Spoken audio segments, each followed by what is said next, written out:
Hi, friends, Nargs, Aes Sedai, Ashandarai, all of you. Welcome to the Nerdy Wordy Book Club, where we have a couple of huge thank yous to say at the top of the show today. We usually start with the book, but I wanted to start straight off today by saying thank you to a bunch of people. First of all, you got your my light on. The first person I want to thank is the 50,000 people. Plus, we're over it. We hit 50,000 on the channel. So thank you so much. Yeah. I want to start today by saying thank you. I cannot believe we hit 50,000. I dream of a silver play button. And I think we're going to get there one day. We're halfway there. I think we're going to get there one day. So thank you to all of you. I also want to take a quick second to thank everybody who commissioned all of the reactions to this book. Mm-hmm. These last two sections. Sean Ashamon for commissioning 37. Arazu for 38. Zetarog for 40. Colonel Sanders for 41. Brian the 7th for 48. 49 was Viridius. Vanessa and Purple Aja was 54. Viridius and Arazu again, both of them, 55. And Turvok for the epilogue. Y'all, it was so fun. When people were like, how many are you willing to do? I was like, we got a relay to pay for. So thank you so much to everyone. Yeah. And before we go to the theme song, Blue, thank you for 10 memberships. You are a mad lad. We got 10 Nargs. Let's go.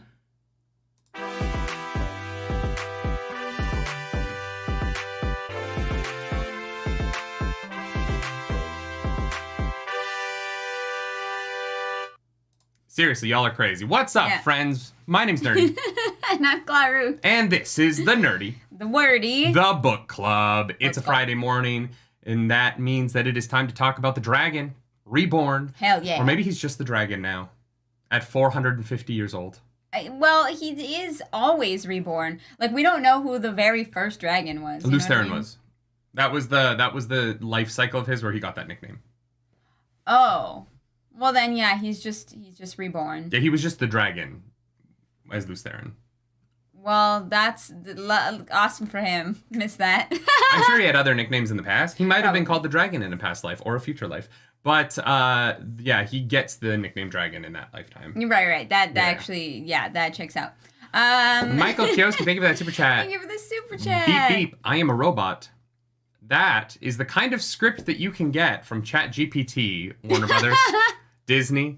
You want to fuck with the actors union? You want to fuck with the writers union? You're going to get scripts like beep, beep, I am a robot. Strike. I am technically on strike right now. Strike. Yeah, I will not cross a picket line, thankfully.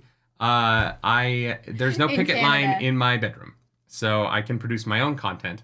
But you won't see me auditioning for any of your shit companies because fuck you. Union strong, stand with the unions, labor is power, and I cannot wait. I cannot wait to watch all the reality television, the crap that you have to produce, because you just won't pay us, and you want to scan our bodies and use us forever in your content without paying us, you fucks. What's going on in the chat? What's happening? Did I miss something? Blue, what did you do? I thought you gifted 10. Blue gifted 50 nerdy. You know what? It's a normal Friday. This is just what happens. Blue, thank you so much. I am so glad you don't have work today, I guess, so that you can come be an absolute nightmare. Completely shutting down any conversation in the chat. How dare you? So terrible. Aviendha says, I was here for the 1,000 sub celebration. So excited for you both, and well deserved, y'all. Thank you so much. Wow, that was. I was playing. I was live on stream playing Pokemon when Joni Brosauce helped us get to 1,000 subs. Right. Oh yeah, my god! We love you, Joni. Wow, Blue, that's so wild. I don't even know what to say to you anymore. Blue. Colonel Sanders, he was the squid prior to being the dragon. Funny. He was actually handsome Squidward. Blue, did you like the backer survey that I sent you on Kickstarter? I didn't know that you did that. Blue, thank you. You so much, Blue. Thank Seriously. you. Executive Producer Blue. Producer Blue. Appreciate it. Speaking of the Kickstarter, all of the reward surveys have been sent out to everyone, to all of the backers. We finally got everything figured out. So I just would like for you all to respond to those. I'm happy to take your money, but I want you to get what you paid for in return. And the easiest way for me to do that is for you to respond to those. So I know a couple of them took a little bit longer because I was trying to figure out how I wanted to handle it. But they're all out now, and I am gonna get everybody's stuff to them. I just need you to get back to me. Thank you. A couple of other little announcements. We are just over 2 weeks from the roleplay relay. 2 weeks from tomorrow. We're not ready. Things are in shambles in our house. Oh my god. We're fine. It's terrible. Don't listen to him. I haven't slept in a month. That's partially true. That's partially true. No, things are great. But remember, 2 weeks from tomorrow, because of the relay, next week, the full book recap of Towers of Midnight will be the final book club of July. The book club will not return until the second week of August, and we will be covering over the 4 weeks of August the season 1 of Wheel of Time, 2 episodes a week. Yeah. And then in September... It's kind of not like book club. It's like Prime Club. Prime Club, yeah. And then September, October, we will be covering season 2 of the Wheel of Time. We'll be the only people covering it because it does not have any marketing coming up. They seem to be relying on Twitter of Time to talk do the about that in a marketing second. for them. So I just wanted to give you guys the schedule.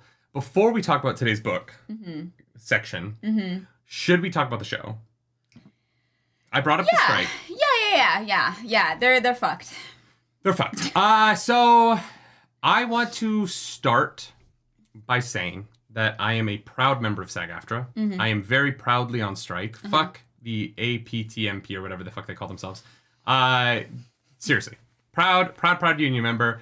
I'm glad that we are on strike. And what I'm about to say about the Wheel of Time is not me saying, but I wish that we weren't fuck that. No. We're on strike.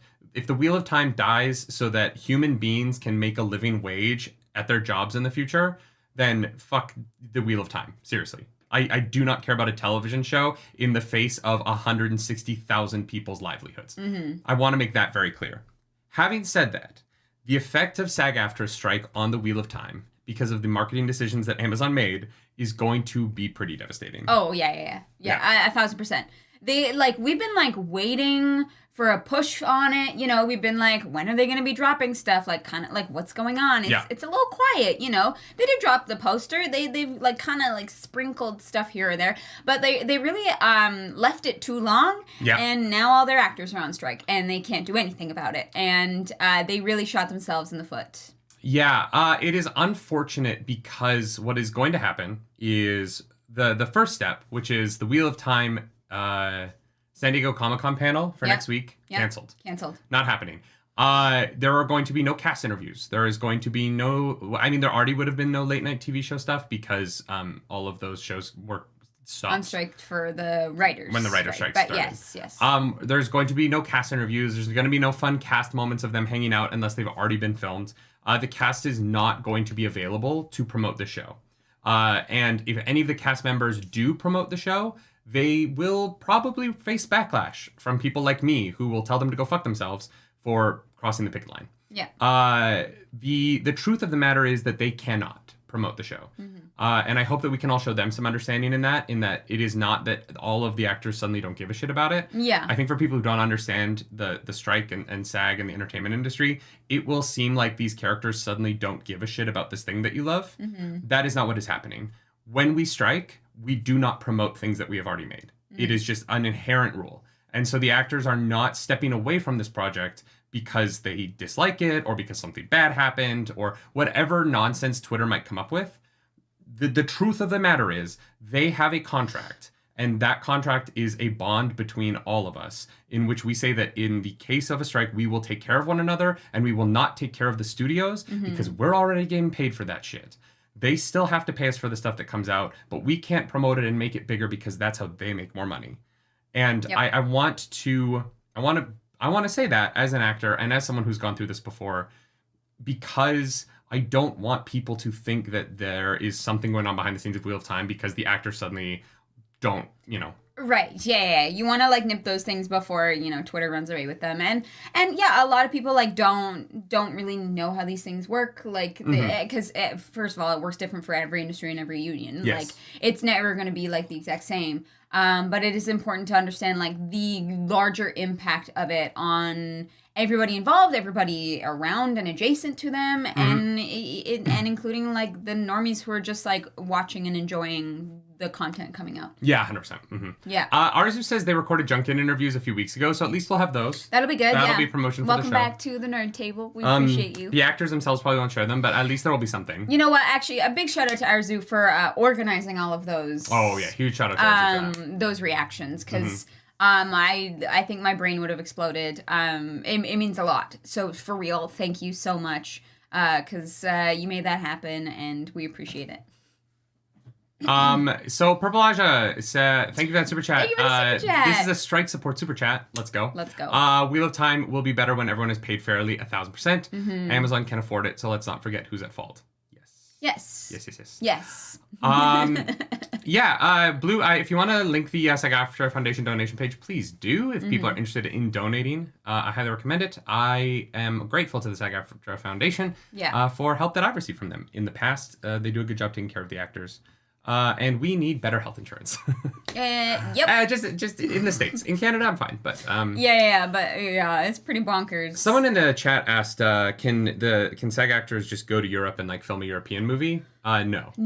It's complicated, but basically like in order to do that, they would have to go work on a union production in Europe. Yeah. Which would have an agreement with SAG-AFTRA, which would stop them from doing that. Yeah, there are agreements between unions across, well, I don't know about, like, completely globally, but at least in, like, the larger markets. Yeah. Dale Short says, actors in the UK can keep working. House of the Dragon, for example, is continuing production since all the actors are from England. Yeah. And like, that is 1,000% their thing, right? If I book a Canadian TV show, I'll probably do it. Right. Because that will be under an ACTRA contract, a union that I'm a member of. I'll be working under, if I'm working under a union contract in a union outside of the jurisdiction of SAG-AFTRA, then I do not feel like I would be scabbing. No. Right. But however, I would not work on an American production that was coming north to Canada to try and get around the like if season 4 of some show that films in LA suddenly films in Toronto to try and get Canadian actors to fill in for where the American actors are on strike, then that would be where I would draw the line. Yeah, I think that's totally fair. I don't think the whole world should go on strike because the American actors go on strike. America's up its own ass enough. I think that there are definitely lines and distinctions to be made. Yeah. But I firmly stand with all of my brothers, sisters, and non-binary friends in the union. I'm with you 1,000% because I'm one of you. And I am very proud to be a member of the union. I remember when I got my first union card. It was a very, very it's a big deal. Huge moment for me.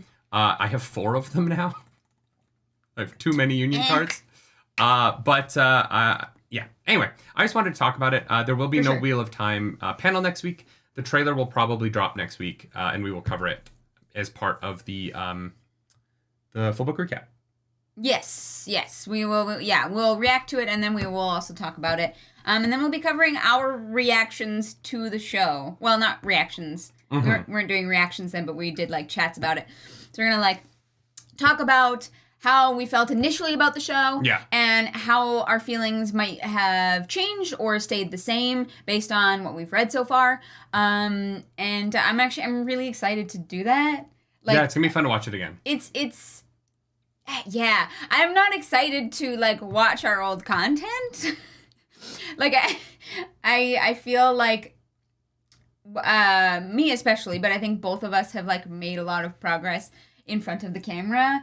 Being cohesive with our thoughts and moving conversations forward and being entertaining. And so that's going to be really weird to go back and watch. Chase Huckabee says, can you be in both SAG and the Canadian version of SAG? Yes, the Canadian version SAG is ACTRA. I am a member of ACTRA. I'm a member of Canadian Actors Equity, Actors Equity, which is American Actors Equity, but I'm a member of SAG-AFTRA and I'm a member of ACTRA. So those are my 4 unions. The Outside Dog, thank you for that super chat. Outside Dog, Nerdy, your haircut, don't compliment me in super chats. That's gross. How dare you? The haircut works though, right? I did it myself. Clarus did the haircut. I don't know. I think very nervous. Yeah, there's one patch in the back I don't like, but whatever. Yeah, your hair's like curly, and so it kind of like is a bit different every day. But I like it. You know, I think it's a good look. I think you should keep it for the relay. I feel like we've had a good conversation. Should we talk about The Wheel of Time. Hell yeah. I'm gonna piss some people off today. Shocking. I'm gonna make them mad. Shocking. Because Towers of Midnight. How do you feel about chapter 46 to the end, babe? So here's the thing. Before we get into that. Oh my god. I was listening to the audiobook. Oh, is it going to sync to my other?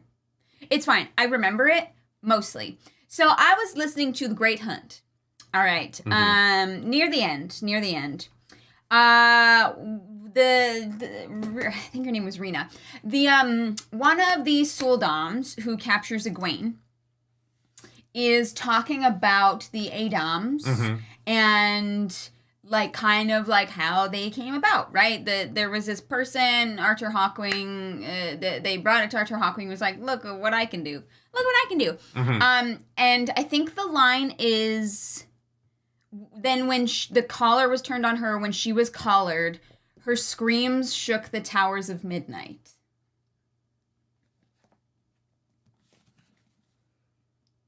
And I was like, so the Towers of Midnight are in Shandar? Yeah, it's the 13 towers. The 13, what? The 13 towers in Shandar are the Towers of Midnight. Are the Towers of Midnight. So we were like, oh, the Towers of Midnight's Tower of Ghenjei. And it's not that this whole time? Yeah, I learned that from comments. Oh. After I posted the Patreon stuff. Cool. Well, anyways, I thought you were gonna be like, whoa, and I was gonna be like big brain, and now that was like kind of disappointing. So, Nicholas, welcome back to the Nerd Table. It is strange to me that that's the name of this. I get that there's 13 Towers of Midnight in Shandar, and so it's the 13th book, so you call it Towers of Midnight. But for a book that the Seanchan... why I did it? I was like, I don't understand this title For a book that the Seanchan aren't really in that much, it's weird to name it after them. Yeah, I thought it was a little bit weird. Anyways, Nicholas... Michael Kioski says, it's just the book title. It doesn't mean anything. Apparently. I thought it was going to be a reference to the Two Towers. Like, Nicholas Cardillo, thank you for being a member for 3 months. I'm 100% behind better pay for writers, but their AI requirements without compromise is stupid. Yes, they need guarantees and payment for its use. I don't know what side you're on with that comment. You want AI to write scripts? No, that's just theft. AI can't write scripts. If you've seen some of the scripts that AI has written, it really cannot. Well, and I don't want to fully go down this rabbit hole, but I will. People who are advocating for AI right now have been sold a false bill of goods and don't know what they're talking about. And that is what is so frustrating to me. Yeah. Because there is no such thing as AI right now. We do not have AI. We have an algorithm that steals from people and reworks it. All it is, if you fucking hate the crap that is coming out of Hollywood, if that's how you talk about shit, first of all, I'm sorry. There's great stuff coming out of Hollywood. Go see Elemental. It's a fantastic movie. It's fantastic. But if you're one of those people complaining like, oh my God, everything coming out of Hollywood is crap, AI is going to fix it.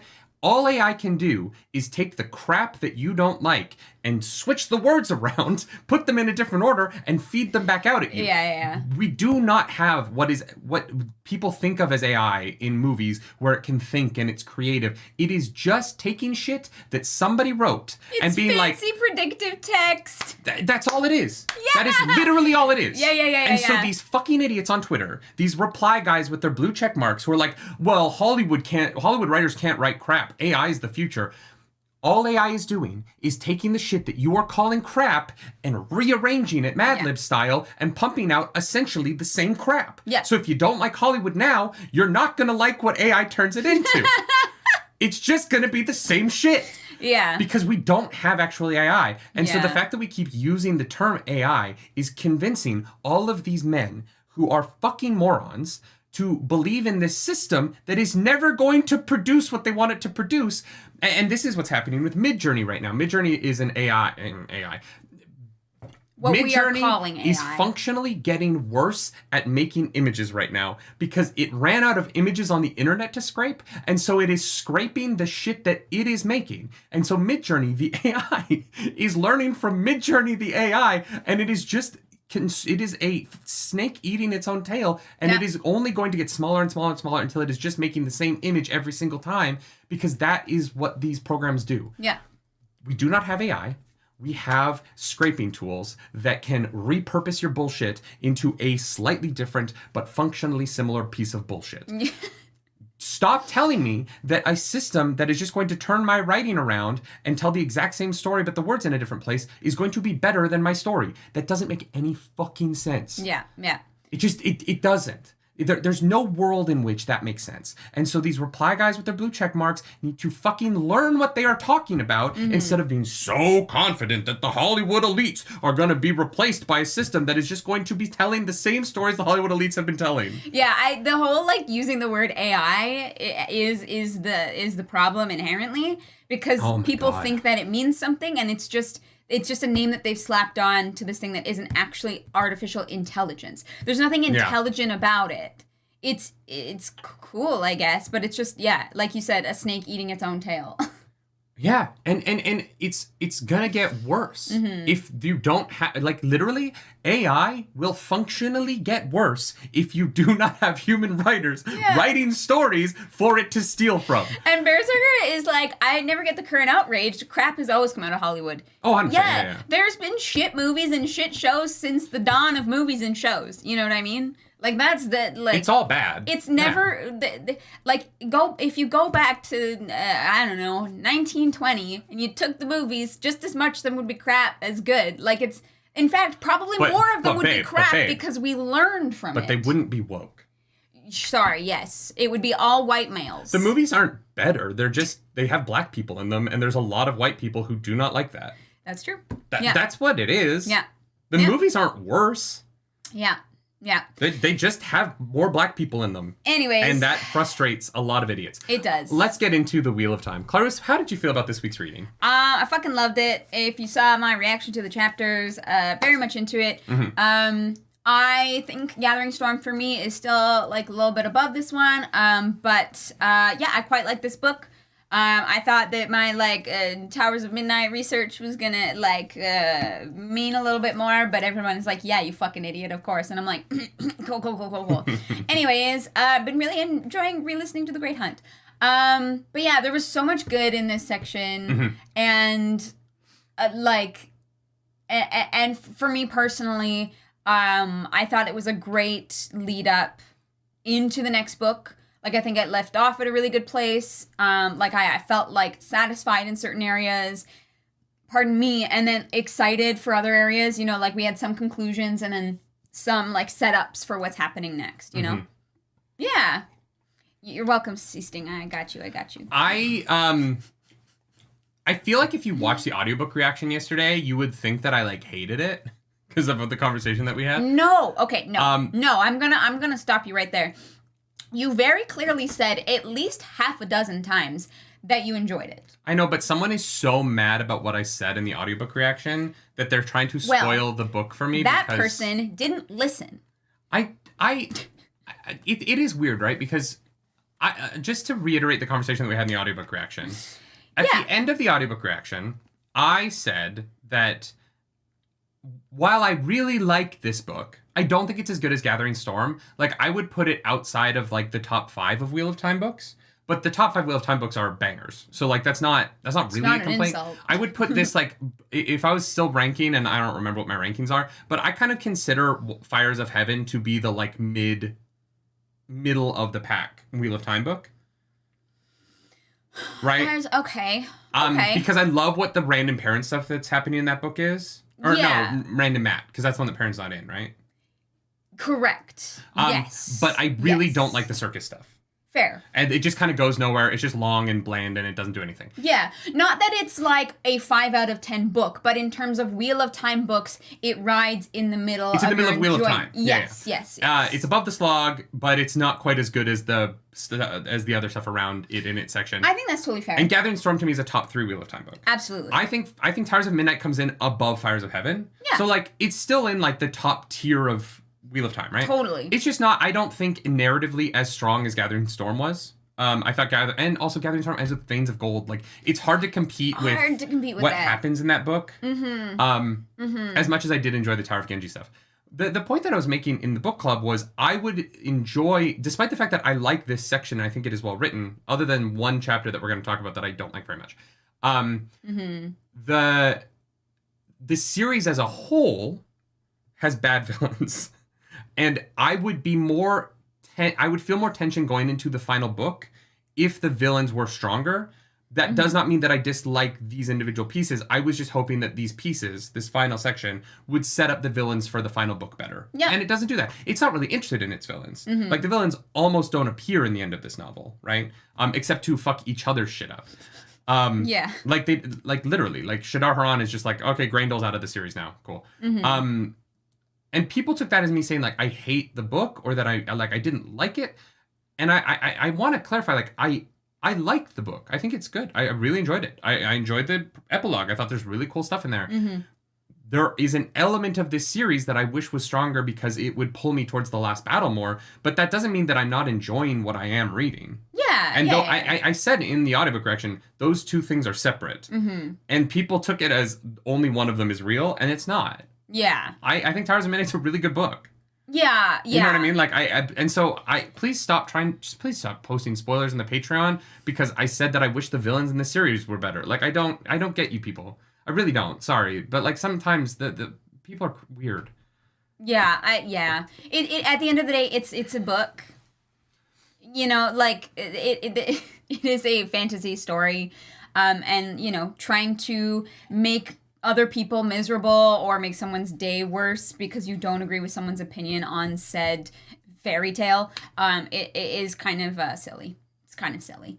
Moving on from that, don't stop fucking posting spoilers. But yeah, moving on from that, I think, like, you made some really interesting points, and we had a really interesting discussion at the end of that, because we were, like, I was trying to understand where you were coming from and why 100%. you felt that way, and I feel like I do. Even though I don't agree with you, like, I don't feel that same way, I completely understand, like, what your feelings are on it, and we'll get to that when we, I think, discuss through the epilogue. But we can start with, what chapter did we start with? We started this section 46 with chapter 46. Working leather. Yeah. This is a really cool setup. I really love what these final chapters set up for the Black Tower and what's going on there. It's terrifying. I wish we'd spent more time there throughout the series. Yes. Because we meet Androl. Maybe we've met him before, but he wasn't memorable to me. I kept being like, did we meet this person before? I don't know. There are too many names for me, but regardless of whether or not we met him before, he is a really cool character. At first I thought he was the dude who was the blacksmith in, like, the prologue of Gathering Storm. I was like, is that the same blacksmith? And I was like, no. I thought so too. I was like, wow, he became an Ashraman real quick. Yeah, no, I don't think it's the same guy. But that was, like, my first thought. I was like, oh, maybe it was that one. And so we get this, like, really, like, very creepy. Much like when we got the horror stuff in the city with the weevils. I don't remember the city name. Remember Habor. I am still disappointed that kind of didn't go anywhere. Harbor. Something that, That was one of the coolest setups for, like, nothing, unfortunately. Just because they don't go back, like they get the food and they leave, and it's just sad, and you're like, yeah, I think there's a lot of stuff that is kind of tone setting, world building, in terms of, like, what the Dark One's influence is doing. That's not, like, narratively important to, like, the story moving along. But I do like the ambiance that it creates, and I do like that tension. So I was just hoping, like, the ghosts would follow them with the food, or, like, you know what I mean? Like, I was hoping there would be some sort of, like, anyway, let's not go back to So Harbor. The horror writing of this sequence in the Dark Tower, the Black Tower, sorry, Stephen King. Sorry, Stephen. Sorry, Stephen. Stephen King, a good friend of the show. Sure, yeah. Yeah, he's actually going to be on next week for the full book recap to discuss similarities between this and the child sex scene in It. Oh my god. You're going to dye your hair and beard, you know, go Silver Fox. Oh, I'm going to come as Stephen King? Well, that's what you did as Ron Burgundy. Can you imagine if I made a video of me as Stephen King trying to justify the child orgy? Oh, God. Oh, weird books. No, but I thought that this like adventure in the Black Tower was really effective in terms of setting tone for something that, you know, a tone that I think has been missing from the show for a while. The show has had a lot of really great horror moments throughout it, and that I think kind of went away a little bit in Knife of Dreams and into the Gathering Storm. And so to feel those kind of horror influences again in the Wheel of Time was nice here. Yeah, I wonder if the horror stuff is more like a Robert Jordan thing. Like, I'd be curious to know if his other works, I know a lot of you have read them, if they have those kind of horror elements, or if that is more of like Jordan's influence. Kathurak, welcome back to the nerd table for 6 months. Let's go. My problem with the Towers of Midnight is that most of the plot threads that were tied off here were left dangling way too long because Jordan hated ending things. I agree with that. I think that's a fair criticism. And so it just sort of feels, this book, the reason why this book isn't as strong as Gathering Storm to me is that this book feels like it is mostly tying off narratives from other books and starting narratives for the Memory of Light rather than having its own narrative.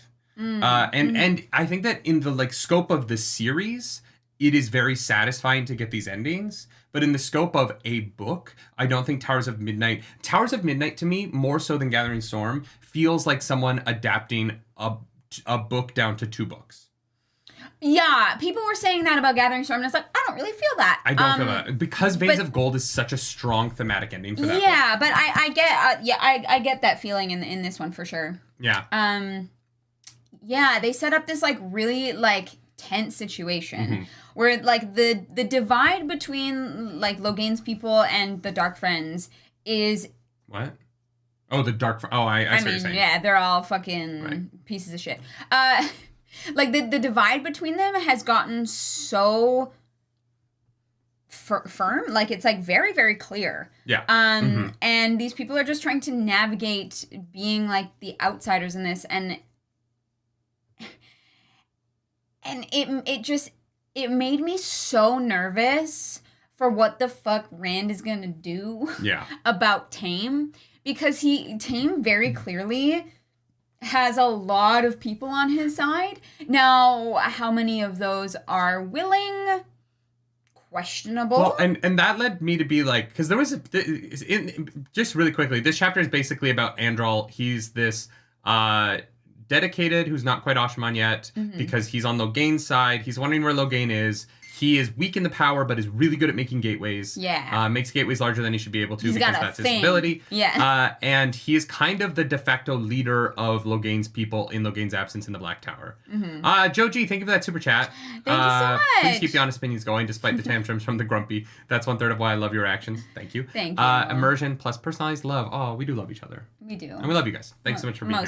Mostly. So this is about Andral. And my question in this chapter was like, why isn't Mazrim Taim just killing these people? You know what I mean? Until we get the reveal that he can turn them. And I was like, oh yeah, don't throw away a weapon that you can use. You spent time training it. Yeah. And so terrifying. Yeah, because I was just kind of like, it goes back to, I don't want to spoil that. I was going to talk about another thing we're watching right now. Yeah. No spoilers. Where I was just kind of like, why is this a secret? I don't understand. Like, why not just kill the members of the Black Tower who don't follow you? Yeah. At the point where you are keeping Aes Sedai prisoner in your fucking walls. And so the fact that it is, because Mazrim Taim knows that one by one, he's going to turn them anyway. Yeah. 100% made sense. Yeah, absolutely. Yeah. We could see some Two Rivers bow action. Yeah. Which I just love every time. I don't know why, but it makes me like cackle. I just love that the Two Rivers apparently, like, is the only nation to think maybe we should make bows long. But also, look, this is a nitpicky like dumb thing. That's why they're here. It's the dumb shit that doesn't really matter.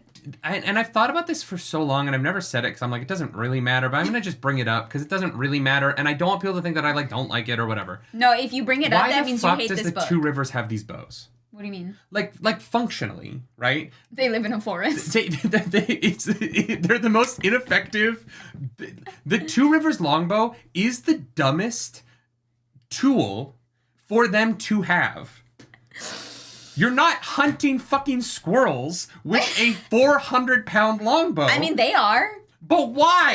You know what I mean? And like why would you develop this technology? And it's probably just Manetheren. It's like it's a hand-me-down of Manetheren. I think it's a leftover for sure, because obviously that would be very useful in a castle. In a castle. And I think it has to do with the fact that they're made out of specifically black yew, which you can only get probably in the Two Rivers or around in the surrounding areas. So that's what I'm assuming it is. But yeah. It has to be a leftover from Manetheren, because there is simply no reason people who literally don't fight, would ever develop a weapon capable of piercing armor. Like, yeah. Like, it took England so long to produce the English longbow. Yeah. Like, it took centuries. No, I'm sure that it's the leftover. I'm sure everybody in their town to use this bow that they have no functional use for. Literally once a year, everybody busts it out at Beltane, and they're like, this is worth it. Yeah. We make everybody in town know how to use this thing, in case one day the Trollocs that we don't believe in show up, and we have to fight them with our super bows. Yeah. It's one of those funny things where you're like, why do these people have this thing? No, I know. And I love it for that, like, specifically because of that, because it makes me cackle. Like, if they lived on, like, vast plains where they needed to shoot incredibly long distances for some reason, cool. But they live in a forest in some mountains, and I was like... But what's funnier to me is that it is never mentioned that they have any smaller bows. No, they only have... They're like, fuck that shit. Which is why we use the big boys. Which is why in the first book they don't hunt with them. They hunt with slings, because they're like, the only weapon we have to hunt animals is the most impractical hunting utility you could possibly have. There's simply no reason. See, these are the fun things to talk about, because it doesn't matter, and you don't hate the books because of it, but it's just kind of funny to think about. It's just so, because it's gotten to the point now where, like, every nation across the world is like, God damn, these Two Rivers have the greatest, like, war bows you could possibly make. And the Two River boys are like, oh yeah, this is what I used to go down to the creek there and take out the badger there. Yeah. Oh yeah. The beavers are really scary. You do not want to get anywhere near them. You would not be able to eat anything. It's for taking down moose, actually. Oh yeah, if there were moose. Taking down moose. Yeah. That's what it's for, actually. But if you killed a beaver with a 200-pound bow, the amount of it that would be edible at the end of that strike is not very much. No, I know. The Two Rivers boys are fucking, like, domestic terrorists in the Two Rivers. All the animals are fearful. Because they're coming around with fucking machine, like, it is like the equivalent of a machine gun. They've got rocket launcher bows, and all the animals are like, fuck! Yeah. Run! They're coming with their fucking 200-pound longbows. They would also all be massive boys. Their shoulders would just be... Anyway, Speakeasy, thank you for joining the Nargs. Lol. Literally have never thought about this. Glad Nerdy is asking the important questions. Tip of the hat to you as well. Thank you. Welcome back to the Nerd Table. Michael Kioski says, you need incredible skill to hit a rabbit from 1 kilometer. Yeah, absolutely. But the problem is, if there are a bunch of trees in the way, it doesn't matter how far you can shoot.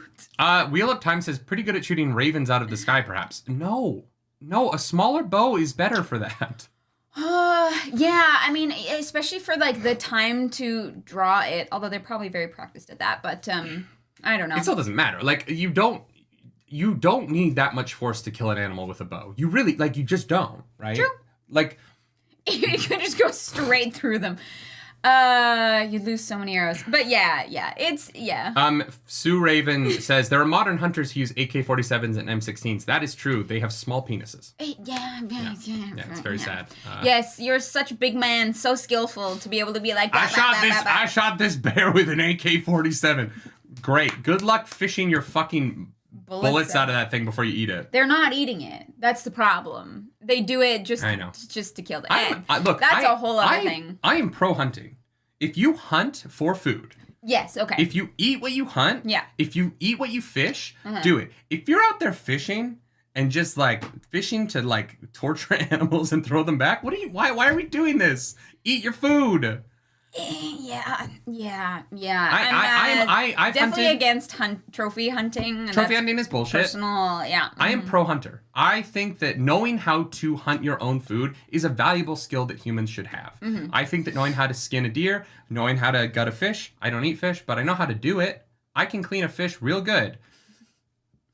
Wow, my southern just came out. I can clean a fish real good. I think those are valuable skills to have. But if you hunt with an AK-47 to leave the bear carcass in the woods, fuck you. Yeah. Why are you doing it? Yeah. You know that like unless it's like dangerous to mankind. You know, there are like functional reasons why that might happen. Sure. But if you're doing it for your own like pleasure, for your own for an Instagram post, I don't care. Nicholas, thank you for that super chat. Nicholas Cardillo says, hunting from low altitude to high altitude mountains with high winds, but the reverse is broken in combat. That's interesting, yeah. Okay, cool. Yeah. I have absolutely I still don't think you need a bow that like nobody like that is such a powerful draw that soldiers from any nation across the earth are like, nah, it's too much for me, dog. You don't need it. Yeah. But hey, you look like a badass doing it. So. Embry says this conversation is so North American right now. Yes. Yes, yeah, Yep. Josh Timko, thank you for joining the Nargs. Welcome back. Initially, the bows were normal size. Then a Congar said, my bow is bigger than yours. And a Copland was like, anything you can do, I can do better. That actually makes sense. Yeah. The true descendants of Manetheren. That is my headcanon now. I love it. Craptacular says the bow isn't a machine gun. It's an anti-material rifle. That is a better comparison. Thank you, Craptacular. Yeah. Great. Love it. Yeah. Anyways, I love the Two Rivers longbows. I love that it's a thing. Does it make sense? Oh, maybe not. Despite my rant, I think it's hilarious and I love it. I'm not, again, this is not me saying it shouldn't be in the series or that it is dumb. I like the holdover from Manetheren theory. I think that is that's cool. I think that's the most interesting version of it. Totally. But yeah, they talk about it a lot, and I was just like, why would you? How did this happen? At some point, you would be like, this is not good at what I need it to be good at. Let's move on. Yes, Tame spreading rumors that the Dragon Reborn is mad. He's like stirring up some shit, kind of positioning himself to, well, he kind of has taken over, but he's setting himself up for some moves. And they're going to spy on him, which is going to go poorly. Yes. Chapter 47, A Teaching Chamber. We start with Fail, who's in Camelin. Crazy. Yeah. This like conclusion, like this like meeting, I feel like it was like I was really anticipating it because I was like, I just hope that all of our characters behave like adults as they have been lately, and we don't like go back to like some circus bullshit. And I was very happy. I was very happy with how it went. You know, everyone, they all kind of like worked out a great solution for everybody. And I love that Morgase is like, my daughter's so smart. I was like, this is so cute. And then she's just like sitting there. She's like, I'm not involved in this. Yeah. Elaine is queen, and I support her. Like, I think writing that balance of like having people see her be present, but not like taking over, is really important and like dangerous. Yeah. But also, Morgase did lose a lot of love because of what happened with Robin, so they kind of have to be a little careful about that. And I think that Elaine and Morgase are navigating that pretty well. Yeah, no, I think so too. What did you think of the deal that was struck between Perrin, Elaine, and without knowing Rand? Poor Rand. That makes sense. Yeah. Yeah, I was like, this seems like a good solution for everybody. I really love I think my favorite moment in this interaction is when Morgase is like, Elaine, I'm not gonna lie, like, you don't want to fight this man. Yeah. I don't know that you'll win. Yeah, I do not recommend it. He's kind of letting you be queen right now.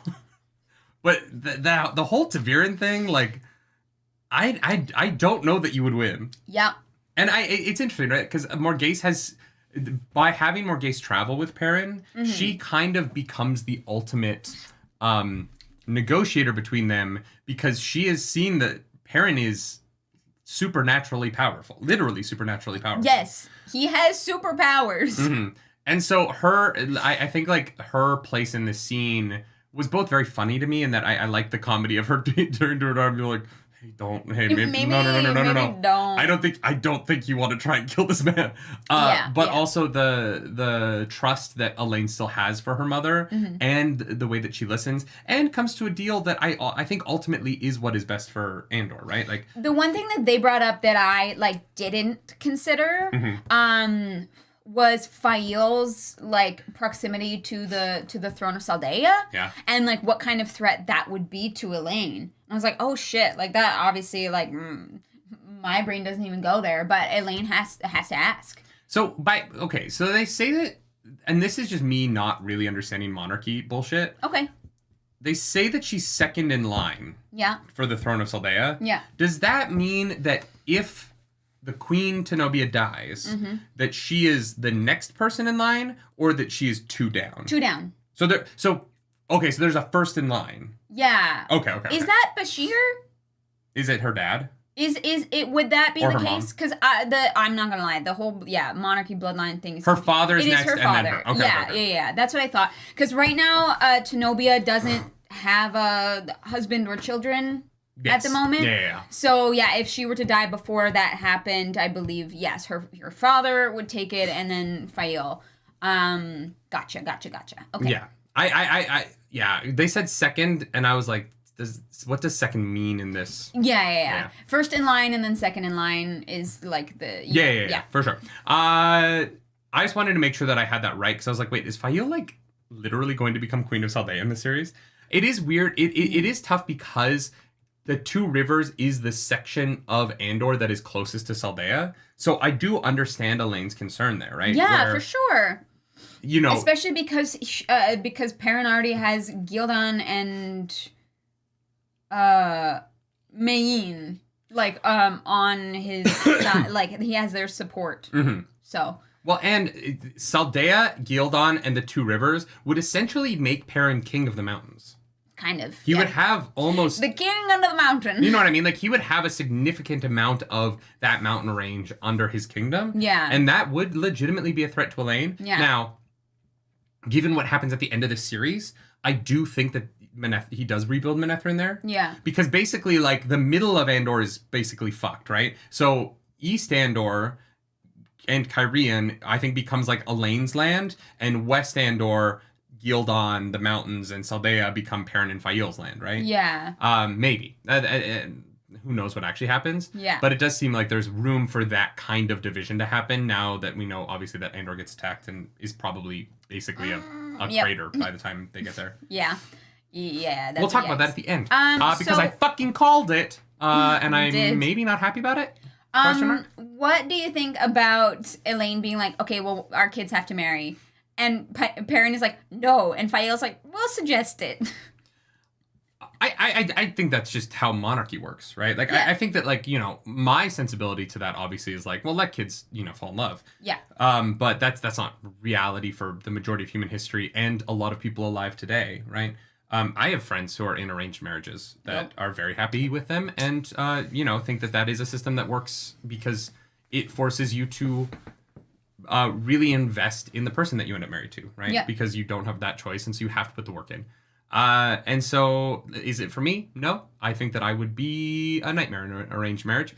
But probably for most monarchies, for most of human history, that's just how it worked, right? Mm-hmm. I think Elaine bringing it up is interesting in that she got to choose who she married.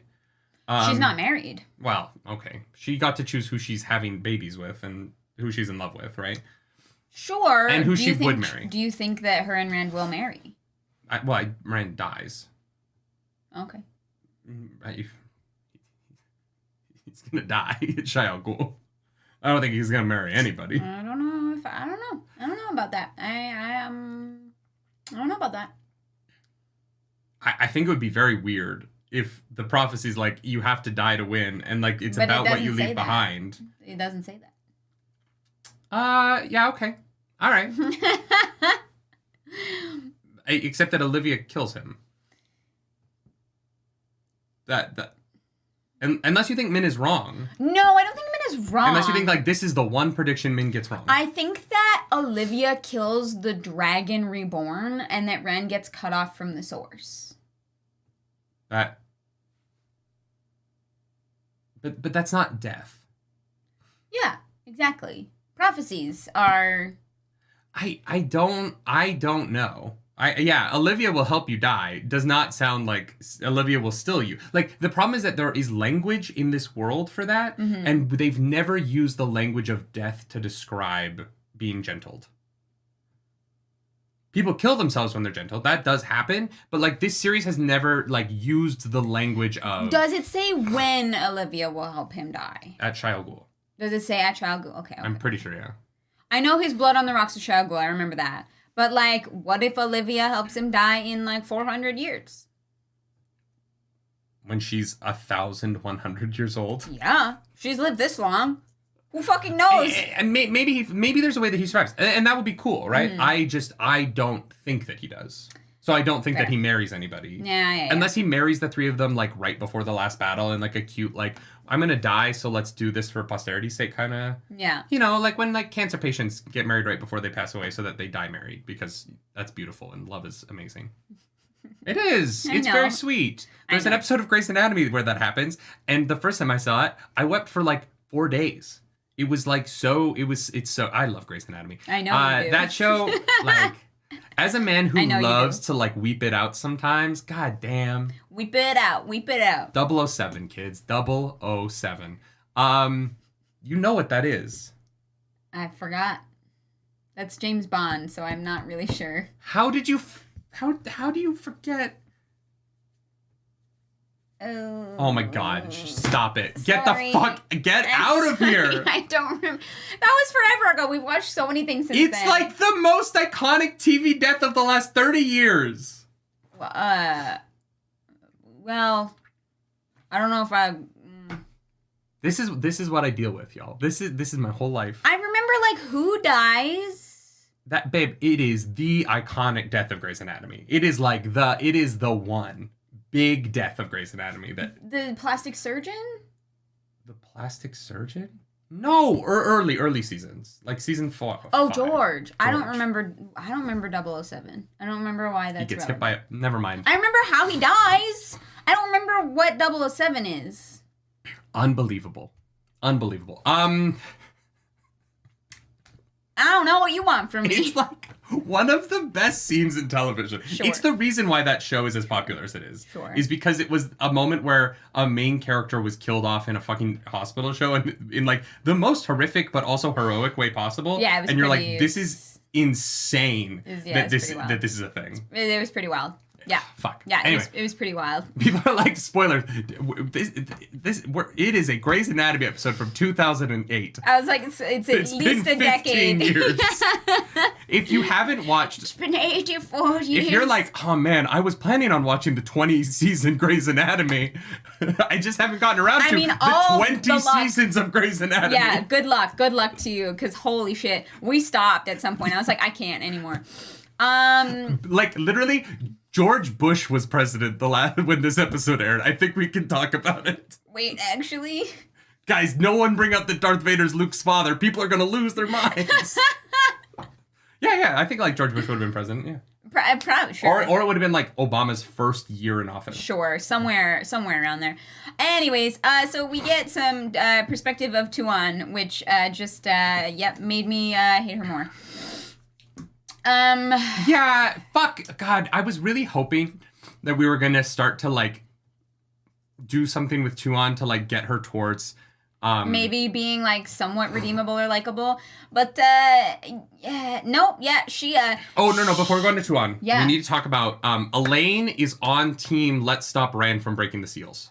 It seems Perrin, not. Perrin is not. on. Yeah, that makes sense. We should probably do that. Yeah. Perrin, big brain. Yeah. Elaine, pregnant. Important. Pregnancy brain's real. If you say so. I don't know. No, it's real. I wouldn't know. I have no like relation to that. So I've been pregnant multiple times. Wow. And pregante. And yeah. No, I just started reading Romeo and Juliet. No one spoils Shakespeare for me. And we'll have fun. I'm not gonna say anything.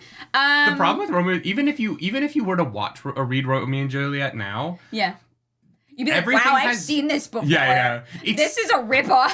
Romeo and Juliet would have the same problem that John Carter of Mars had, When John Carter of Mars, the movie came out, I think it was just John Carter. Okay. Everyone was like, it's kind of a generic sci-fi thing. And the reason why John Carter is a generic sci-fi thing and why it's like, oh, Star Wars did this is because Star Wars stole it from John Carter of Mars. That book came first. So when they adapted it to a movie in the 2000s, all of the sci-fi...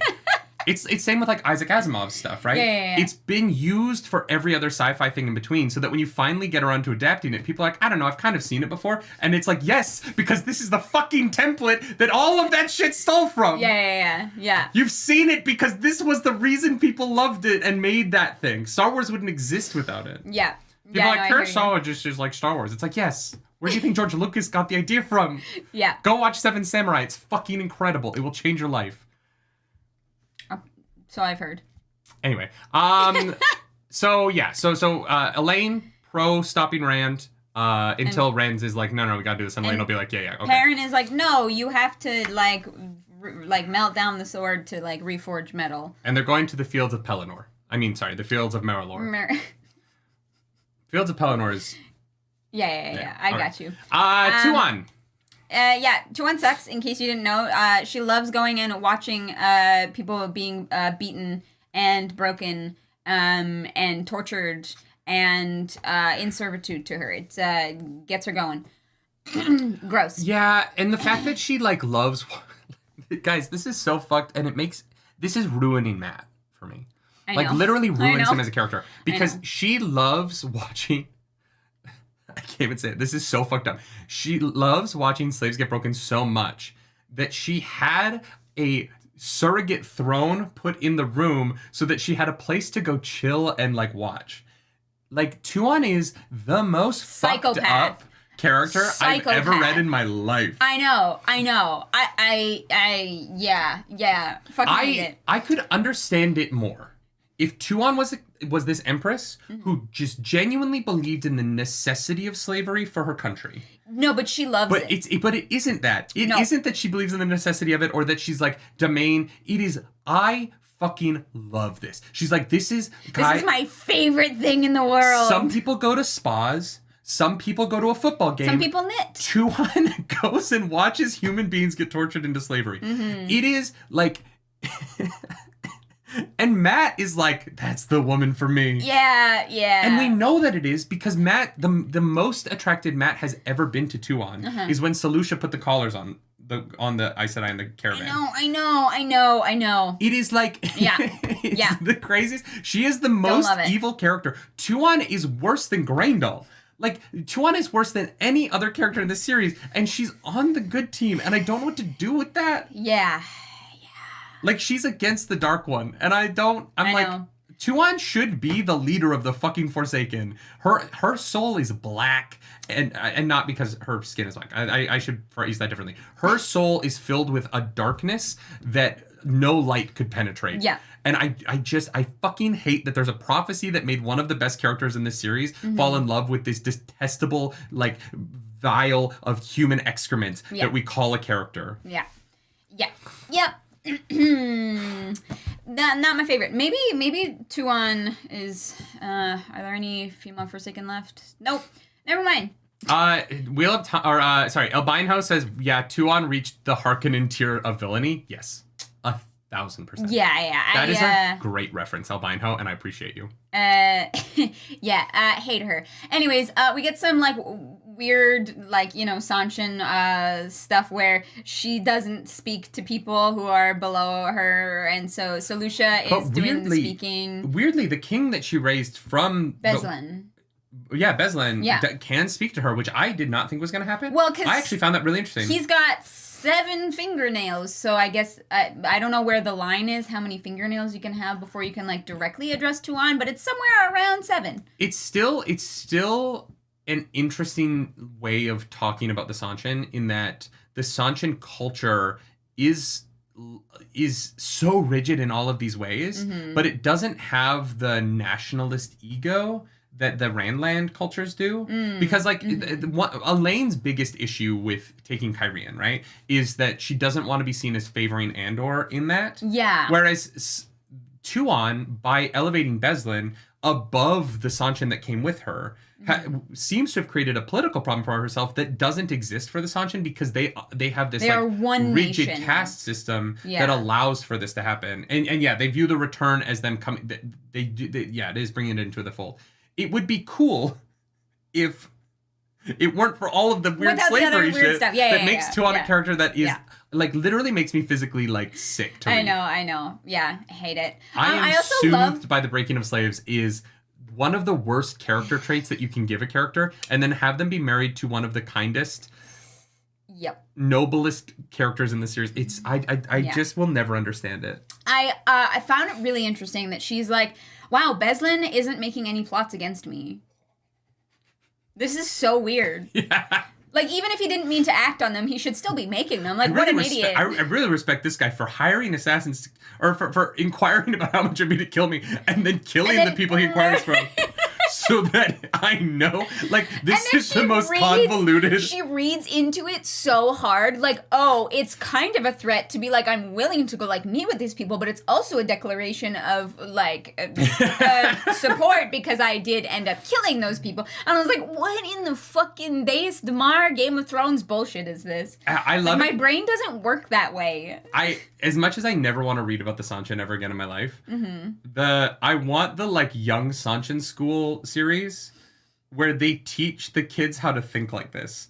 Because, like, how do you explain to a child how this works? I literally couldn't tell you. The most convoluted way of living your life. It'd be like, like having, like, kids at lunch, and it's like, someone's like, here, you know, like, take my fucking fruit by the foot. And it's like, why, though?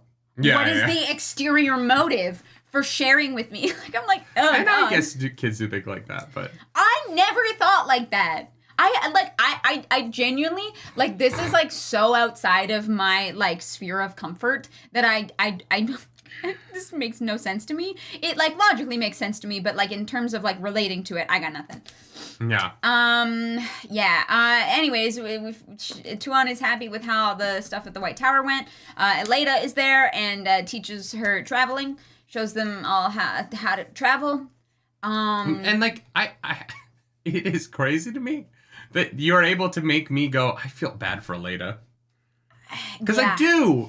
She's terrible. I do. Elaine is the worst. I still feel bad for anyone who has been kidnapped into slavery, though. You know what I mean? Like, yeah. Honestly, I would love. I'm so nervous about A Memory of Light. Because I'm so nervous I'm going to come out of that book not being okay with how the Seanchan are handled. Mm-hmm. Especially after, we're going to talk about them a little bit more in the Aviendha section. Yeah. But I would love if the first half of the book was Rand going and saving Lan because Lan's a fucking idiot. Lan is the most toxically male character, unfortunately. I must go die. For no fucking reason. Like, I'm gonna go... you know what? Everyone else is planning a fight that they might win. I'm gonna go fight a pointless fight that I have no chance at. Look, I love Lan, but... we'll get into it. Mm-hmm. Noble deaths are overrated. It's better to be there for your wife. Well, let's get to that when we get to that, though. Mm-hmm. I would love for Rand to go save Lan, tell Lan he's an idiot, and to come be a part of the actual last battle, and then for him to go and just wipe out the Seanchan and then move on. Chapter 1, save Lan. Chapter 2, no more Seanchan. And then we get 38, I think there's 39 chapters total in the book. We get like 37, 38 chapters of those things have been dealt with, and we can actually get to the plot of the final battle. Yeah.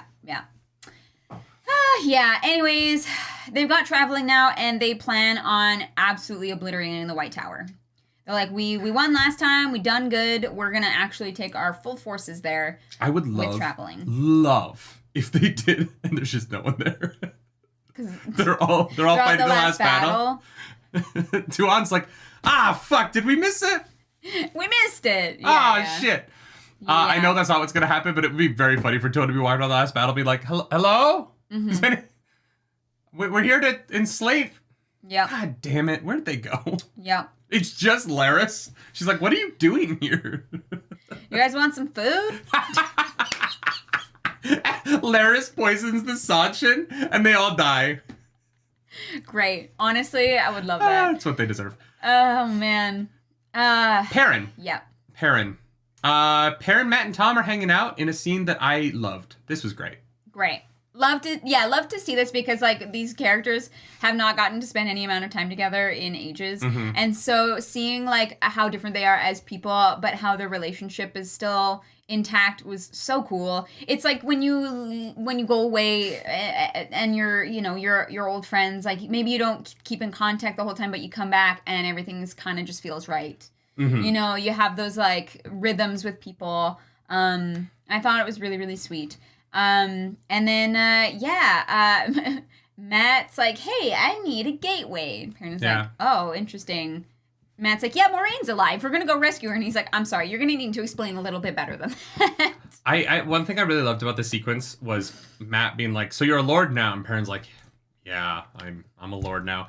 And Matt's like, couldn't be me. And Tom is like, you're a fucking prince of the Ravens? Are you fucking kidding me? He's like, no, I'm not a noble. You can call me that, but I'm not a noble. And Tom's like, yeah, sure, are you not? Sure, buddy. Yeah. I'm sorry. Do you not have an army? I'm sorry. Do we not have an army here that we've been riding around with? Yeah. Do you not have one of the most successful armies in the nation who call you Lord Matt? And you are now Your Majesty Lord Matt? Your Majesty Lord Matt. Tom needling the two of them was great. Great. Tom is becoming one of my favorite kind of like aside characters in scenes because he'll just like kind of like interject something and it's like either very poignant or very funny. And so Tom has been not super active or present apart from the Tower of Ghenjei. Yeah. But like in scenes, like him just like being there makes the scene better. Well, and I love that. Tom has this weird like, ever since the whole him and Elaine flirting thing ended, Tom has just been fantastic. Yes. I'm glad that we didn't hold that up any longer. That was fucking weird. And I'm glad it was played mostly as Tom being like, I don't know what to do, and not like Tom was into it. You know what I mean? It was really like Elaine pushing it, and Tom was like this uncomfortably letting it happen. Strange. Yeah. Like I want a relationship with her, but not this kind of relationship. But he's also like, I want to fuck Maureen so bad. Yeah. And he will. And he will. Yeah. Before we move on, I do want to bring something up that I think is a little bit silly about this series. Okay. There are there are really like four main male characters in the Wheel of Time, right? Rand, Matt, Perrin, and Lan, who have been in the series the whole time and have the most clear arcs. I don't know if I would call Lan a main character, but okay. I mean, a significant chunk of this series has been about him. Whether it's like his bond, what his plan is. Lan is there from chapter 1 to leading the Golden Crane charge into the Dark One. I think you can make that argument. When I think of main characters of the Wheel of Time, Lan is not what comes to mind. But I understand. I think part of that influences the show. I will say that 3 of the 4, what I would call the 4 main male characters of the series, having the same arc, which is, I don't want to lead men, but I'm so good at it that I have to. Those are the people you want in charge. Sure, but the fact that the majority of our male characters have had that arc is a little bit silly to me. Yeah. And it goes into the, like, none of our characters ever really lose a fight. And part of that is that all of our main characters are like, I don't want this, but I'm so good at it that if I stop... Snow. Yeah, but it's if everyone was Jon Snow. Every character was Jon Snow. Yeah. Yeah, no, I hear you.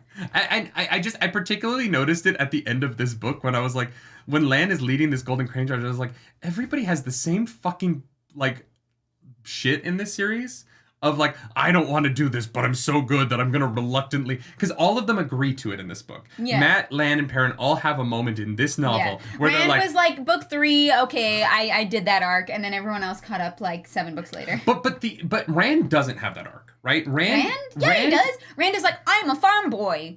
And then it has to come to terms with being the Dragon Reborn. But Rand has to come to terms with being the Dragon Reborn. Rand's arc is never, I am so good at this that if I gave it to somebody else, these people would all die. Rand has always been, I am prophesied to be in this position. Yeah. So it has to be me. And so his arc is just different. Like, he doesn't have, like, the emotional stake of, I do not want to lead men, but they're following me anyways. I'm frustrated about it. Oh, wait, I'm good at this. If I stop, these men will die, and I love these men. Right. These 3 men have all had that almost, like, beat it out in the same book's arc in a way that is just, it's a little bit noticeable that you're like, It's weird that it happened 3 times. And individually, all of those arcs are great, right? Oh, totally, I'm not complaining that those arcs are there. Yeah. It is just funny to me that those 3 men functionally have the same kind of thing that happens. Yeah, I hear you. Same beginning, middle, and end point. Mm-hmm. Because they're all just so good at it. Like, they're like, I don't know. I've never led, I didn't grow up, I grew up on a farm, but I'm really fucking good at leading men into war. Manetherin.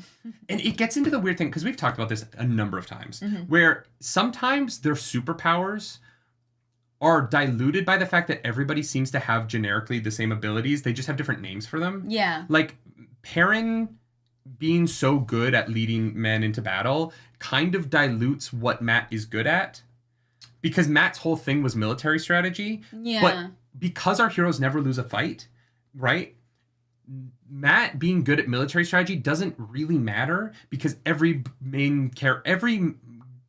good guy character is good at military strategy. Right. Rodell, Gilad, Gawain, maybe Perrin, Rand, not so much. No, Rand has also never lost. Yeah, but Rand has other people kind of making the strategies for him. Like, I would say he relies on other people more in that circumstance, in that kind of thing, than those other people. Sure, but I'm just saying there are Matt having this like ability that he gets to be good at leading men into battle by having these memories is somewhat diluted by the fact that everyone is good at leading men into battle. Like, all of the characters that we meet are great captains who all respect each other because they're all fucking really good at it. And except Weiramon. And I haven't seen... There's... but Weiramon's a dark friend. I know, yeah. Right? I one of the reasons why I say I would like for someone to lose a battle is because it would also put more emphasis on Matt's ability. Right. I would like for winning. the Ta'Veren-ness to not always come across like Matt's luck for everybody else, so that Matt's luck stood out a little bit more. Yeah, I would like for other characters to not be so good at reading people's emotions, so that Perrin's nose seems more like a power. Yeah. But by kind of allowing everybody to be good at everything, some of the characters that we're told are supernaturally good at things don't seem supernaturally good at things because, everyone can do that. You just call it smell and they call it... I saw their eye twitch 2 inches to the left, and therefore I know they're jealous because when Yeah, no, that's something that I've brought up a number of times. Purple Ash, I think you for being an ARG. Welcome back to the nerd table. Yeah, one of my issues with the series fandom is that the men don't want to lead but are good at it, while women want to lead and get shit on for it. Yeah. I think some of the women want to lead. Well, Nynaeve is the wisdom and wants that respect and has to fight for it. I can kind of see that, and it's interesting though because I don't think that Egwene wanted to lead until she was forced to. I don't think honestly the only main female character that I think wanted to lead was Elaine.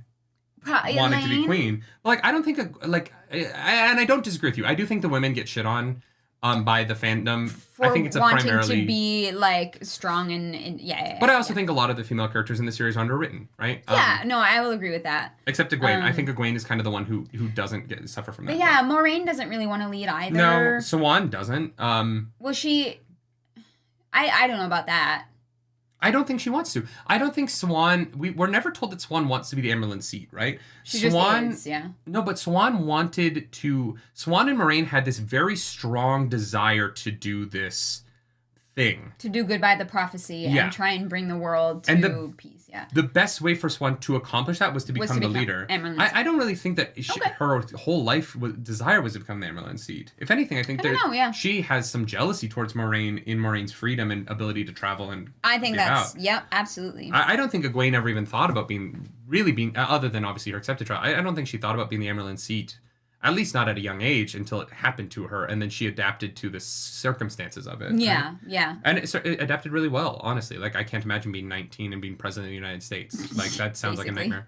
And everyone has magic abilities. But I do agree. I do agree with Purple Ash about the way that the fandom treats the difference between men and women. Yeah, I would definitely agree with that. Yeah. Ransom Moore, thank you for joining the ARGs. Welcome back. If I had a nickel for every time a farm boy resisted their natural leadership abilities, it is a common trope, yes.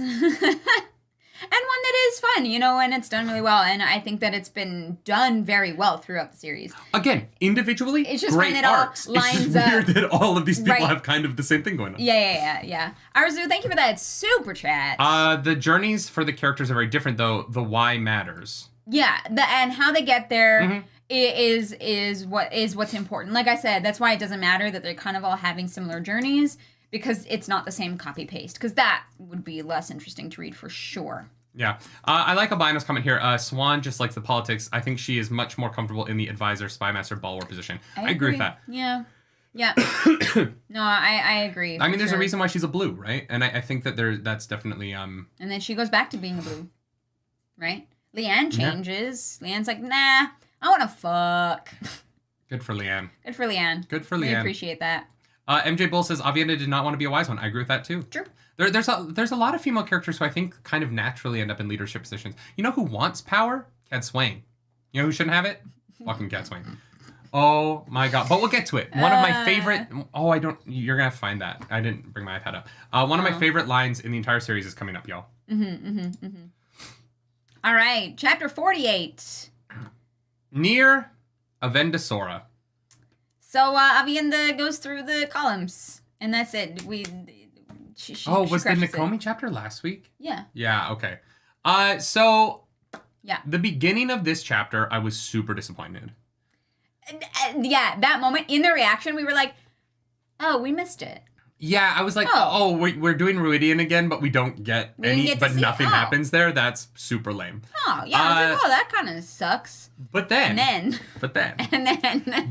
you get 2 chapters that are maybe the most depressing thing you'll ever read. In fiction. The nonfiction, obviously, easily more depressing. Fair. But yeah, the y'all, no politics in the chat, please. I was making a joke. Let's not get into that.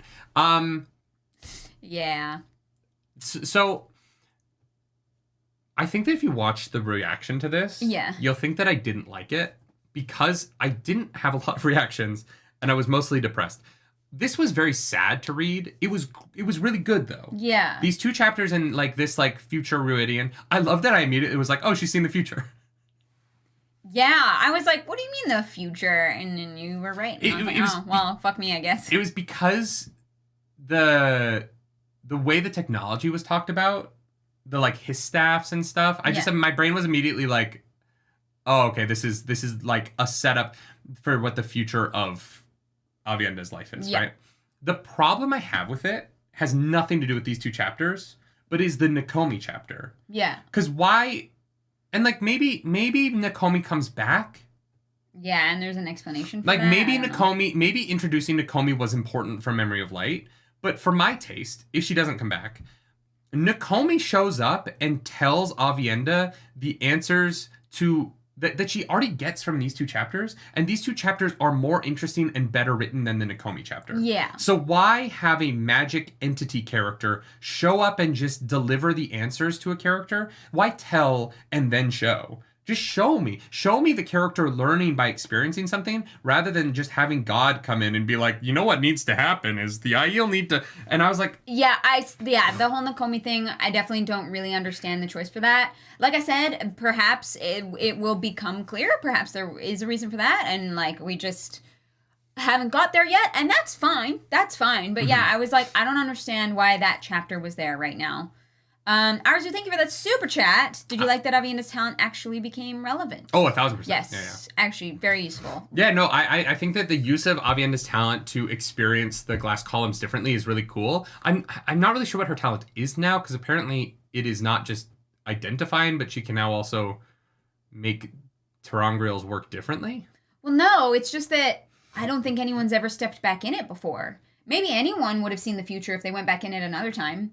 That it gives you the past and the future. Oh, okay. I don't know if I don't know if that had anything to do with her talent, but I think her because the thing goes dead afterwards, right? It has nothing left to show her. It shows her the past and the future, and then it's kind of done. But like her talent for understanding that there is something else there if she steps through, I think is what enables her to take that step, right? No, I did. Yeah. Michael Kioski, thank you for that super chat. Now Aviendha just met her, and this is crazy, but she's an elder. Nakomi, maybe. Here's my thing. I think that what Nakomi says... maybe. I don't have a problem with what Nakomi says because it is the answer that Aviendha needs to know. Yeah, I just think that she gets it out of Viridian. I don't know why you have a character just tell her that. Yeah. When she's already going to get that answer from Viridian. She learns that lesson in a much more interesting narrative way than just having some fucking random woman in the desert be like... yeah, I just don't think that chapter needed to be there. Yeah. At this point in time, anyways. Like I said, maybe that'll change. But... And maybe Nakomi comes back. I really, like, I was distracted during the listening, because we listened to these 2 chapters, the reaction's up. I was distracted during the listening to be like, oh, this is just the Nakomi lesson again, but better. Because this is the better way to do it. This is 100%. This was really interesting. It is hard to, like, the moment with looking at the baby and realizing that the baby she's clutching is dead, that was the moment where I kind of tuned out a little bit. It was rough, yeah. It was tough to listen to. That's probably the moment where I would have put the book down for 10 minutes and, like, gone for a walk. But because we were reacting to the 2 chapters back to back, I, like, didn't have time to step away from it in that moment. And I think I would have enjoyed the second chapter more if I had, like, been reading it and I had taken a second after that. But, like, that moment really, like, it's the danger of reacting sometimes, right? Where, like, there's sometimes things that you experience on camera that are hard to experience on camera, and you disassociate a little bit. Yeah. I feel like that's happened to both of us at different times throughout reactions. Yeah. And that was one for me where, like, the realizing that she was holding her dead baby was very visceral. And so I think these chapters are really well written for that reason. Totally. Yeah. That response is totally intentional. Yeah. But it was a lot. And we were like, whoa, that was a lot. Not that we didn't like it. It was well done and we enjoyed it, but, like, enjoyed it seems like the wrong word. It's really well done, but it was not enjoyable. It was heavy. Yeah. It was really, really heavy. And like, it's cool, right? I like that this series is looking beyond the last battle. Mm-hmm. I do appreciate that a series with so much prophecy in it and with so much prophecy around the last battle. I sometimes get frustrated because there's always, like, the prophecy ends it's like in Harry Potter they have this hall of prophecies and there's, like, but the Voldemort prophecy is the one that is the last one because that's where magic, I guess, stops existing. And so I like that this series... What do you mean the last one? It's just so many series, in my opinion, bring up that there are people with prophecies and all of these things, and they always bring up the prophecies related to these characters in terms of what their battle is going to be within that book. Uh-huh. And there's I feel like a lot of series don't have prophecies that are, like, about after the battle. And sometimes that's for narrative reasons. But, like, if you're going to tell me a story about this character who's going to has a prophecy about them that has world consequences, there would be other prophecies about how things Well, there were, like, thousands and thousands and thousands of prophecies in that hall. They just didn't go looking at them all. No. I understand that. What I'm saying is that I appreciate... You're talking about this series. I'm saying that in a lot of series, I would appreciate this more, where if you're going to have a world of prophecy, show me that there are characters experiencing prophecies about the consequences, prophecies about what happens next, prophecies about the kids of these characters that could or could not be, right? I'm saying that, like, I appreciate that this series is looking beyond, and that in this world, and Min's prophecies do this a little bit too. We have that chapter earlier.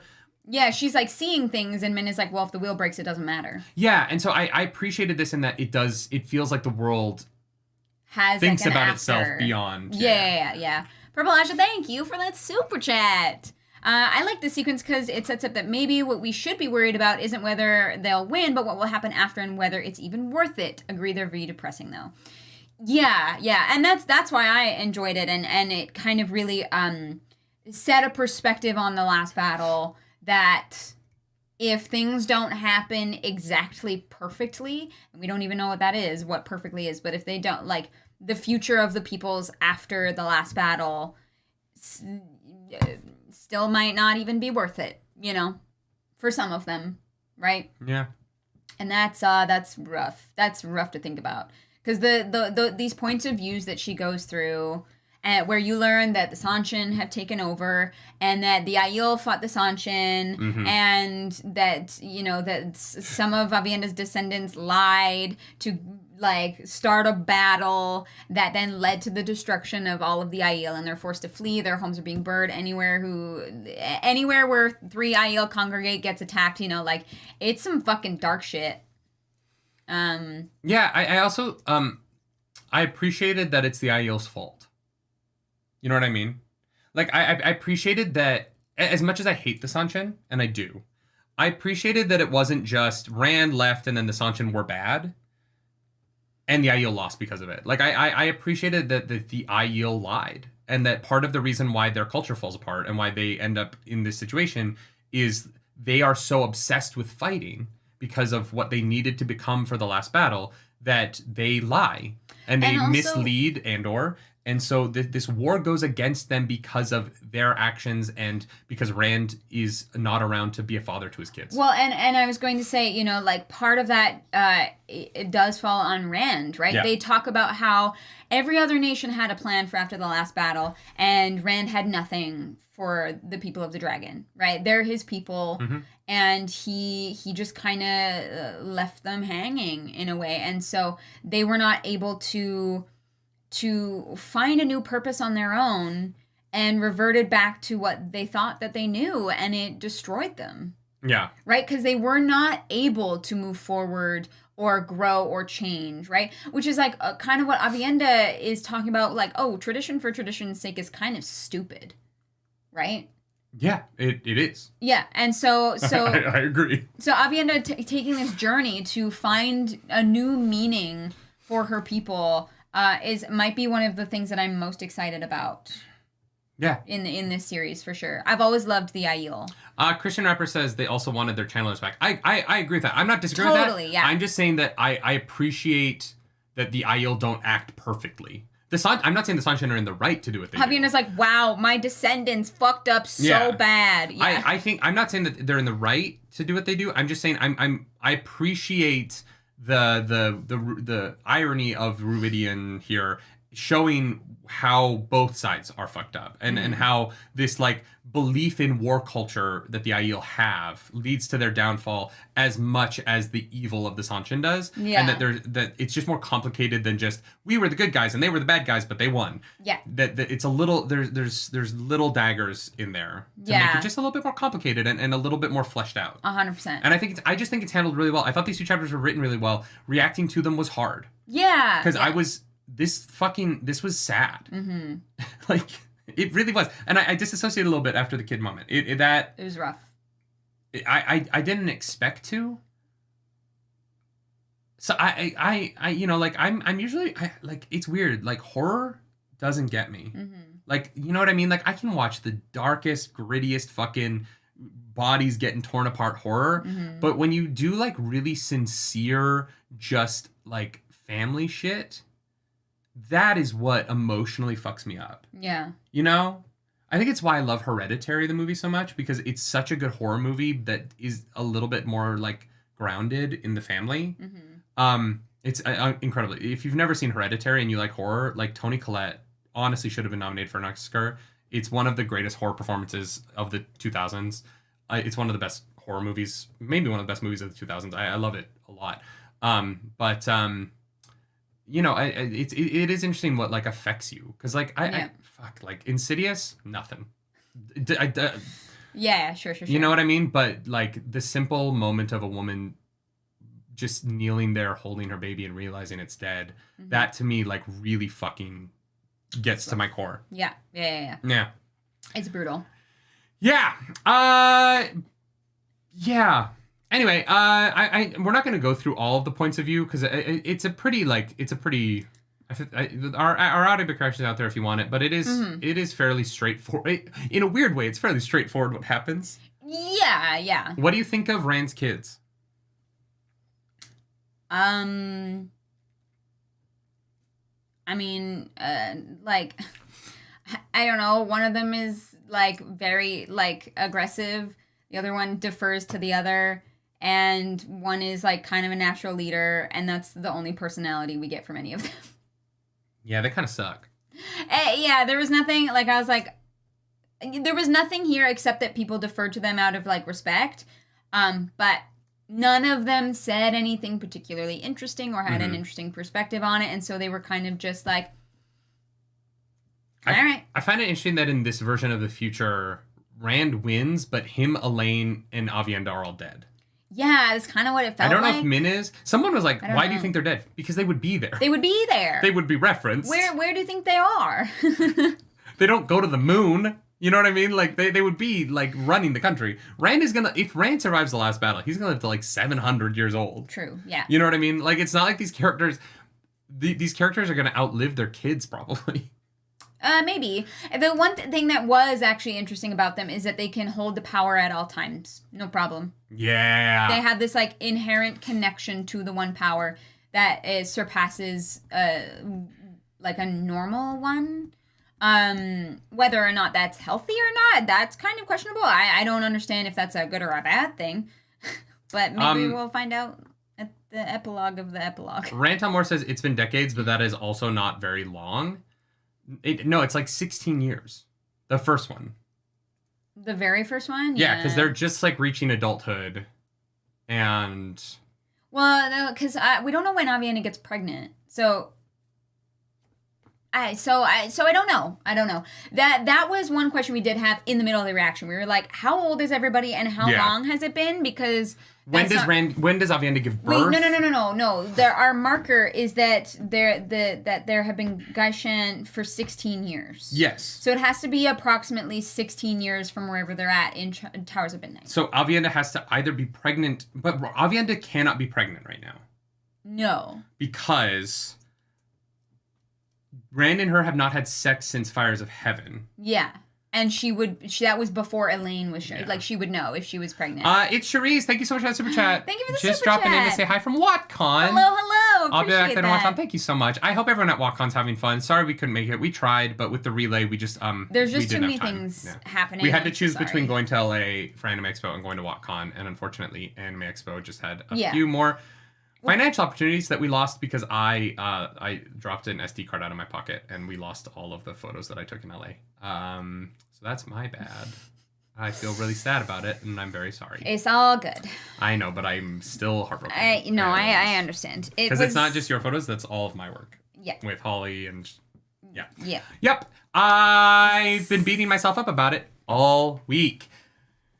Shit happens. Aviendha cannot be pregnant. There's no way. She hasn't even spoken to Rand. Yeah, but she can get pregnant before the last battle, but that means that Aviendha, like, survives the last battle, gives birth, and then fucks off? Doesn't help the Aiel when the Seanchan fuck them up? Like, that doesn't make sense to me. Yeah, I don't really know. I just can't imagine that Aviendha would be like, yeah, it's fine, go wipe out my people. Yeah. Yeah. I don't... Yeah, it was a little bit confusing to me. Not really sure when that was all happening, but... Yeah. Yeah.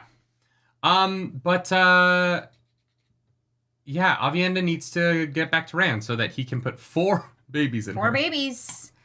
And I was like, if Elaine has 2, and then Aviendha has 4, are we doubling every time? Min's gonna have 8. Yes. Yeah. George says, why can't Avi be pregnant by Rand? Sure about that? Because they haven't even spoken. George? So, yeah, Aviendha has not been willing to speak to Rand for a while. They have not had any physical interaction since before Elaine... They have not spoken since Elaine got pregnant, right? And so, if Aviendha was currently carrying triplets and Elaine is quadruplets and Elaine is showing, Aviendha would be fucking massive. Yeah, Aviendha would know that she was. She would have had. She would be having difficulty channeling. She would be like experiencing it in dreams. She would like there are so many reasons. If she's pregnant right now, I have so many fucking questions. Yeah, like, that would be really weird. She didn't notice that she has quadruplets? Yeah. I get that the Cadensor, the hooped skirts are a little bit looser than the Cadensor, but you would fucking notice you had quadruplets in your belly. Yeah. And when would they have had sex? They have not talked in like 7 months. No, there's absolutely no way that she is pregnant at all. Dale Hendrickson, thank you for that super chat. Super chat. Difficult situation. If you don't promote to make the network's money, how do you get paid? You have a contract that already guarantees you your money, so it doesn't matter. How well a show does, if you get residuals, I mean, then sure you can get residuals. Oh, I was like, what the fuck does this have to do with the Wheel of Time? Though you just started the show, Dale. Welcome in. 2 hours from now, this is gonna be really weird. Yeah, no, it doesn't matter. It's not the actor's job to advertise. He might be talking about us though.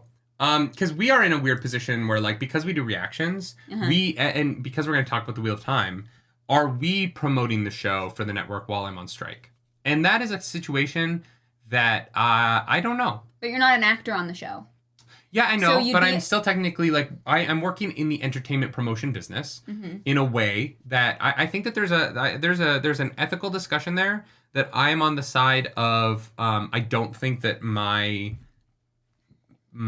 stuff has enough of an impact for that to matter. And I also, am not, I'm not sure I'm willing to throw away my channel and all the work that we do for what I think would be a minimal impact. But yeah, there's an interesting ethical debate there about whether or not what I'm doing is ethical while we're striking. But you didn't work on those things. Sure. And I don't have a contract. Like, I have no connection to them. Yeah. No, for sure. I'm not saying that, like, but is it ethical for me to be making content that is in some way promotional to stuff that is currently coming out rather than just like... if we go see the Barbie movie and you tweet, I like the Barbie movie, that would be essentially the same thing. Yeah, no, I know. And that there's a question there, right? Of like, is... Sure. I don't know. I don't think so. I think it's an interesting idea. Matterk says Ali and Gus are contacting SAG to make sure they are safe to post episodes and comment on the content during the strike. I might reach out to Ali and see what she thinks. Fair enough. Yeah, who knows? Maybe we'll end up covering Memory of Light. Because if SAG is like, please don't do this for new stuff, and we just do like Full Metal Alchemist and like older shows, then we don't have to keep watching Secret Invasion. Yeah, I mean, that would suck. Andre says, skip the show, read the last book. Thank you for that super I don't know, I'm going to think about it. But you know what I mean? I'll do it by myself then, because I'm not part of the union. That's fair. I am not in... Do you feel like... Do you understand the moral question that I'm asking? Sure, yeah. But your sole purpose is not promotion and advertising. It is critique. That's true, and I'm not nice to things. No. So blatant promotional stuff... I think is a different segment entirely from critique, because like critics will still be critics will. Critics will still be writing critics aren't reviews. In the union. Yeah, no, that's interesting. Because I think that if people watch our Secret Invasion reaction tonight, it will be hard to say that is a promotional material. No, because we're both like, episode 4. Wow, this kind of wasn't great. Yeah. Yeah, I think I might have a conversation with Ali though and see what she thinks. Fair enough. Yeah. She's smart. Yeah. If you guys want a better version of this podcast, go watch Ali and Gus. They're smarter than me. Wow. Honestly, you should be on a show with them. Why? Because the three of you would be great. If you just cut me out of the content, everything would be better. Stop that. Then how else would we be asking about the Two Rivers longbows and how they came to be in the Two Rivers? Nah, I don't think people want that. Fuck off. Slick Jack says, well, you promoted the hell out of AOT from what I understand. Yeah. I don't know. I seem to be when people have a problem with us, it seems to be that I'm the common denominator in that problem. So no, people maybe I'll hate just me edit sometimes. your content and I'll just keep my face off of it. No, people have a lot of issues with me as well. Yeah, right. Yeah. Nerdy Nightly. Yeah, it would just be Clarus Nightly. No. That's a different website. Nicholas Reed, thank you for joining the Nargs. I feel like watching shows that were completed before the strike is better than watching the reality TV shows that are coming out as replacements. Hey. Sure, yeah. I'm going to be on those shows. Love Island 2, this guy. All of these jacked, oiled men, and then me. I would love to see that. You know what the funny thing is? Love. I would clean up on those shows. You know what I mean? Yeah. I would be the most popular guy on all of those shows because the women would be like, there is one person on this island I can have an actual conversation with. And it's David. He's nice. Yeah. He has not a crazy amount of money, but he's not broke. He's Canadian. He's got interesting things to say. And he actually listens when I'm speaking. Yeah. What a man who listens when I speak. I've always been like, I feel like I could fucking crush The Bachelor.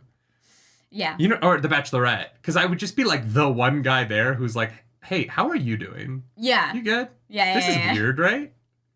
I'd make her laugh a little bit, not be a total tool. You also understand how things that you say can be edited to be misconstrued, and so it'd be harder for them to manipulate what you said. Oh no, it'd be so easy. I would give them gold. Oh, you would do it on purpose? I would get the other men to fight every week. Mm-hmm. I would be a fucking goblin sowing chaos.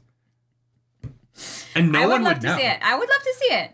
Because sometimes I'm watching those shows and I'm like, you can just tell that the woman is like, I just can't wait for him to take his shirt off because, God, this conversation's boring. Yeah. Oh, reality TV. Very real. Very reality. Well, and then they always break up because the dude's so, like, it's always inevitably the same thing where they're like, like he was going out too much with other women and he got popular from the show, so his Instagram blew up and he was in his DMs. And I'm like, yeah, what did you expect? Look at the guy that you're dating. Go listen to the conversations you had with him. Are you surprised that he was a fuckboy? Oh, you're the only one who's surprised. Everyone else is like, yeah, that checks out. Oh, I would never make it on the show, though, because I wouldn't pass the test. No. Because they'd be like, oh, no, you're too rational. Yeah. We need you to be a more unhinged alcoholic. Yeah. Anyway, Wheel of Time. Why are we doing this? Is David turning into a unicorn hunter? Should we have a show called Unicorn Hunter? Is that what our podcast is called? Oh my God. This week's trophy hunt. No, don't make it weird. We just have a wall with like... just framed photos. Photos of everyone we've had sex with together. That would be so weird. that would be so weird.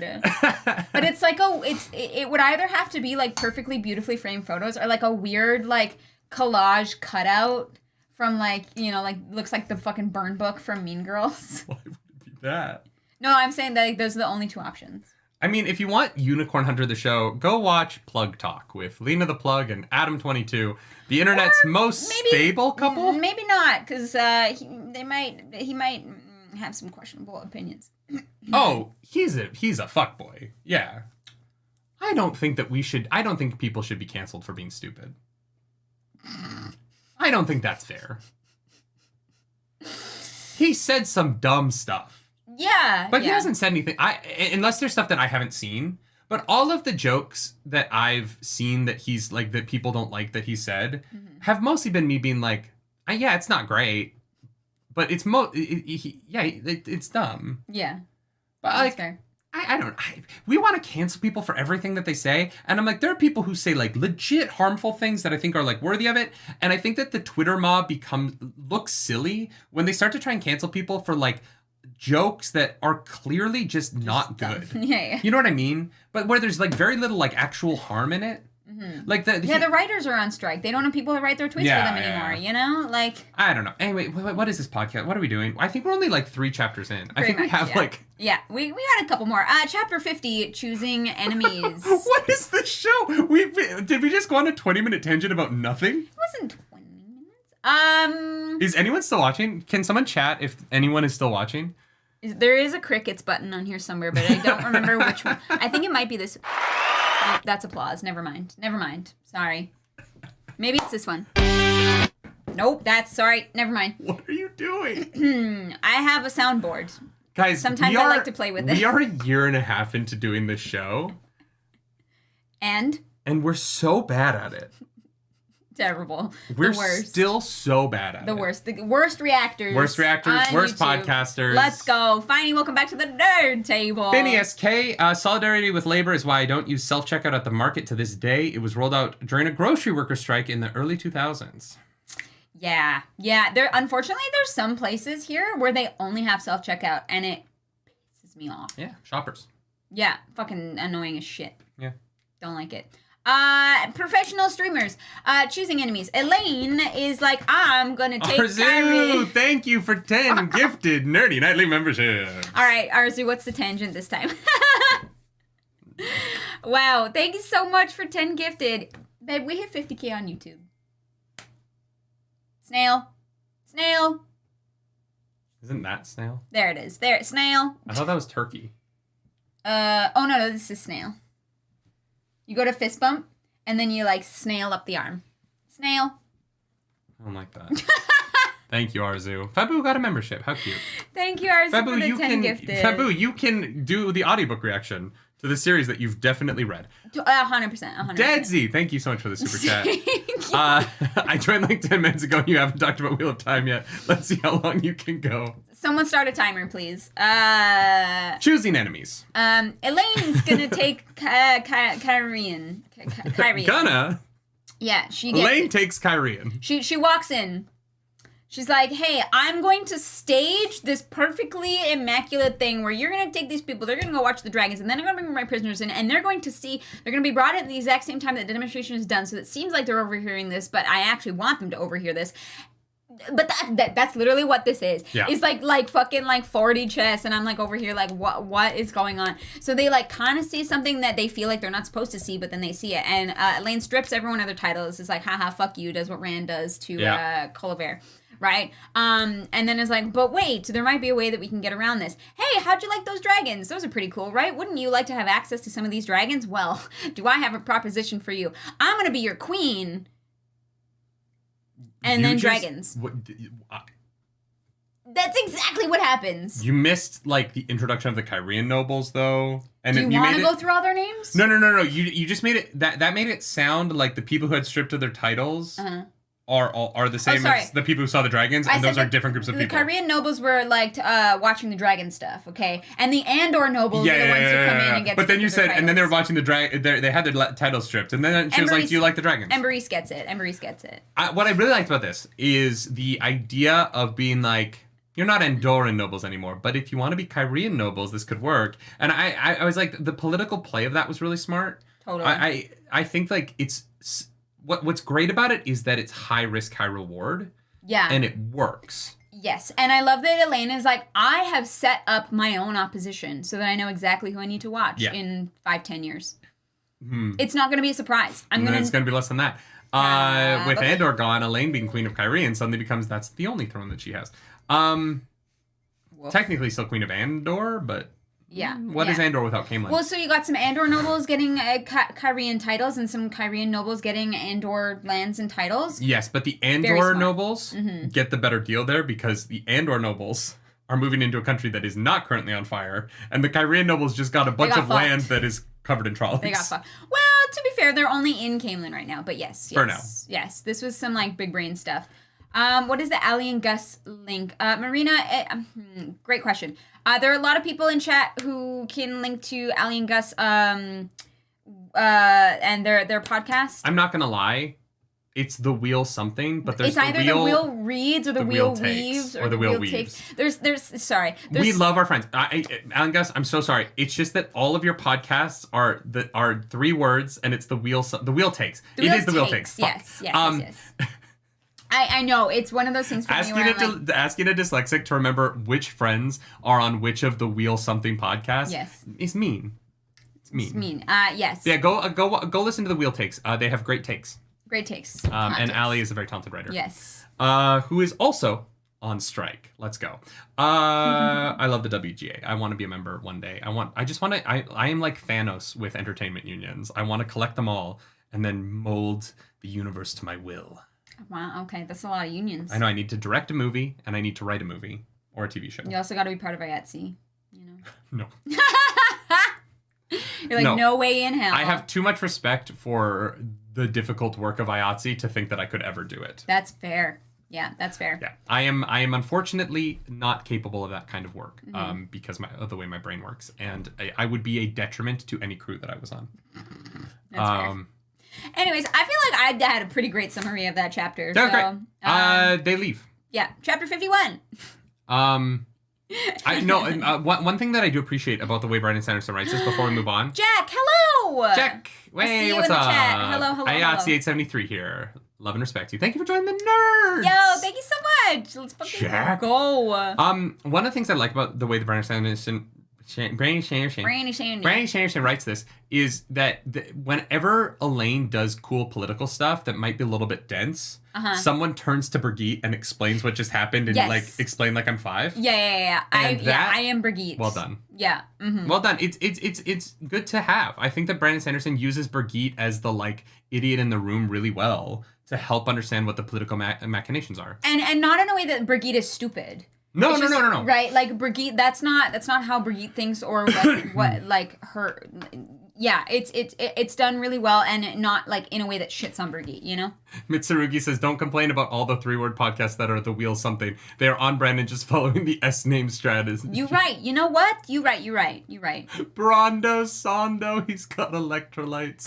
Do you remember Brondo? No, I don't know what that is. Oh my god. I'm just going to keep calling him Brandy Sandy. It was a YouTube video. I can't believe you know, like, the weird YouTube you know, but you don't know Brondo. No. Very funny. You don't know Charlie the Unicorn, which still hurts my soul. You know what? So. I just don't like unicorns, okay? That's not true. Anyways, chapter 51, testing. Rand goes back to the Borderlanders. Catswain is like, that's dumb. Oh, what? Nothing. That your unicorn joke, and I was being funny about it. Oh, I thought you were looking at your phone, and I was like, what happened? I'm not actually looking at my phone. I just fidget with things. No, I thought that reaction was to your phone, not to what I said. No, it was to you making a joke about what we're doing tonight. I wasn't going into that much detail, but all right. I don't know what you're talking about. Is there a unicorn in this chapter? A testing! Chapter 51. Yeah, Catswain is like, Rand, you dumb. And Rand is like, noted, thank you. Moving on. No, that is not what he says.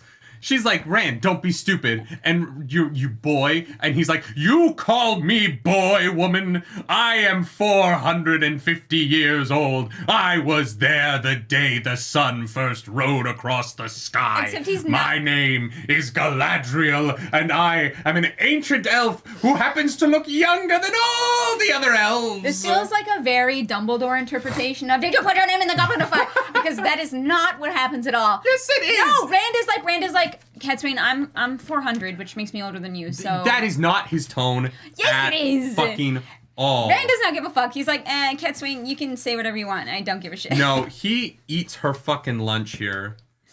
But he's so chill about it. No, he is not. It is fully, Are you ever going to give up that affectation, Catswain Sedai, calling me boy? I no longer mind, though it does feel odd. I was 400 years old on the day I died during the Age of Legends. I suspect that would make you my junior by several decades at the least. I show you respect. Perhaps it would be appropriate for you to return it. If you wish, you may call me Rand Sedai. I am, so far as I know, the only male Aes Sedai still alive who was properly raised, but who never turned to the shadow. See, here's how I read it. Here's how... Boom! Okay. Slap across the face, punch in the tit, uppercut to the jaw. Here's how I read it. Are you ever going to give up that affection, Catswain? What the fucking... Like... Are you gonna... Are we done here, you know? You think he was, like, in Garden State? Garden State? You're delivering it like you're in a Kevin Smith movie. Yeah, he's like, look, calling me boy, look, I don't really mind that it does feel odd. I was 400 years old. Like, he's like, I don't know what you want, Catswain. Just shut the fuck up. That's how I read that. There's no world in which he's delivering it like a 2005 indie actor. Yeah, he's like, if you wish, you can call me Rand Sedai.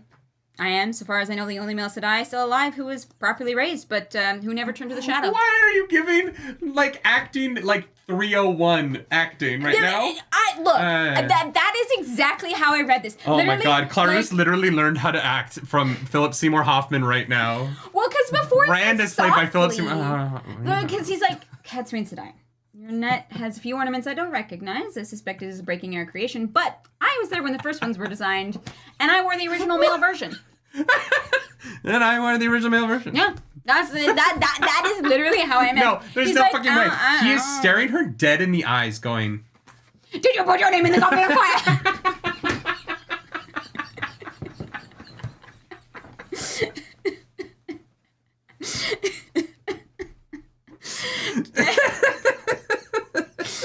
James Robb, thank you for the super chat. Rand Sando writes things simply enough that even idiots can understand. I love it. And for some reason that appeals to me. James Robb's probably because you're an idiot. I love you. Rant on more. Thank you for that super chat. Rand Sedai.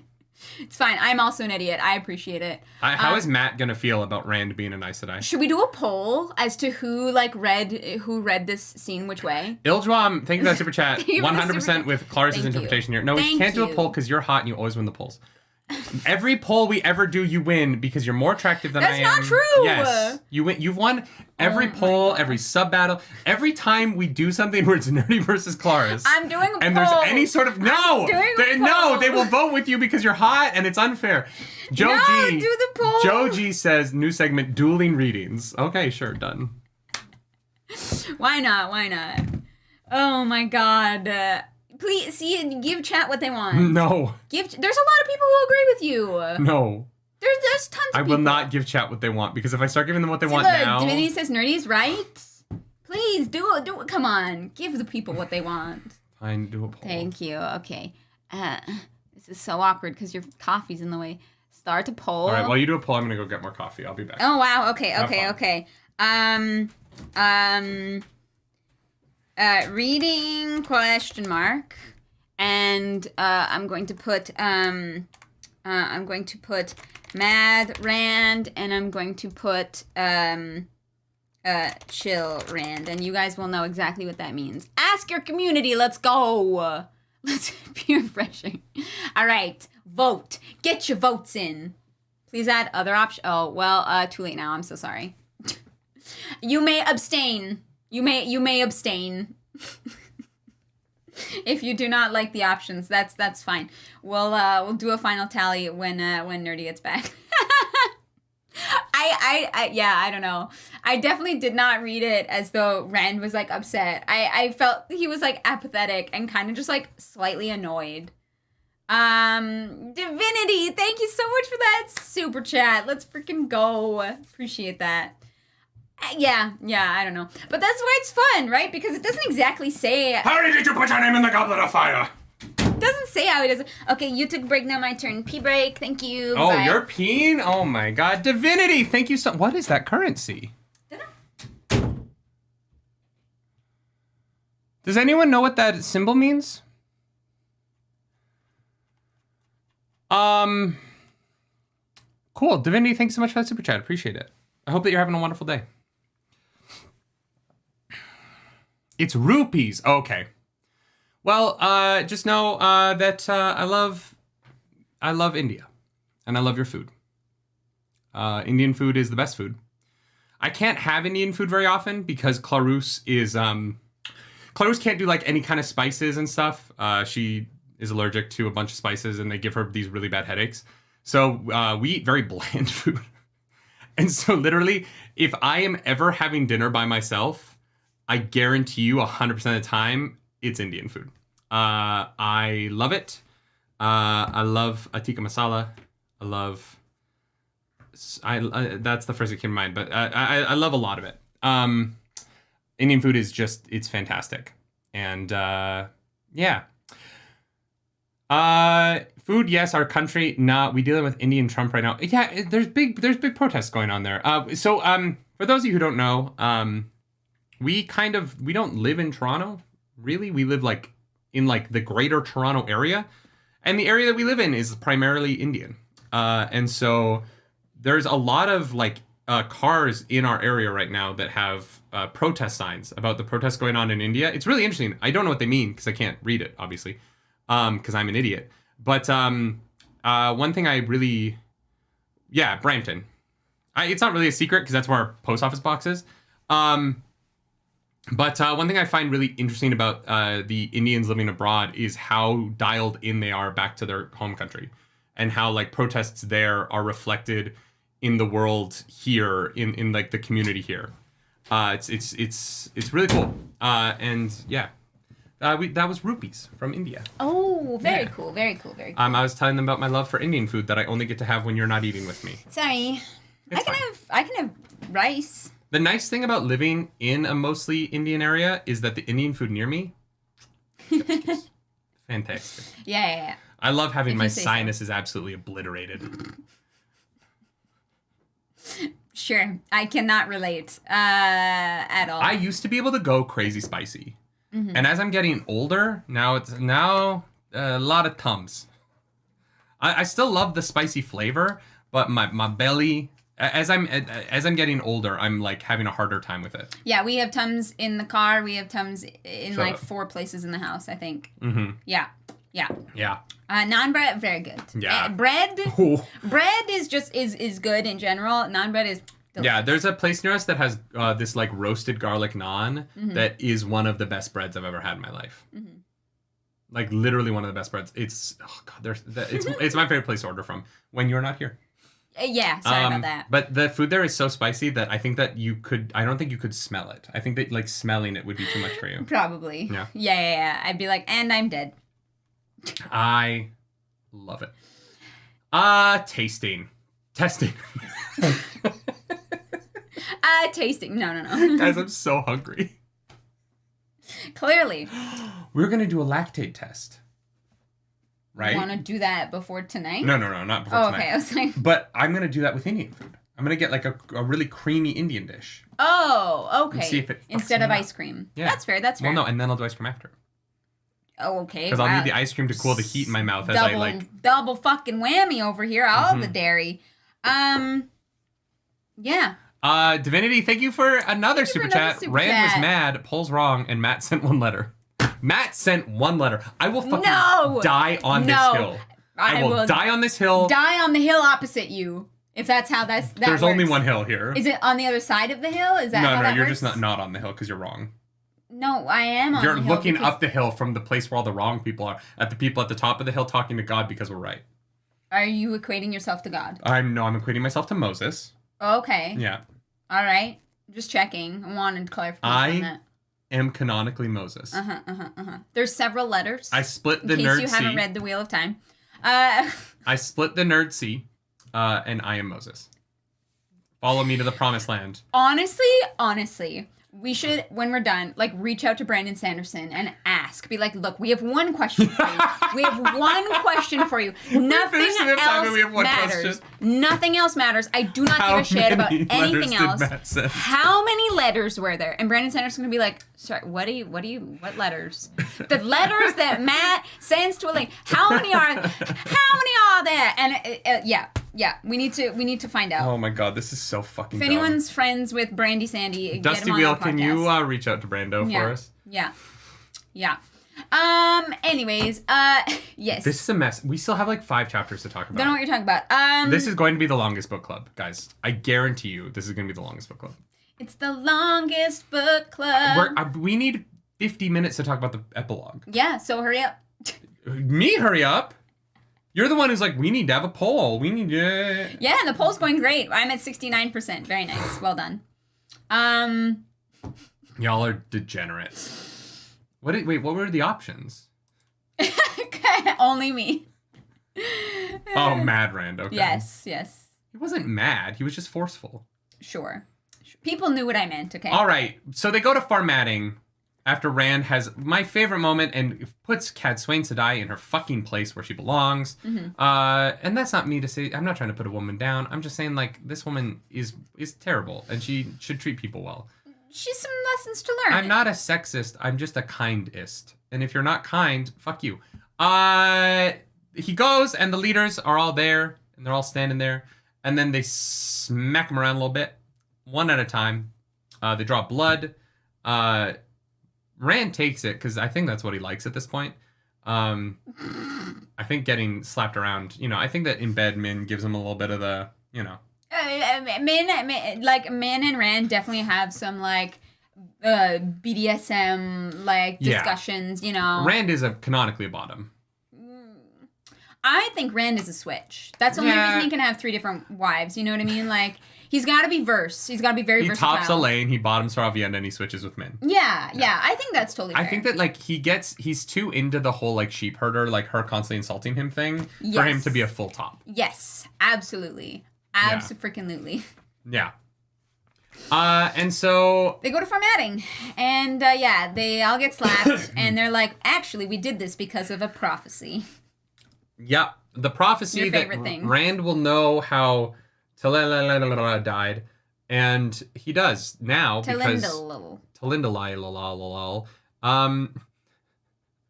Tiramisu. We'll go with that. Tiramisu. Yeah. Yeah. I thought it was going to be Polly Pocket, but Polly Pocket it was not Polly Pocket. Was still alive when Rand died. Yeah. So yeah, apparently, what did I call her? Can't even remember the nickname I gave the character. We're really good at this. So Anyways, Rand is like, how do you know who Tiramisu is? And they're like, well, we have a prophecy, and it says that we will draw blood, and that you have to know how this person died, otherwise there's no hope, and we're gonna fight you. So if we had fought, then our armies would have attacked, and everyone would have died. And Rand was like, wow, it was a really good thing that I came here today and not last time I was here, because I would have killed you all.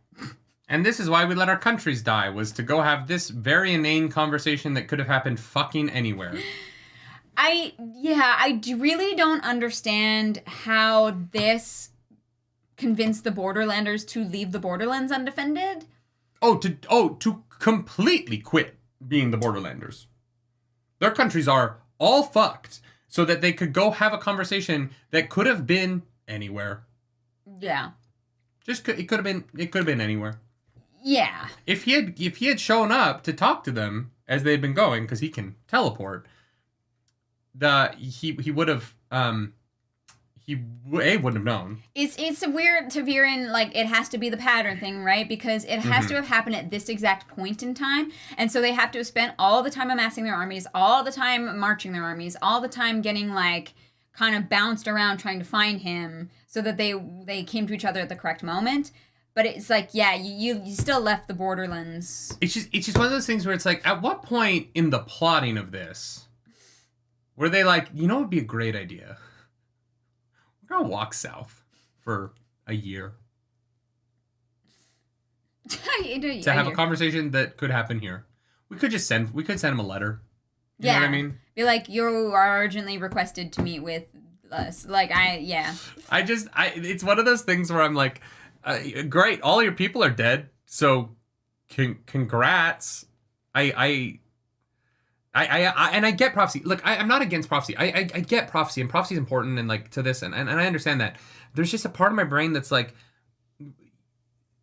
this prophecy was worth your countries all dying, I guess. I think that's what's not justified here for me. Yeah. Is like why this was so important that the other stuff is not important, right? Yeah. And yeah, I like your fucking people are dead now. And I guess you have your answer that the final battle can happen, but like maybe it would have been better if your people were alive. Yeah, it's definitely not like a justification that I think I will ever truly understand, but it happens this way so that it happens at the correct time, I guess, and it's fine. This is pushing the convenience of ta'veren for me. Because there has, at least in the series, the ta'veren, look, I'm not gonna lie, ta'veren pisses me off a little bit sometimes. Because it makes everything seem not worth reading to me, in that, well, it's just whatever, if the conveniences can be this strong, then why am I reading this, right? If our characters' actions don't really matter because it's probably not them acting, but rather the magical universe thing, but at least for the most part, the ta'veren has been centered around the location where they were. When they go to a town, it affects that town more because there's a pull around them in the pattern. Yeah, or they run into one another. This is a situation where Rand's ta'verenness is so strong that a year ago, 4 nations moved their entire armies south through all of this nonsense to get to this point, so that the convenience of this moment could happen after Veins of Gold. Yeah. And it's just it makes ta'veren, the pull of ta'veren, so powerful now that I'm like, well, are any of these people that we meet, are any of them doing anything of their own free will? Yeah. Are any of our characters' actions outside of our ta'veren boys, are any of their actions them? And that to me is just a little bit less interesting. And so the size of this ta'verenness and the convenience of this, it does. I didn't love it. I didn't love this chapter. Okay. I didn't get a lot out of it. I don't feel like the Borderlanders justified themselves well enough for the losses that they've sustained for this. And right now, you know what I would love? I would love if the Dark One had an anti-ta'veren thing. I would love if the Dark One could shut down ta'veren. in an area. Okay. Like if that's what the Mind Spike did. Right. Or if, like, let's say Matt had to choose between the wolf head necklace protecting him from Aes Sedai or being lucky. And he can only have one at a time, and he has to actively make these choices between being a ta'veren and being lucky or wearing the necklace that protects him from the one power. Mm-hmm. And so, like, he's like, oh, I'm going gambling, so I have to risk of gambling, because he's going to win the gambling, is that he's not defended from the one power, right? Mm-hmm. It's just something, but this ta'verenness is, like, so big that it is affecting all of our characters now, and I'm like, okay, so do any of their actions matter? Or are they just NPCs who are bopping through whatever Rand's pull that is like a pretty common, like, big theme that I feel like is explored a lot in fantasy. Like, do your own choices truly have any merit? Is there such thing as faith or no fate? Right? Like that's like a genuine question that I think is being asked by the series.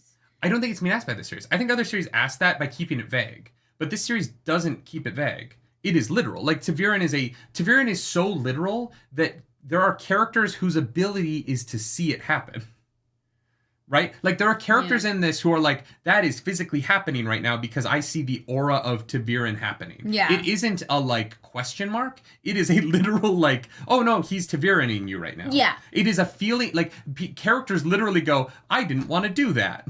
Yeah, it was not super satisfying, but it is what it is. We got, like, this, we don't really know, like, much about this woman who died. I thought maybe that would be, like, important somehow, but the fact that he, like, just knows who that is enough, and we know nothing about her, so... I didn't mind that. I like the idea that there's, like, a very obscure thing that only he would remember, right? Yeah, someone who I figured it was... She's someone who isn't important enough that there would be any writings about her. Yeah. I just mean, like, I thought maybe there would be some kind of, like, story about that. It just kind of was like, oh yeah, a thing that happened. Yeah, this chapter was kind of, like, fine. Yeah. And then they're like, all right, we're going to go meet with all the monarchs. We're going to go Shao-Gu. We're going to break the seals and we're going to do pew-pew. Oh, and he's like, I would like to apologize to Huron. Yeah, love that. Yeah. I wish we'd gotten that. Yeah. I hope we see that and it's not just off page. I don't know. I don't think it's, I don't need to see it.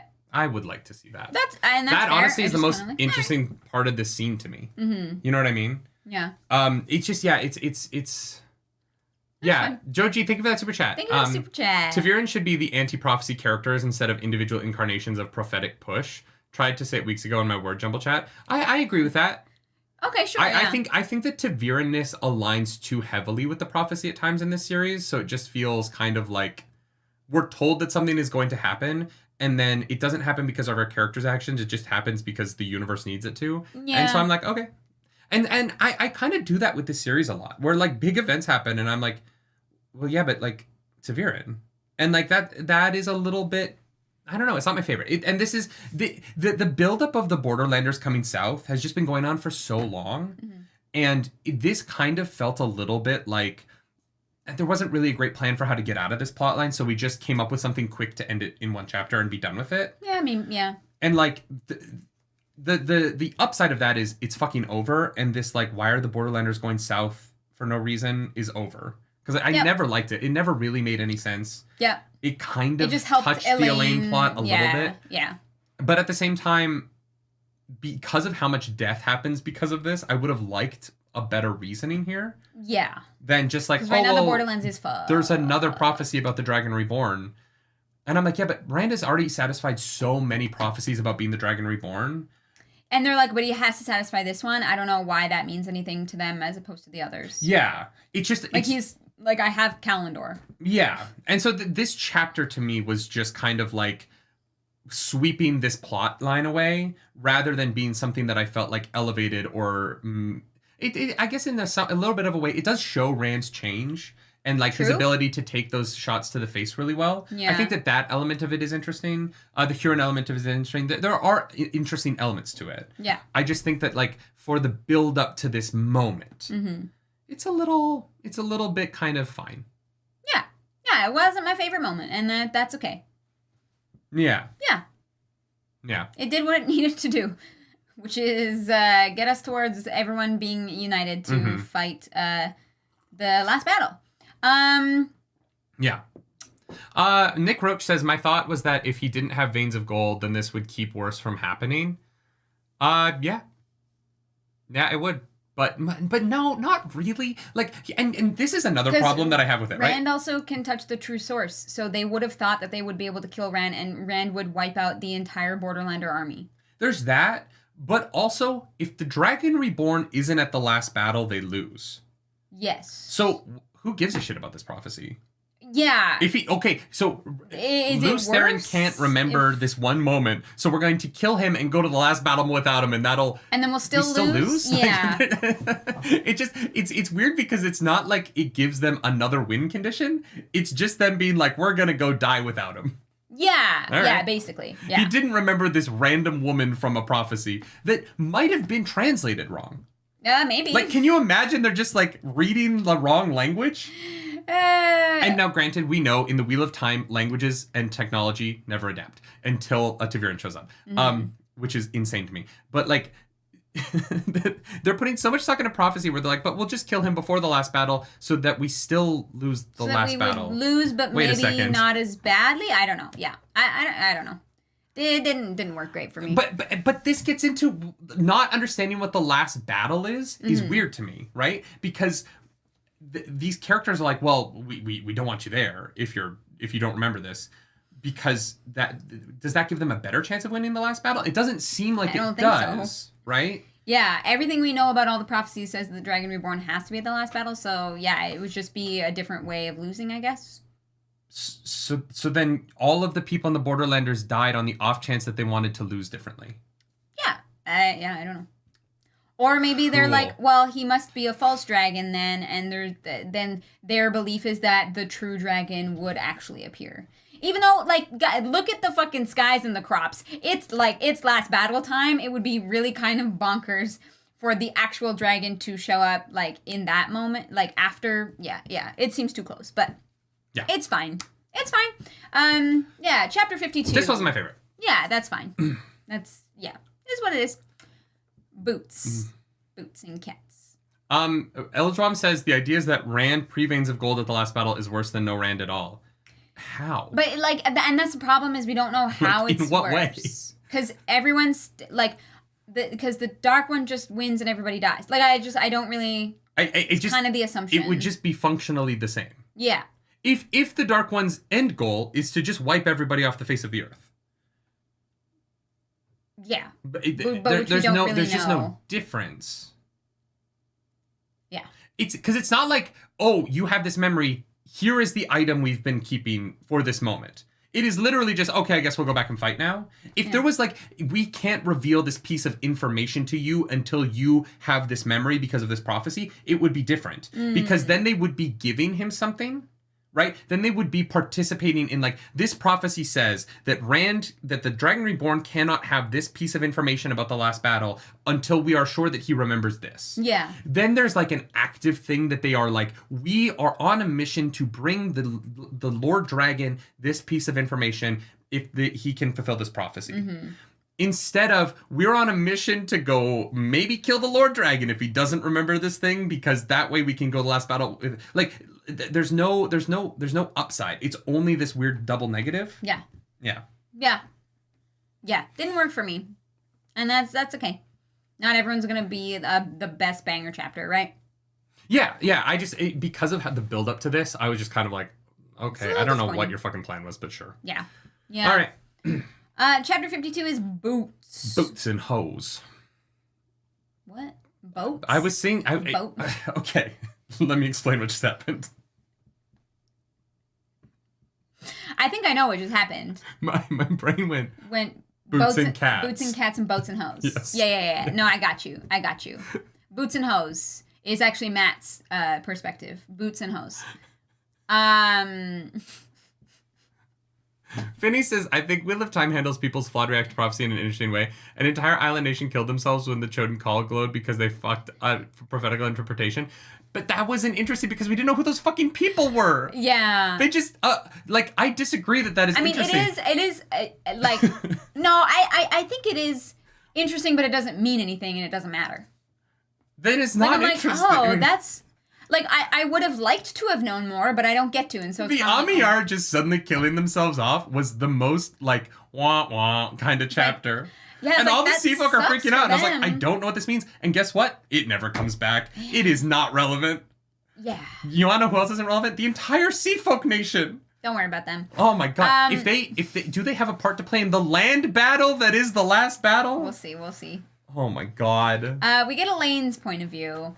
And basically, Elaine gets on her best horse and walks into Kyrene and takes the throne. But first, Brigitte is like, wait a second. And she pokes around in the cushion. It's like, yes, a poisoned needle. And everyone's like, it was clearly for the Lord Dragon. Obviously, that was meant for Rand. Ha ha. Don't read into it too much. And Brigitte is like, all right, well, there's only one way to tell if there's any more. And then she fucking just sits on the throne and is like...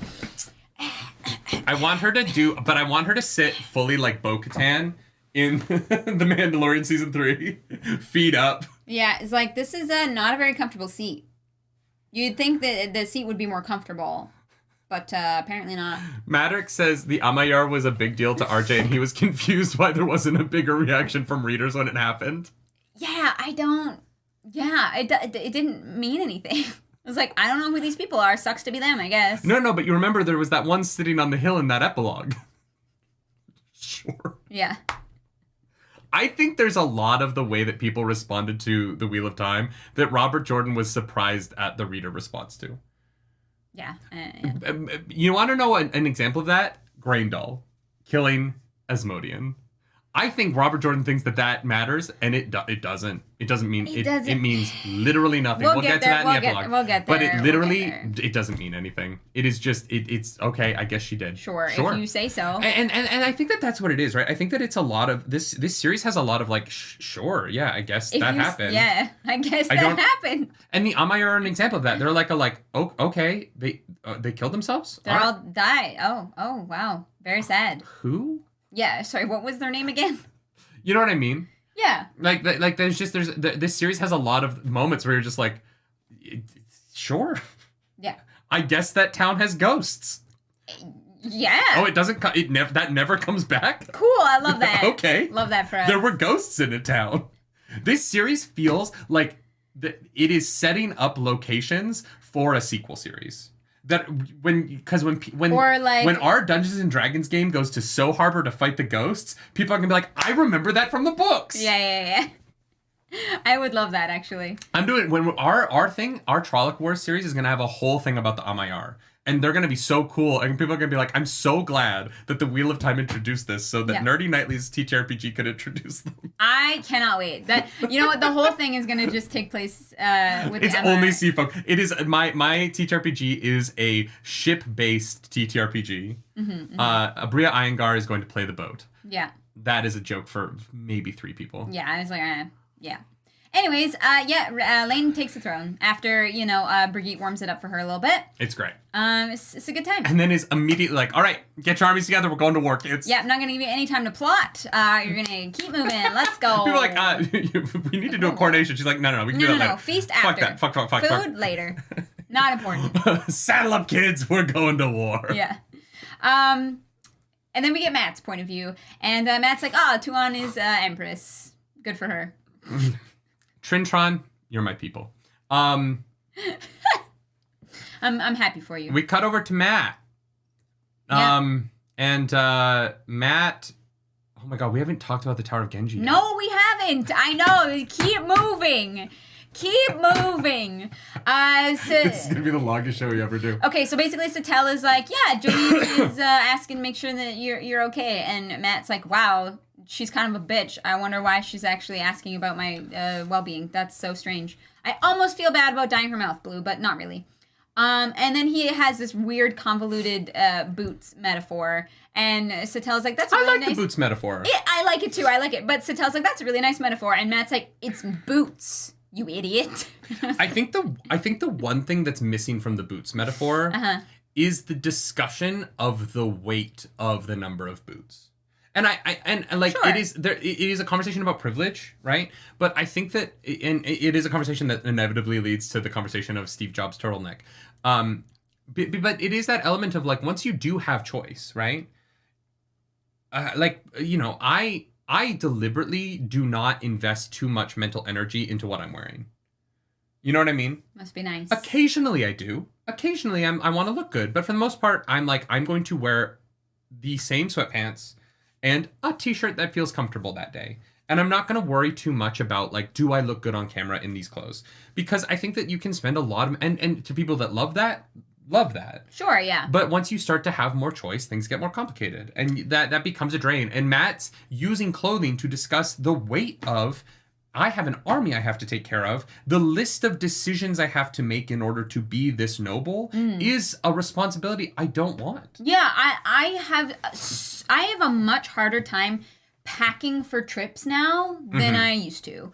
I definitely used to travel a lot less, but like it wouldn't really matter. You know, I'd bring some comfy outfits, some outfits that look cute, and it literally didn't matter. And now it's like, we are packing for work. And it is a responsibility for me to bring the cosplays that I might need, the surrounding like extremities that might entail, stuff that's gonna like look good on camera, and that if we get invited out to like a special event for some reason, that like I can be presentable. But then also like I always forget to bring just like a pair of comfy sweatpants to like throw on at the hotel, because I'm like, you know, I'm like worried about like this like checklist of things that I need to bring for work.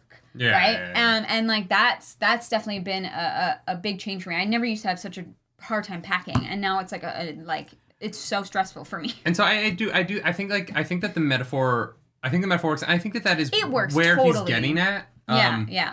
It is just funny that I don't feel like Matt. It is funny to have Matt use this metaphor and not understand what he's getting at. He does. He's just a little bit. He's obtuse on purpose. But he knows. Yeah. Like he knows. I truly believe that. Yeah. He's just giving. He's just plain dumb. Yeah. He's just giving Satel shit. You know. He's like, oh, it's just boots. I'm like, you know what you're saying. Mm-hmm. You just don't want to be seen as that guy. That's fair. Right. That's fair. Chapter 53, Gateways. We start with Pavara in the Black Tower dealing with the same shit Androl is. Yeah. And then she goes to see her roommate, and her roommate's got glassy eyes and has been compulsed. Yeah, has like changed her opinion on whether or not they should stay or leave. Why do you think Pavara's like, that's suspicious. What do you think is forcing Tame to do this slowly and not just rounding them up and doing it all at once? Well, because if they like miss somebody, like if they can't escape. Yeah, but I don't think he wants to. He doesn't want to resort to outright conflict, right? Because the amount of weapons that he still has alive seems to be important, right? And so it's easier to like do it over time and get these people like to do whatever he wants them to. Like they're just more valuable alive and under his control than they are dead. Mm-hmm. So. This part of this chapter is fantastic. The Pavara, like the encroaching. Honestly, I not to like get into my high, and maybe it's not my high of the whole week, but like definitely one of my highs of this week has been the Black Tower stuff. I think the mood in it is really well done. Mm-hmm. You know what I mean? Like I think the mood writing of these and the claustrophobic feeling that Brandon Sanderson puts into the writing of this section has so much tone to it, and I think is like just fantastic. Like really, like this is some of the best stuff at the end of the book here. Yeah. In setting up, honestly, setting up Mazrim Taim as perhaps the most interesting villain. Yeah. Right? Yeah. And this was just really cool. People are saying wasn't compulsed. Sure. Whatever magical power we find out that it is, we're using compulsion for now because that's the one that we know. But whatever has happened to them, I don't know yet, guys. They seem to be compulsed. And maybe there's another word for it. But that functionally they've been compulsed into changing sides. Yeah. And it's interesting. And I I like Pavara a lot. I think that she's one of the most interesting Aes Sedai in the series. Yeah. Especially, definitely the most interesting red. I wouldn't even say that. I would say one of the most interesting Aes Sedai. Period. Like, honestly, like, ever since the hunting of the Black Aja storyline and the way that she's been, like, trying to do the right thing in a system that she doesn't understand is inherently flawed is so fascinating. And I love Pavara, and I'm really scared of her right now. Yeah. Josh, welcome to the nerd table. Thank you for that. And if you're still here, make sure you like the smash button. Black Tower Invasion of the Body Snatchers, says Berserker. Have you seen Invasion of the Body Snatchers? No. Okay. It's fine. Yeah, sure. I don't know but yeah, no, Pavara here is great. I like that she and Andral, we get a little bit more where they are coming together to be the, like, secret resistance in the Black Tower, and I hope we get a lot of that in the next book because it is really well written stuff. We also know that we can infer, I think, that Tame is working with Moradin here, because the Dream Spike is clearly there stopping from making gateways. Yeah.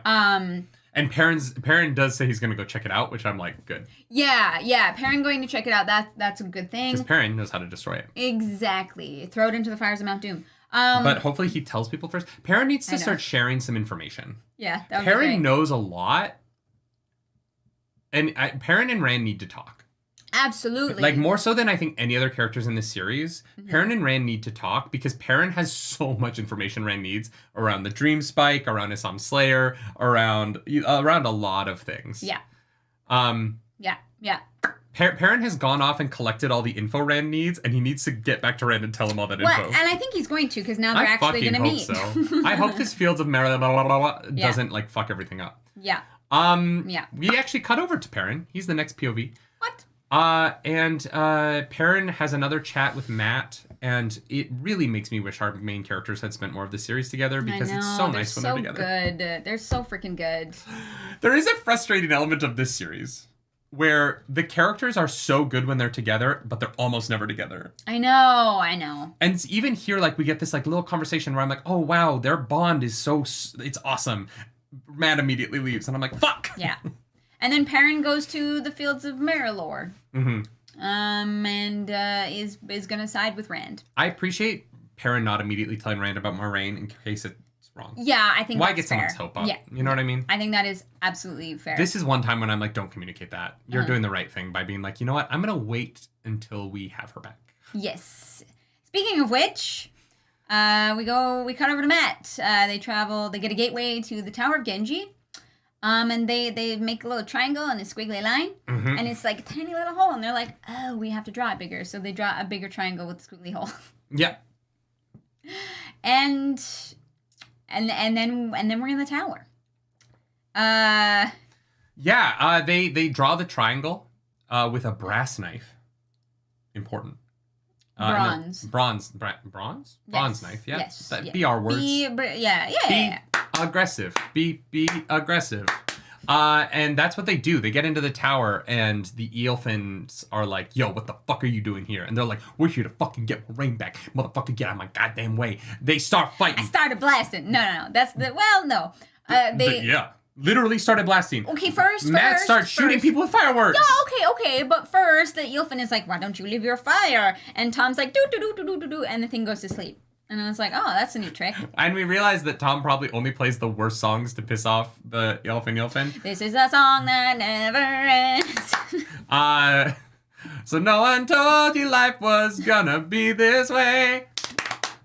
But just that over and over and over again.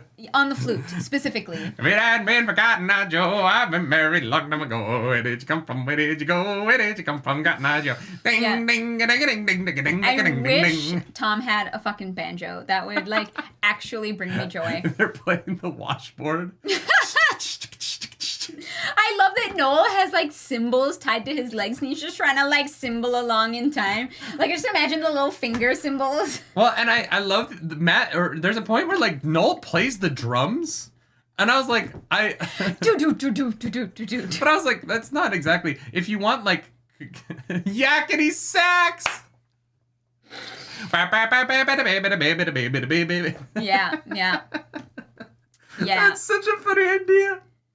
I just imagine, like... I love it. No, they just rickroll them the whole time. We're no strangers to love. You've got your feelings and so do I. Yeah. A full commitment's what you're dreaming of. You wouldn't get that from any other guy. That's so funny. 100%. Oh my god, they rickroll the Tower of Ghenjei. I would love to just, like, recreate this scene, but, like, with, like, dumb fucking songs. You know what I mean? If we perform all 12 minutes of Albuquerque. I would do it. I would do it. The elf and Ilfin are just watching them go by doing Albuquerque. They're like sprinting. They're like, way back when I was just a little bitty boy living in a box under the stairs in the corner of the basement of a half a block down the street from Jerry's Bake Shop. You know the place. Well, anyway, life back in the sun, everything was just peachy. Except, of course, for the undeniable fact that every single morning my mother would make me a big old bowl of sauerkraut for breakfast. And the Ilfin are like, what? And Matt's like, big bowl of sauerkraut. Big bowl of sauerkraut. Every single morning. Oh my god. They do all 6 verses of American Pie. Oh just my like the god. whole song. Yeah. There's just a point where the elf and Ilfin are like, how is it still going? What the fuck? Are you this shit is so long. Yeah. They become immune over time. They're like, yeah, it's not making me sleepy anymore. I don't know what's happening. That's actually why they start fighting them, is that they don't change songs, and the elf and Ilfin are like, nah, we've heard this one. We've heard this one. Yeah, no, next, please. Next, please. Thank you, next. Can you imagine? Oh, man. Anyways. No, Albuquerque is a song that Tom writes about this adventure in you the need Tower to rewrite the lyrics of Albuquerque to be about the Tower of Ghenjei. Or I'll do like the Weird Al theme song, but it's like the Matrim theme song. That's so funny. Oh, no. God, we're missing the most obvious fucking thing. The most obvious song for them to perform in the Land of Snakes and Foxes. What does the fox say? Ring ding ding ding ding ding ding ding ding ding ding ding ding ding ding ding ski ski ski ski ski ski ski ski. What does the fox say? Like, I'm like, why do foxes make such weird sounds? Oh my god. Oh my god. I cannot believe how many views that video has. Screeching what does the fox say as he runs through the Tower of Ghenjei. And Moraine is like in a coma, right? She's hanging there completely nude because they're so weird. She's just fully nude and she doesn't hear anything. She's just in the silence of the Ilfin realm. And all of the sudden, in the distance, slowly getting closer, all she hears is... She's like, the fuck is... What's going on over there?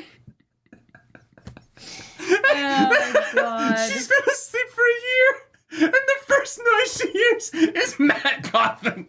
Ring ding ding ding ding ding ding ding ding ding ding ding ding ding ding. A true musical masterpiece, honestly. That's the funniest. That'll be our Wheel of Time entry. For Wheel of Time Idol, it's just gonna be what the fox say. Is you? We'll hang you like as Moraine. As Moraine with like the anime clouds covering you like we're in the onsen, and it's just me running down a hall. 3 of me. We'll use the 3-person filter. Oh, the 3-person filter on TikTok, and I'll just run down the hall screaming, "What does the fox say?" As you wake up and go like, What does the fox say? No, Elfin, eat me. Please, kill me now. Please. No, I don't want to go back anymore. This is the end. Oh, wow. Anyways. God damn it. Oh my god, my back. I laughed so hard that I literally pulled something in my back. So sorry. I'm getting so old. Yeah. Oh my god. Yeah, I feel that. Anyways, they get into the tower, and Matt is like, you know what? My luck seems to know what it's doing, and it's like, we're gonna roll a dice to figure out which way to go. Oh, yeah. And so they just keep running back the way that they came. Yeah. And it works. I love this. It does something. I loved this because I feel like Matt's luck has gotten a little bit goofy in his ability to be like, I'm going to lose this hand. But I'm like, it's gotten so specific. Yeah. Oh, yeah. And so I think that like finding a use for it outside of gambling that still involves the dice was really smart. Absolutely. And so this scene like really worked for me. I love the firework. And I like the Matt is just...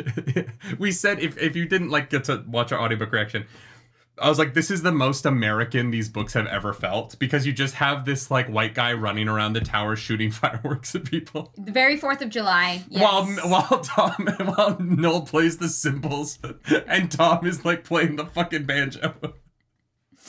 Yeah. I think in the middle of the reaction, I was like, "'Cause I'm proud to be an American, where at least I know I'm free." I had to sing that at a 4th of July event one time. And I was like, I'm Canadian. They were like, who, David's gonna do it. And I was like, sure.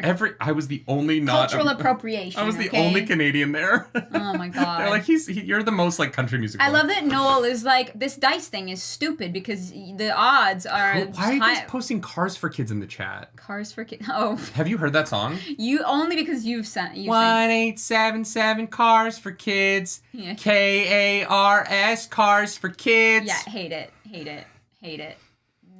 Burn it. There's nothing worse than watching Law and Order SVU. And Ice Cube is looking dead in the camera going, "This woman was violently raped 72 times. And then it goes to commercial, and it's a child with a guitar going, 1877 Cars for Kids. You know what? I actually think that there's something worse, and it was that Applebee's commercial that was placed right after the Ukrainian war That segment. Was bad. That was really, really, really bad. That was pretty bad. Yeah, no, I hate that. Tonally inappropriate. This is by far the worst episode of Book Club, and also my favorite episode of Book Club. Both things can be true. I've never laughed harder at a book club than I have today. Speaking of book club, so they shoot some fireworks. They're fighting the Eilfin. Matt realizes iron, and so they get. I love that Noel is like, you can't roll a 1, and Matt's like, watch this. I was like, okay, fair enough. But yeah, they're running through. They're shooting off fireworks. They're making sure that the Eilfin don't kill them, because the bargains that are made in the specific room have to be held, but I think like bargains. But what do you mean? No, the bargains have to be maintained. Matt says specifically anything made in this room has to be like upheld, and so it's kind of like, okay, well, do they not in the Chamber of Bonds. Do they not necessarily have to? Anyways. Was a little bit confused about what kinky, has to be bonds. I mean, it's stocks and bonds, actually. Fucking Moiraine has been telepathically shibari'd in the Chamber of Bonds. Like, there's some kinky shit going on in this world. Yeah. You know I mean? The Eilfin are some fucked up. While they eat her emotions and feelings. Yep. It is okay. So they get to Moiraine. Yeah. Tom has to burn himself to pull her down, which was pretty horrifying. And it's interesting because I like Moiraine being like, I don't think they actually killed Lanfear. No, but they did. Like, they actually, like, they consumed her emotions to the point where she died. Yeah. Which is how the Dark One was able to bring her back. But then, maybe that's not true, because a man showed up and asked for Lanfear? Well, maybe the Eilfin, like, if someone dies there, then the soul is there, and he was just referring to her soul? Maybe. Because he didn't ask for Lanfear, but he was like, no, this is not the one I'm looking for. And maybe he found out that then Lanfear was dead, and so they brought her back. Like, it wasn't like he took Lanfear out of there. We don't know, but I want to know. Yeah. I don't know, and I don't know that this will ever come back. Mm-hmm. But, like, I want to know so much more about this. Yeah, right? Because obviously that's Moradin, right? Mm-hmm, I'm assuming. So Moradin went to go get a soul back is the kind of cool shit that I want to see from the bad guys. Mm-hmm. You know what I mean? How did Moradin get out of here, right? Like, because we don't really know what the rules of this place are and how that, because like, I don't know. Very, very cool. This like world, this realm of reality is super interesting to me, and I wish that it had more connections to our world. Yeah, and that we saw it more personally. But so they're running back. They get Moiraine. They start running back. Tom is a gentleman. Immediately puts his cloak on her. Yeah. Honestly, I'm a little bit sad the show didn't really go for the cloak. I understand that it would have been bright. Cloak. Yeah, I'm a little bit sad. I hope that season 3, when Tom comes back, because we know Tom's not going to be in season 2. I hope when season 3 comes back, I hope that we get the cloak. I hope they find a way to make it cool, because I don't know. I think like it's an element of the show that I think I'm missing. It's really symbolic. I don't need the mustache or the eyebrows. That doesn't matter to me as much. Sure, yeah. But the cloak. First of all, the cloak is a way to for them to have merch. which they desperately need. For merchandise, yeah. But also, like, I don't know, I would like the cloak. Lee Science, thank you for the Tiara of super Swords, chat. thank you for that super chat. Hell yeah. Do you think they could take this plot in out of the show? Absolutely. Yeah. 1000%. Yeah. Yeah. I think that the elf and Ilfin are ultimately not relevant enough. And very expensive. Well, yeah, I guess it depends on how you do it. I mean, they went practical for the Trollocs, so it stands to reason that they would go practical for this. And that is a lot of special effects makeup with the spines and, like, the coloring and stuff. So, I don't know, yeah. Yeah, I think that you could absolutely cut this. Unfortunately. Like, in a way, like, I think that it doesn't, it's not integral. There were, Wesavir says there were patches on the inside of the cloak. Yeah, there were. I would just like... It just wasn't as visually distinctive in the show as it was in the books, and it just kind of means less. Here's what I will say about adapting fantasy. If you do not want to adapt the fantastical elements of your fantasy, just fucking don't. Let someone else do it. If you don't want, if you want to tone it down, go make something else. There are plenty of other kinds of shows to make. My opinion is like, lean in. The shit that we love about fantasy isn't cool. It wouldn't be cooler if it was less fantastical. I don't want the Wheel of Time to lose its fantasy. If anything, I wish the books leaned into the fantasy elements harder, into like the rules of them and making the elf and Ilfin more connected and explaining the MI. You know, I like go harder. You know what I mean? Like, I never want you to make the magic less magical or make the I am always. It's why I like the Seanchan outfits for season 2. I'm glad the Seanchan. As much as I hate the Seanchan, I love that they went full Seanchan for those outfits. Yeah, they look like they're from another planet. They didn't tone down the fingernails. They didn't tone down the helmets. You know what I mean? Like, they're going full on. I am always like, just because you're adapting it doesn't mean that you need to make it less. Yeah. And I think that that's part of why the MCU kind of really showed how to succeed in superhero storytelling. Is they were like, oh no, that is the God of Thunder. Yeah, and his balls to armor the wall. magically appears on him. Yeah. Is it different in this movie? Yes, it doesn't matter because it looks cool. Like, I would love for the series to embrace its fantasy a little bit more instead of trying to like Game of Thrones it and lean away from the fantasy. Yeah. That was the point of Game of Thrones and it worked for that series. But because it worked for that series is integral to that series, not because that's the kind of fantasy that people want. Yeah. Yeah. No, I hear you. Anyway, so they're running back. It's not working though. They make a great deal that they get a straight shot back, but Matt forgets that he should say that the foxes and the snakes can't attack them. And we're not in the Chamber of Bonds yet. We've already talked about Moraine being pulled down. Yeah, we haven't gotten to the deal yet.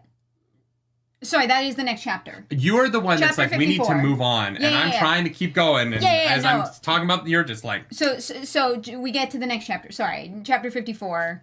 Because it just... So Matt is making a great deal where... What? Sometimes we're like, we put this in the wrong chapter, and so I'm just trying to like, keep it fair, coherent. You were like, we need to keep moving, and I was like trying to keep moving. You're like, no. Well, I was just like, we're in the next chapter now. Chapter 54. We've been in chapter 54 for a while. The firework happens in chapter 54. A lot of the stuff we've been talking about has been in chapter 54.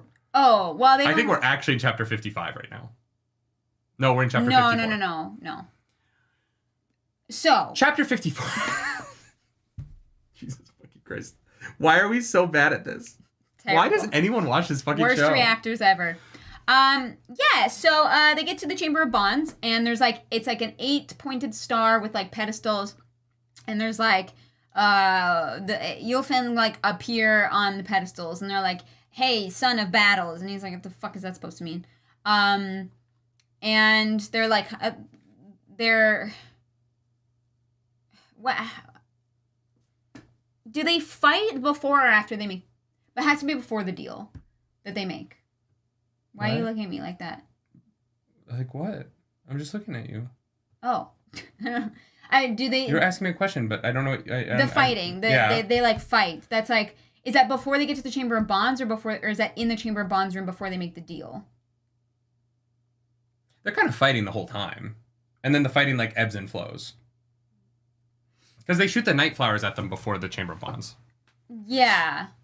Yeah, they're like, let me just quickly... This is the sequence of events in Tower of Ghenjei really fast. They get there, they fight a little bit. They get to the Chamber of Bonds, they make a deal where they leave out the Aelfin and the Eelfin. They then go to Moraine. Aelfin. Sorry, they leave out the snakes. Yes. They then go get Moraine, and wait, they get Moraine first. No. Yes. No, they make the deal first. No. No. Yeah. See, the problem is we've already talked about this, and you dragged me back, and now I'm getting confused. Shut up, Stream Deck.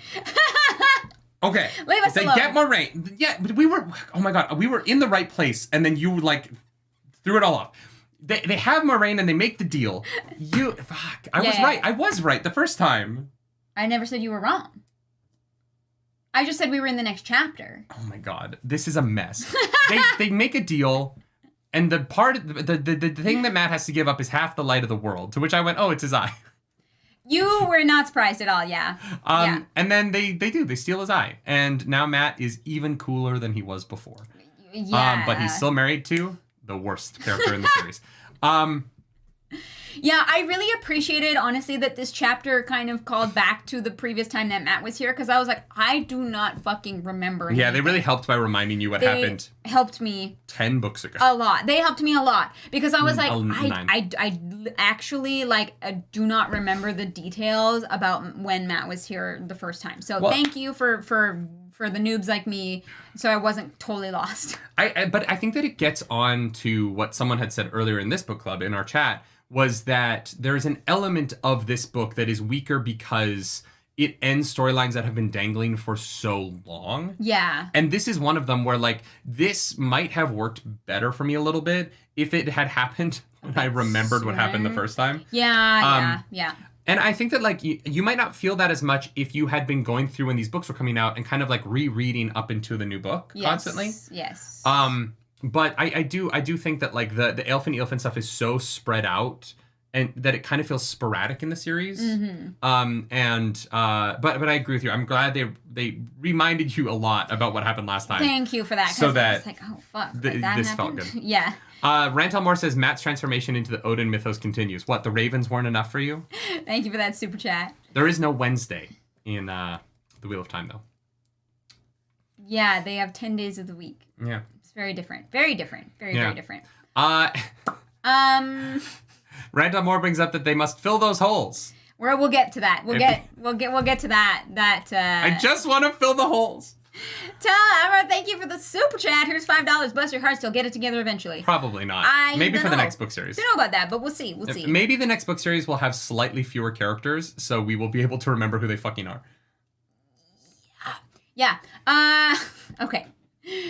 So, they make this deal. Like you said, he gives up his eye, which when it happened, I was like, that's not going to be good enough. I was like, there's got to be more for them to, like, take Moraine out of there. It's like, they're like food, not food, but, like, I don't know, pleasure source. The savor. I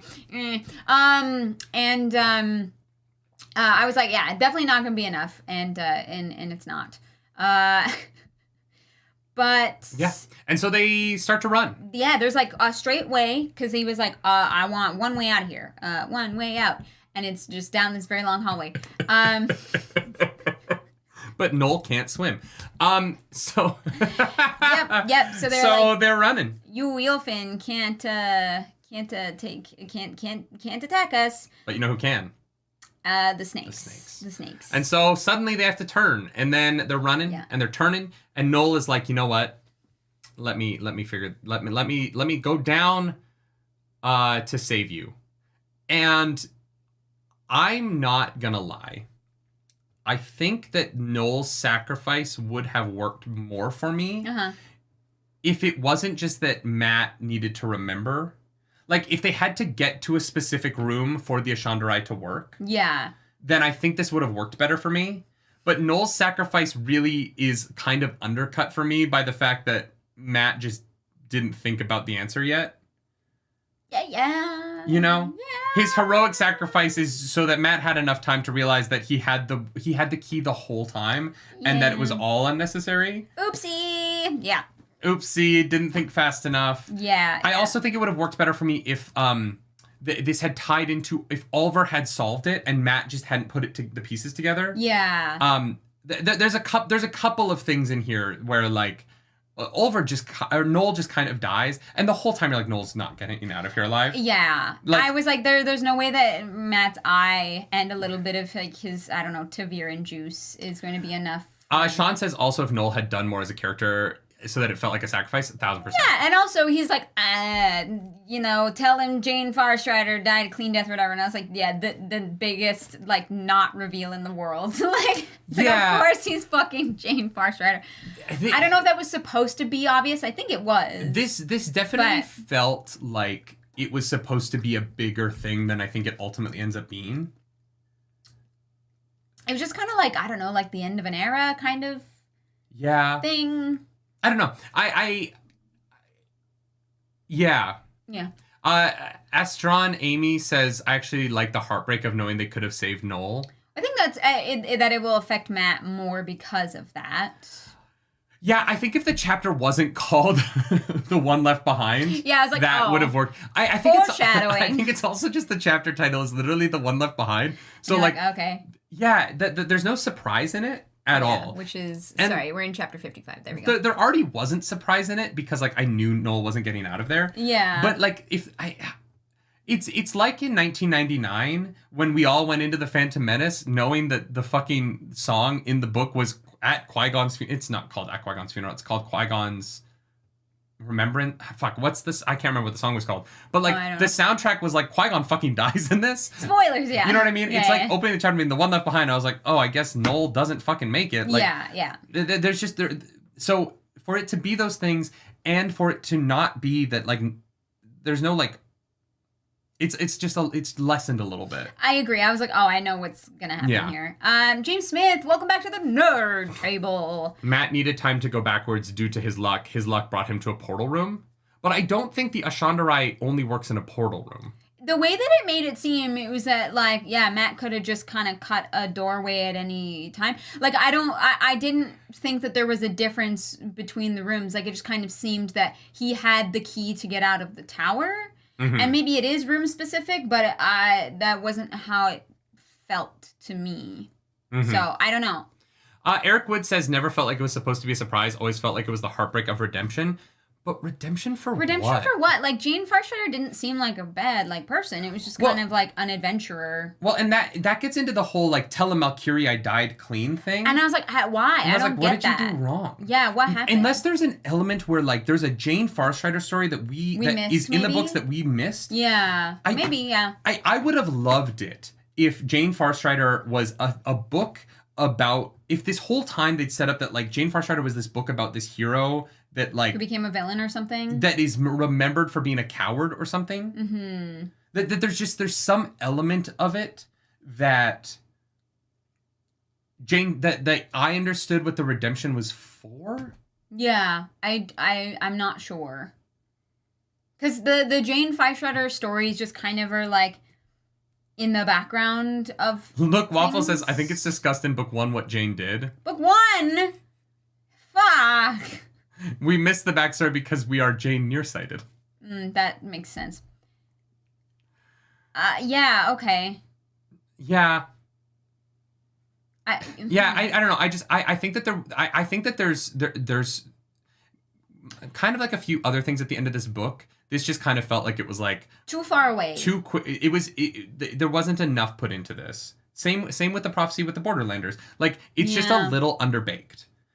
It is the right moment for this character. The beats are cool, but when you don't remember the setup for them, it's kind of that because I feel like that moment would have, like, meant a lot more to me if it had been closer to the setup for it, right? Well, but even, like, Jane Farstrider talks about, or Noel talks about Jane Farstrider's adventures, but he's not like, and then he did this awful thing, or it's more like, and being a hero wasn't all it was cracked up to be. Is kind of what his point was, but you don't really need redemption for that, right? Yeah. I don't know. I just this just felt a little underbaked to me, and I think that it was a cool enough moment that it would have there's stuff in this book that I would have cut for a little bit more of this. Right. Yeah. For sure. No, I hear that. It was good. Again, like, it's one of those things where I didn't hate it. I'm not sitting here being like, this was shit. I'm just saying, like, it was a good moment that I feel like didn't get enough sauce. Mm-hmm. Mm-hmm.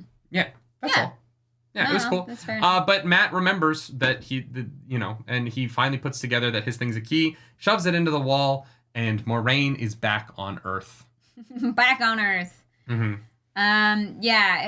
Matt also, hurls some insults as he leaves. He's like, you might remember this as the day that you almost caught Captain Jack Sparrow, and then kind of jumps through the light, in the wall. There's a light. He goes towards the light. It comes out on the other side. Yeah.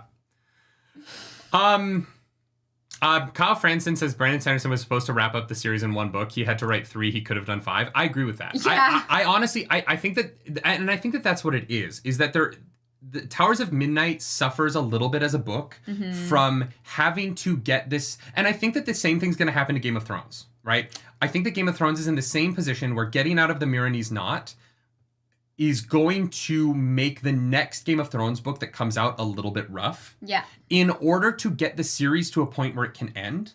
This series is in the same position. I think that Towers of Midnight... George R. R. Martin has said, I kind of backed myself into a... 100%. Yeah. I think that this series has the same problem. Mm-hmm. And I think that Gathering Storm got to do the fun parts of getting to the end of the books. Yeah. And Towers of Midnight does a lot of the functional heavy stuff. Yeah, lifting. Yeah. It's not a bad book. Right? No. I just think that this was Towers of Midnight to me feels like a necessary... Some of these storylines have to get ended a little bit uncleanly in order to push through to move forward. All of the series to the same closeness to the last battle. Yeah. And I like the Towers of Midnight. Again, like, I think it's a good book. I just think that there are elements of this larger series that have to get sort of a bow put on them here that could have had a better bow put on them if there was more time, and there just isn't more time. Yeah. You know what I mean? Yeah. And so I'm not trying to shit on it. I'm just saying like this is where I'm feeling the glacier of the Wheel of Time, sort of all of that 90% under the water is a little bit hefty. Mm-hmm. And so some of these moments that have been built to maybe didn't get as much sauce as I want to put on them because there's just so many things that need to get kind of tamped down at the same time. Yeah. So that we can head towards the last battle with everybody kind of involved in the same thing. Yes, absolutely. Yeah. We get to chapter 56. Yeah. Which is something wrong. And it actually starts with Egwene here, where Egwene is with Gawain, and it was like, wow, if I had known Gavin was so devoted to me, I would have bonded him forever. Like, sure. Whatever. I hate that because it gives like not my favorite moment. It's a weird commentary on like friend zoning in a way that like didn't love it. If I had just known how much that man was in love with me, I would have accepted all of his faults. Yeah. Anyways, ladies, it's okay to wait for men to mature into the man you deserve. Absolutely. We would not have worked out if we had gotten together 10 years ago. You would have been the nightmare. Yeah, exactly. And you wouldn't have been able to deal with me like I can deal with you.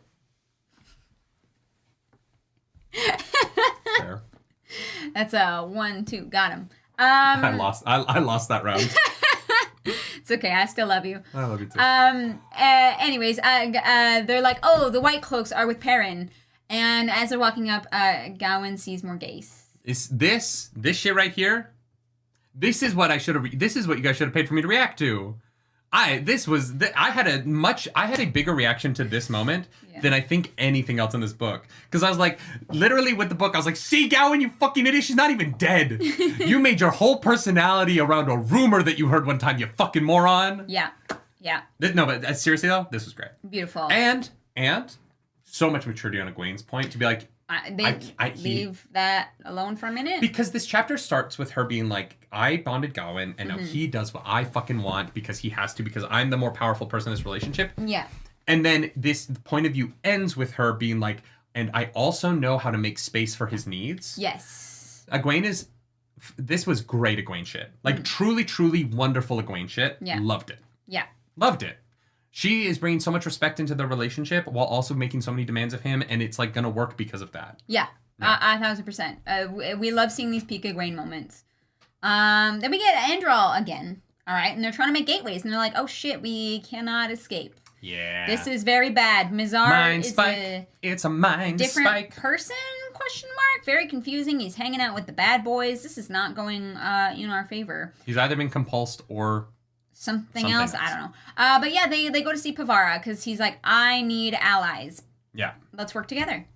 Yeah, and I like that this is where this ends for this story. I think that this is a really solid setup at the end of the Black Tower story. Is the Reds and the men are gonna work together? Yep. Crazy shit. Yep. This is crazy shit. You'll love to see it. Chapter 57. A rabbit for supper. Okay.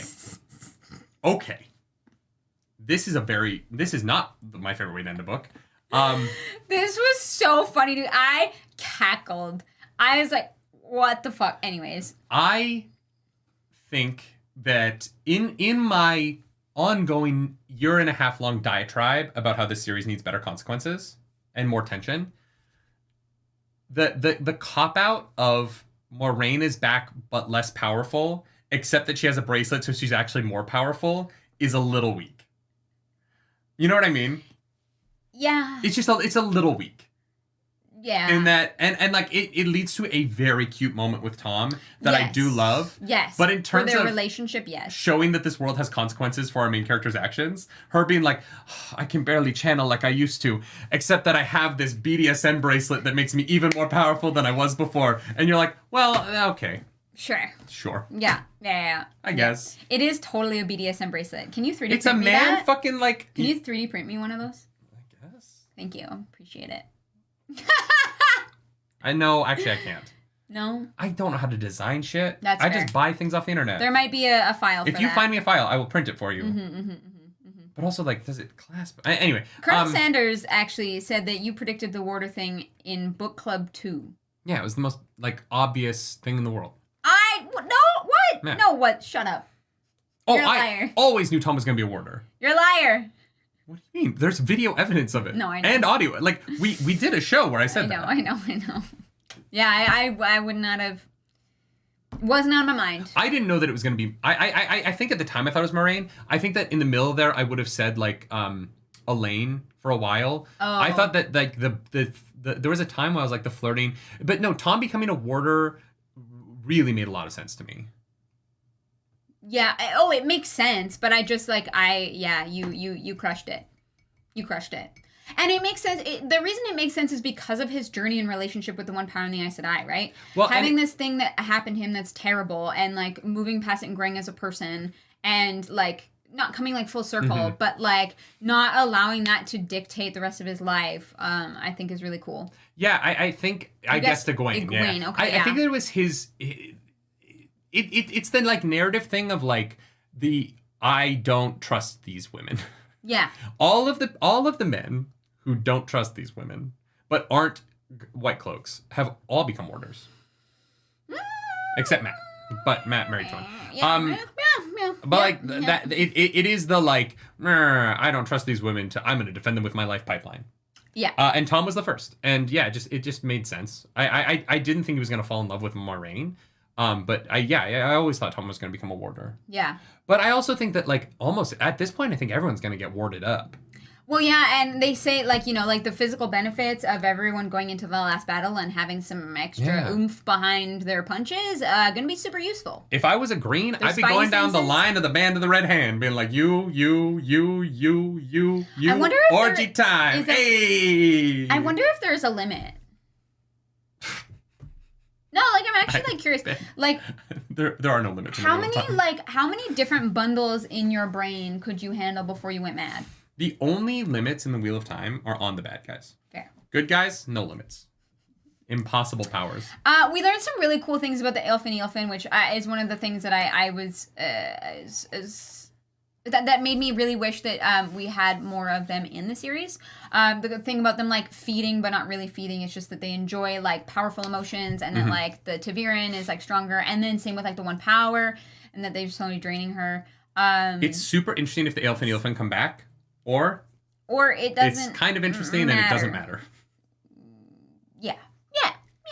This is what I'm worried about, is that this was the Aelfin stuff was cool, and I hope, because the one complaint that I had in the audiobook reaction about the Elfin section is that other than getting Moiraine back and Noel dying, it doesn't really like factor into the rest of the plot. Like Moiraine doesn't even come back with a like why she's relevant to the rest of the book. No, actually, that's not true. What do you mean? She just says had Rand 3 requests. needs me. She had 3 requests. 1 was granted, and the other 2 we don't know yet. She's like, I'm going to keep those to myself. Oh, and maybe those are, yeah, and if those are about the last battle, like, that'll be fun. Yeah. But in terms of, like, them going there, it's to get Moiraine back. Mm-hmm. But it's not, like, because I was saying in the audiobook reaction, I think it would have been really fun for me to learn what the Aelfin's relationship with the last battle is. Yeah.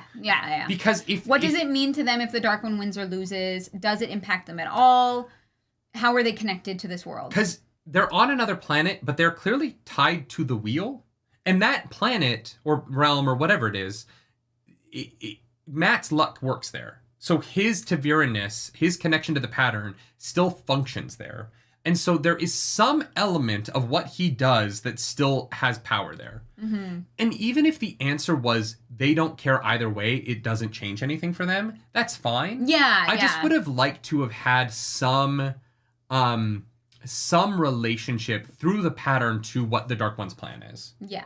Whether they, like, just any perspective would be fun. I think that, like, the weird alien creatures that are tied into our prophecies but don't have any perspective on it is a little bit lackluster to me. Mm-hmm. I think it is more interesting when they have a point of view.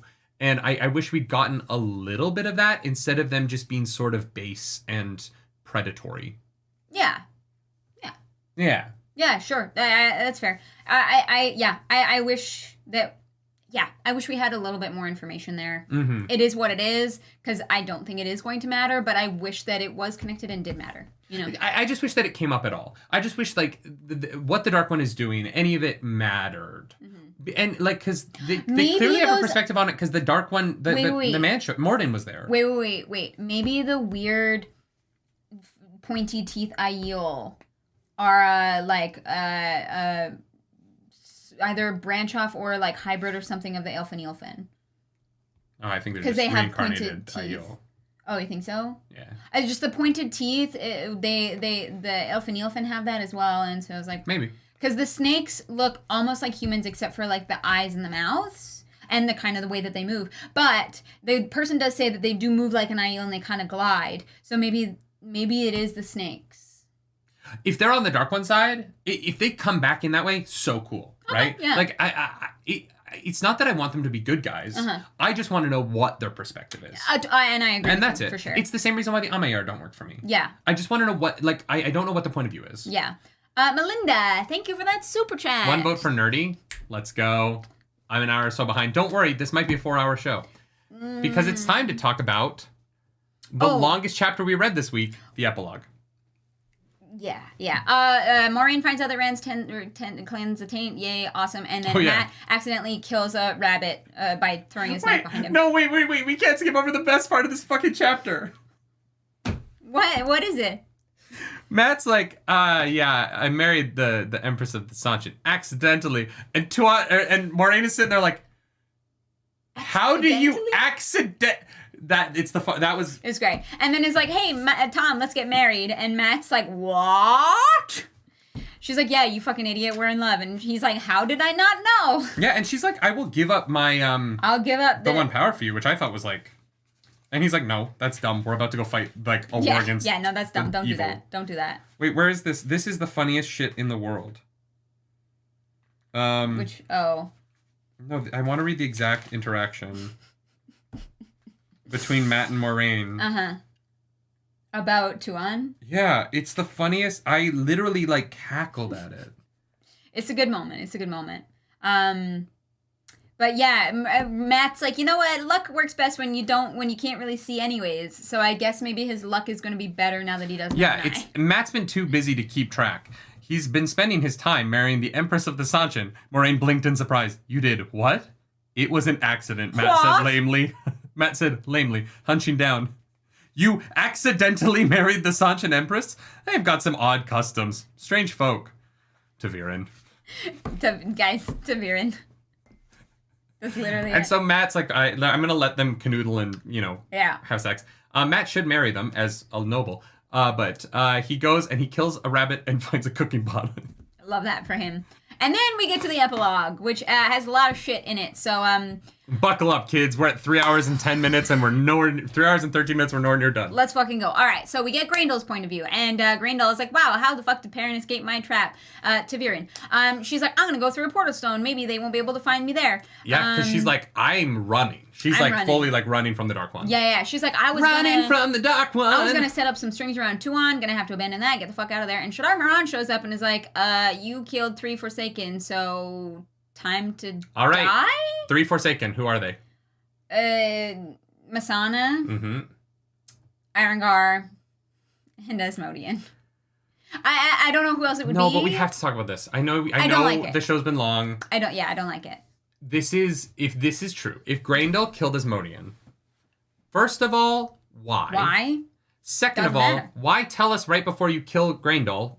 Because I think she's dead. I don't think Graendal comes back. Yeah, I will remember you is pretty ominous. So I'm going to say Graendal not coming back. Why is it Why is this giant mystery answered by, a character who you never saw talk to this person and had no reason to kill them? I don't know. You know what I mean? Yeah, I couldn't tell you. I don't know. It's frustrating in that if this is the answer. Okay. Okay. Let's try and figure it out. Who else could Graendal be responsible for the death of?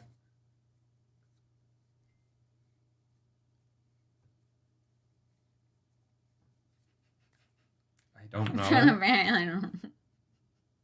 Samael? No. No, I don't think so. Nisenko says, Graendal killed Asmodean. It's intuitively obvious to the most casual observer. Thank you, yes, Jordan. A character who never interacted with the character killed that character for no reason? Yeah, it does not make any sense to me. I don't get it. I don't get it. She did it just to do it. Yeah. Allie puzzled it out on wheel takes when they started book 6. Based on what, though? Yeah, I don't know why. We don't know that Graendal and Asmodean have a relationship. Philip brings up the problem with it. There's no consequences for Asmodean's death. Yeah. And this gets into the problem with the bad guys never winning a fight. Yeah. Is that it's not like then Rand loses a fight that if he'd had Asmodean's help for, he might have won. Yeah. Asmodean dying doesn't matter. He's just there. He teaches Rand some shit that Rand doesn't need him to teach him because his memories are going to give him all the information anyway. So, yeah, it's just this weird dangling thread over this series that ultimately doesn't matter. It's just a thing that happens. Yeah, Asmodean's there. Graendal kills him. It's not about anything. Why? I don't know. It's not relevant. Yeah, and that's frustrating to me. I was hoping that there was going to be a just something. I was hoping it would be interesting, and I don't think it is particularly interesting. So, Me-Monk is right. Rand is he ran away. All right. Sure. Even Rand doesn't care that much. Yeah. Yeah. Yeah. Yeah, I don't know. Yeah. Read Graendal's glossary entry. All right. Graendal comes who's teaching Rand. Sure, I guess that is a reason, but that doesn't matter to Graendal's character. Graendal, one of the Forsaken, once known as Camarilla Maradim Nindar, a noted ascetic. She was the second of the Forsaken to decide to serve the Dark One. A ruthless killer, she was responsible for the deaths of Arengar and Asmodean and for the destruction of Masana. Her present circumstances are uncertain. So, but here's the question. If it was Graendal... It's fine. How did she kill Asmodean without Aviendha feeling her channel? Oh, did she have access to the true power at the time? She might have. No, absolutely not. Yeah, no, because the Dark One takes it away from everybody else so that Morden has it, but Morden isn't around when Asmodean dies. Yet. Morden hasn't been established, so I think everyone still had access to the true power. So Graendal must have done it with the true power before the Dark One revoked access. You have to get permission to do that. So it makes no sense that Shadar Haran is you're responsible for killing Asmodean, when the Dark One would have had to give her permission to use the true power to do that. Inverted weaves. Yeah. Here's the problem with the inverted weaves, though, is that everyone kind of knows how to do it, but nobody ever does it. Yeah. Like, they learned how to invert their weaves so long ago, and everyone still just channels with their weaves out there. Yeah. Like, if once you know how to invert your weaves, why would you ever not invert your weaves? Yeah. I don't know. It's one of those things. It's like, yeah, okay, it's Graendal. It doesn't matter. This was just, I was hoping that, like, there would be something about Asmodean's death that would come up in a way that was like, he had to die because he was about to do the thing that would do the thing. You know what I mean? Sure. And instead it's like, no, he just... He died before you could give Rand any more information? Even though he was kind of, like, withholding... Like he wasn't, like, being totally forthright with Rand. I guess maybe the closer that he got to him, the more, like, that he might share. But it just kind of was like, okay. Like, it doesn't matter that much. It's just so strange to me that Rand is like, this Forsaken was with me, and then he escaped, and then I never cared about it, and his death didn't matter, and it's never gonna come up. And I'm like Rand should be like, all right, I've dealt with Graendal. You know who I haven't dealt with is Asmodean. But even Rand is like, nah, he ran away. He will never come back. Yeah, Rand doesn't care. Rand doesn't even know he's dead. It is this weird thing in this series. Asmodean is a very strange element of the Wheel of Time. Yeah. That comes and goes like the wind. And, whatever. Okay. It's fine. Anyways, Graendal, I believe, kind of taken off the board, which I think is a bit unfortunate because they had a chance to do something cool with, like, Rand thinking that Graendal is dead. And what that would mean for their strategy. Mm-hmm. But apparently it doesn't matter, the Dark One. He's like, nah, fuck you. I was like, okay. Yeah. Perrin goes to see Boundless. Realizes that it's Gnome, not Noel. Yes. Definitely. Yep. Those two names are too close together. Fair. We'll just call Noel Jane from now on. We find out that Gnome chose the path of the wolf because his life was hard. And fair. This made me tear up. Like, I was like, holy fuck. I was like, that sucks. I get it. This was well written. It was super interesting. well written. And like, is a really, like, nice, like, I think, bow tied for Perrin in terms of this, like, journey that he's taken on about, like, becoming the wolf or not becoming the wolf. I think it would be a fair criticism to say that we have tied the bow on Perrin's balance, getting to the end of his balance arc a couple too many times. It's just a couple times in this book. It's kind of like that is his journey in this book. Yeah, I just think that, like, Perrin has come to terms with his balance between his wolf and his human enough for me now. This was a good last one. Mm-hmm. Perrin can do something else in the next book. Yeah. I feel like Perrin, like, yeah. But yeah, no, this was an interesting moment. I liked it. It was well written. Mm-hmm. Yeah. Ulver, we get the funniest fucking shit in the world, which is that Ulver is a fucking nightmare. Oh my god. We're never having children. Never. We're never having kids. Ulver's playing Snakes and Fox and is like, wow, I won the game. That's crazy. I was starting to think it wasn't possible. Fine. And then he's like, I'm bored. Wanders over to Matt's desk and is like, wow, he's got a letter here. Well, normally I'm the person who, like, carries Matt's messages, and it's kind of rude if you don't open a letter, so I'm going to open it.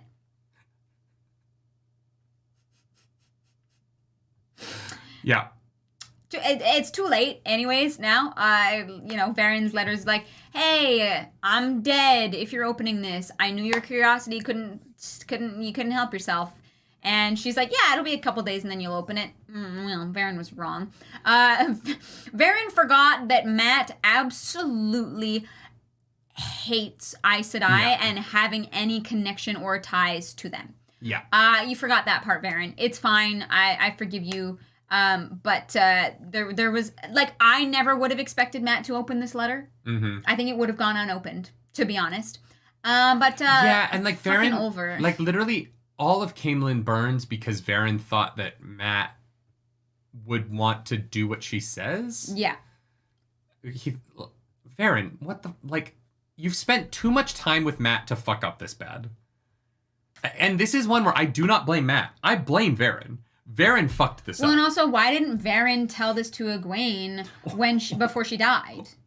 Great fucking question. Why isn't it in the notes that she wrote? Yeah, maybe go destroy that waygate. Just a little footnote at the end. I don't know, send a fucking letter to Elaine. Like the idea that Perrin was like, this city is in danger. Matt has a bunch of dangerous shit going on in his life. I'm going to trust the safety of an entire city, the center of the entirety of fucking Randland, to one letter to one guy while he's fighting the Golem is insane to me. Like, what a dumb risk. Yeah. Perrin, you're great. You're fantastic, but you screwed the pooch on this one a little bit. Yeah. Clyde in Shadow says, even you guys said Matt would last 2 days before opening the letter. Yeah, and guess what? We were wrong. I didn't realize the stakes were all of Andor. I thought it was going to be like, hey, like, there's this thing that there's a little thing. I thought it was going to be related to the Tower of Ghenjei, honestly. Yeah. I just am like, Perrin, I will not accept slander that this is Matt's fault. This is not Matt's fault. Mm-hmm. This is his fault. This is Perrin's fault. Sean also says, how did Rand and Loyal miss the first waygate they ever used? No, they do think it's guarded. They think it's guarded by what? That's what Perrin's letter says, is that I know that they think that they're guarding the waygate, but it's not good enough and it's going to fail. Guarded by what? How would they be guarding it? I thought Loyal was going around and, like, sealing up the waygates forever. Yeah. They're taking the stone out. And so they think that Loyal nothing can come one? through. No, he did it. How do you know he did it? Because otherwise they wouldn't be able to get through if they'd taken the stone away. No, but that's what Perrin's letter says, is that, like, they think it's blocked, but it isn't. Oh, that there's the letter says there is a way to circumvent that, or like an extra key or something. Yeah. Okay. In Perrin's letter, she's like, they think they've blocked it, but they haven't. But, like, why not just tell Elaine? You know what I mean? Like, it's... Yeah. It literally is like, well, I'm going to trust this guy who with this information and hope that he solves the problem. Yeah. Instead of just telling the person who can actually solve the problem. Anyways, Camelin is on fire and about to be burnt to the ground. It is fully run amok by Trollocs, and there are no soldiers left behind because Elaine took them all. Well, I'm sure there's a couple. But the Dark Friends are the Shadowspawn gonna get their hands on the dragons, and things are gonna suck. Yeah. It's not a good time. So here's the thing. I was right. Called it. You were right.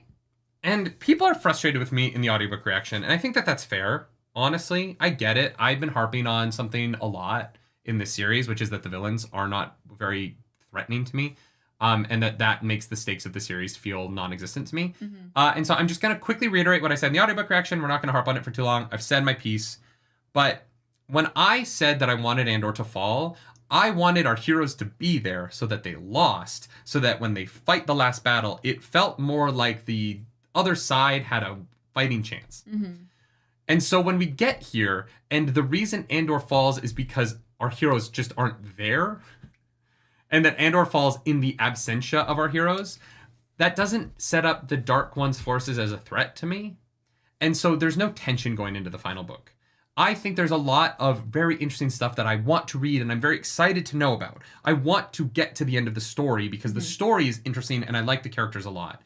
At the same time, I don't really give a shit about the last battle because the battle element of it to me it feels very lackluster. These characters have been fighting wars for 2.5 years and they've won all of them. And yes, they've had losses here and there, but they've won all of them. Yeah. And it's not a very interesting war thing if there's no ebb and flow to the battle. Mm-hmm. And so the last battle will suddenly have the villains be competent in ways they have never been before because it's got to be interesting somehow. But all of our characters, who are main characters, have just kind of run the field of battle for 13 books, 14 if you include New Spring. And that to me is just less interesting than if the Dark One's forces had at any point appeared competent. Mm-hmm. And that's my point. I still think that Andor being sacked in this way is very interesting, and the emotional, like what it means for Elaine emotionally and like the consequences of that on their souls, totally interesting, well written, very cool. Talmain's moment of walking out and seeing it on fire is fantastic. Yeah. Really well done. At the same time, on a universal level, I was a little bit disappointed that we finally have something that could be considered this like loss, and it happens just because our characters aren't there. Yeah.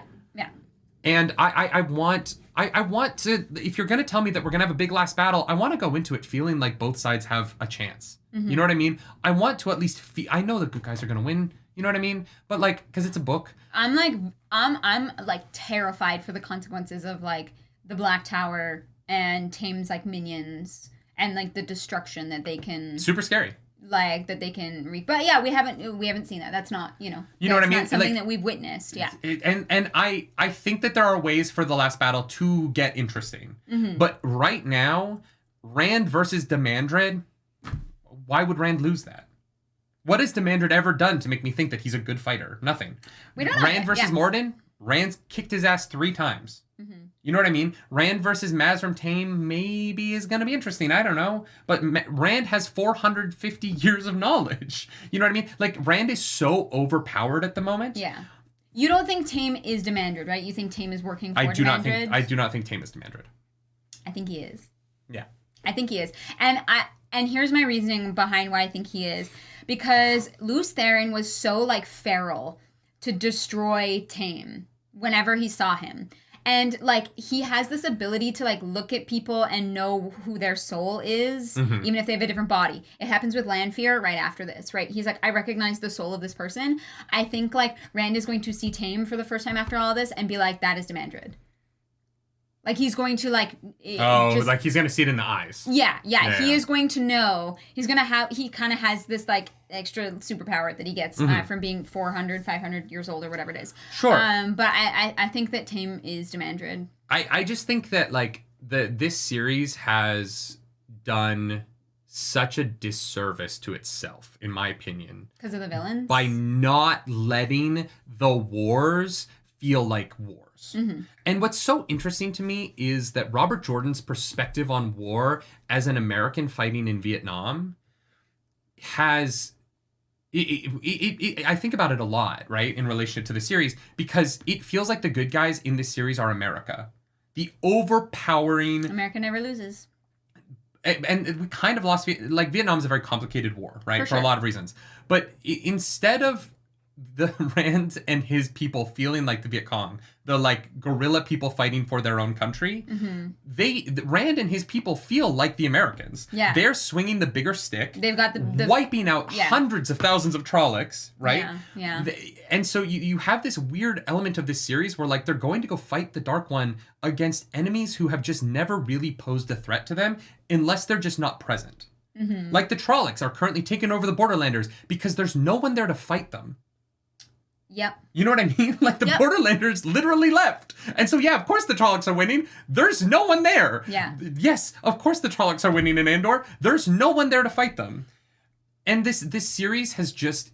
I know that I've harped on it, and I know people are sick of it. And I also, like, I acknowledge that, like, this doesn't mean I hate the series, which some people seem to think that I'm like, this series is bad because I'm just saying I would be more interested in the last battle if the bad guys had ever won a battle. Instead of just winning against the minions until Rand shows up and fucking nukes the day and he wins once more. Yeah. It would just be more interesting that way. Yeah. Moradin would be more interesting if he had kicked Rand's ass at Falma and then Rand had gotten a victory back in the third book. But if Ba'alzamon, Moradin, Ishamael, whatever the fuck you want to call him, if he had won one of their first 3 fights. Yeah. If there was any evidence that he could take Rand in a fight instead of having had his ass kicked when Rand didn't know 450 years worth of knowledge, mm-hmm. why would Rand beat Ba'alzamon when he barely knew what a sword form was? Why the fuck should I think that that man is a threat to him now? Yeah. Yeah, it's one of those things, and I don't think you're alone in your criticism. I think our chat has brought it up that, like, there are a lot of people who feel like the villains in the Wheel of Time are definitely not the strongest aspect of it. And that's just kind of the... Yeah. It is what it is. Not everything is going to do everything perfectly, you know. There's things that something... Like, it's like people. People all have their strengths and their weaknesses. There's no, like, art that's, like, you know, like, perfect, like, truly. Rustin, thank you for 5 gifted memberships. I appreciate that. Yo, thank you so much. We love to see some green in the chat. Let's go. It's honestly, part of it is just that, like, we're not saying the series is bad. There's just like this is a weaker part of it. Just a less interesting part. Colonel Sanders says, remember Sun Tzu, attack an enemy where he is not. It was RJ integrating Eastern philosophy? Yeah, it's a good strategy. That's okay. People seem to think that Sun Tzu like came up with how to fight wars. Everybody knows that.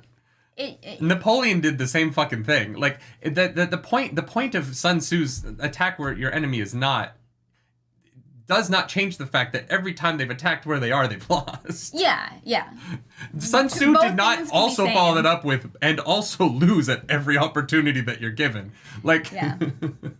No, and again, it isn't that I hate the series. I think the series is great, and there's stuff that I love about it. There's books in it I don't like. I will never read Crossroads of Twilight again. And I think that like the way that it handles the Seanchan is questionable, and I have a lot of questions about how that goes into the end. Mm-hmm.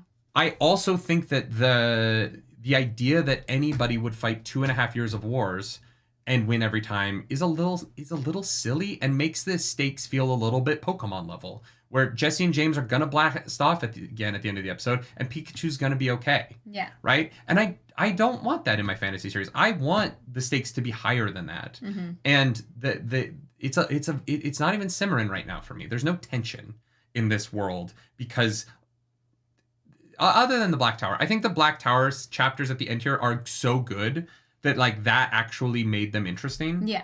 But the series has gone out of its way to make Trollocs and Murdral essentially not dangerous. Yeah. Yeah, I hear you. You know what I mean? Like everyone can kill a Murdral now.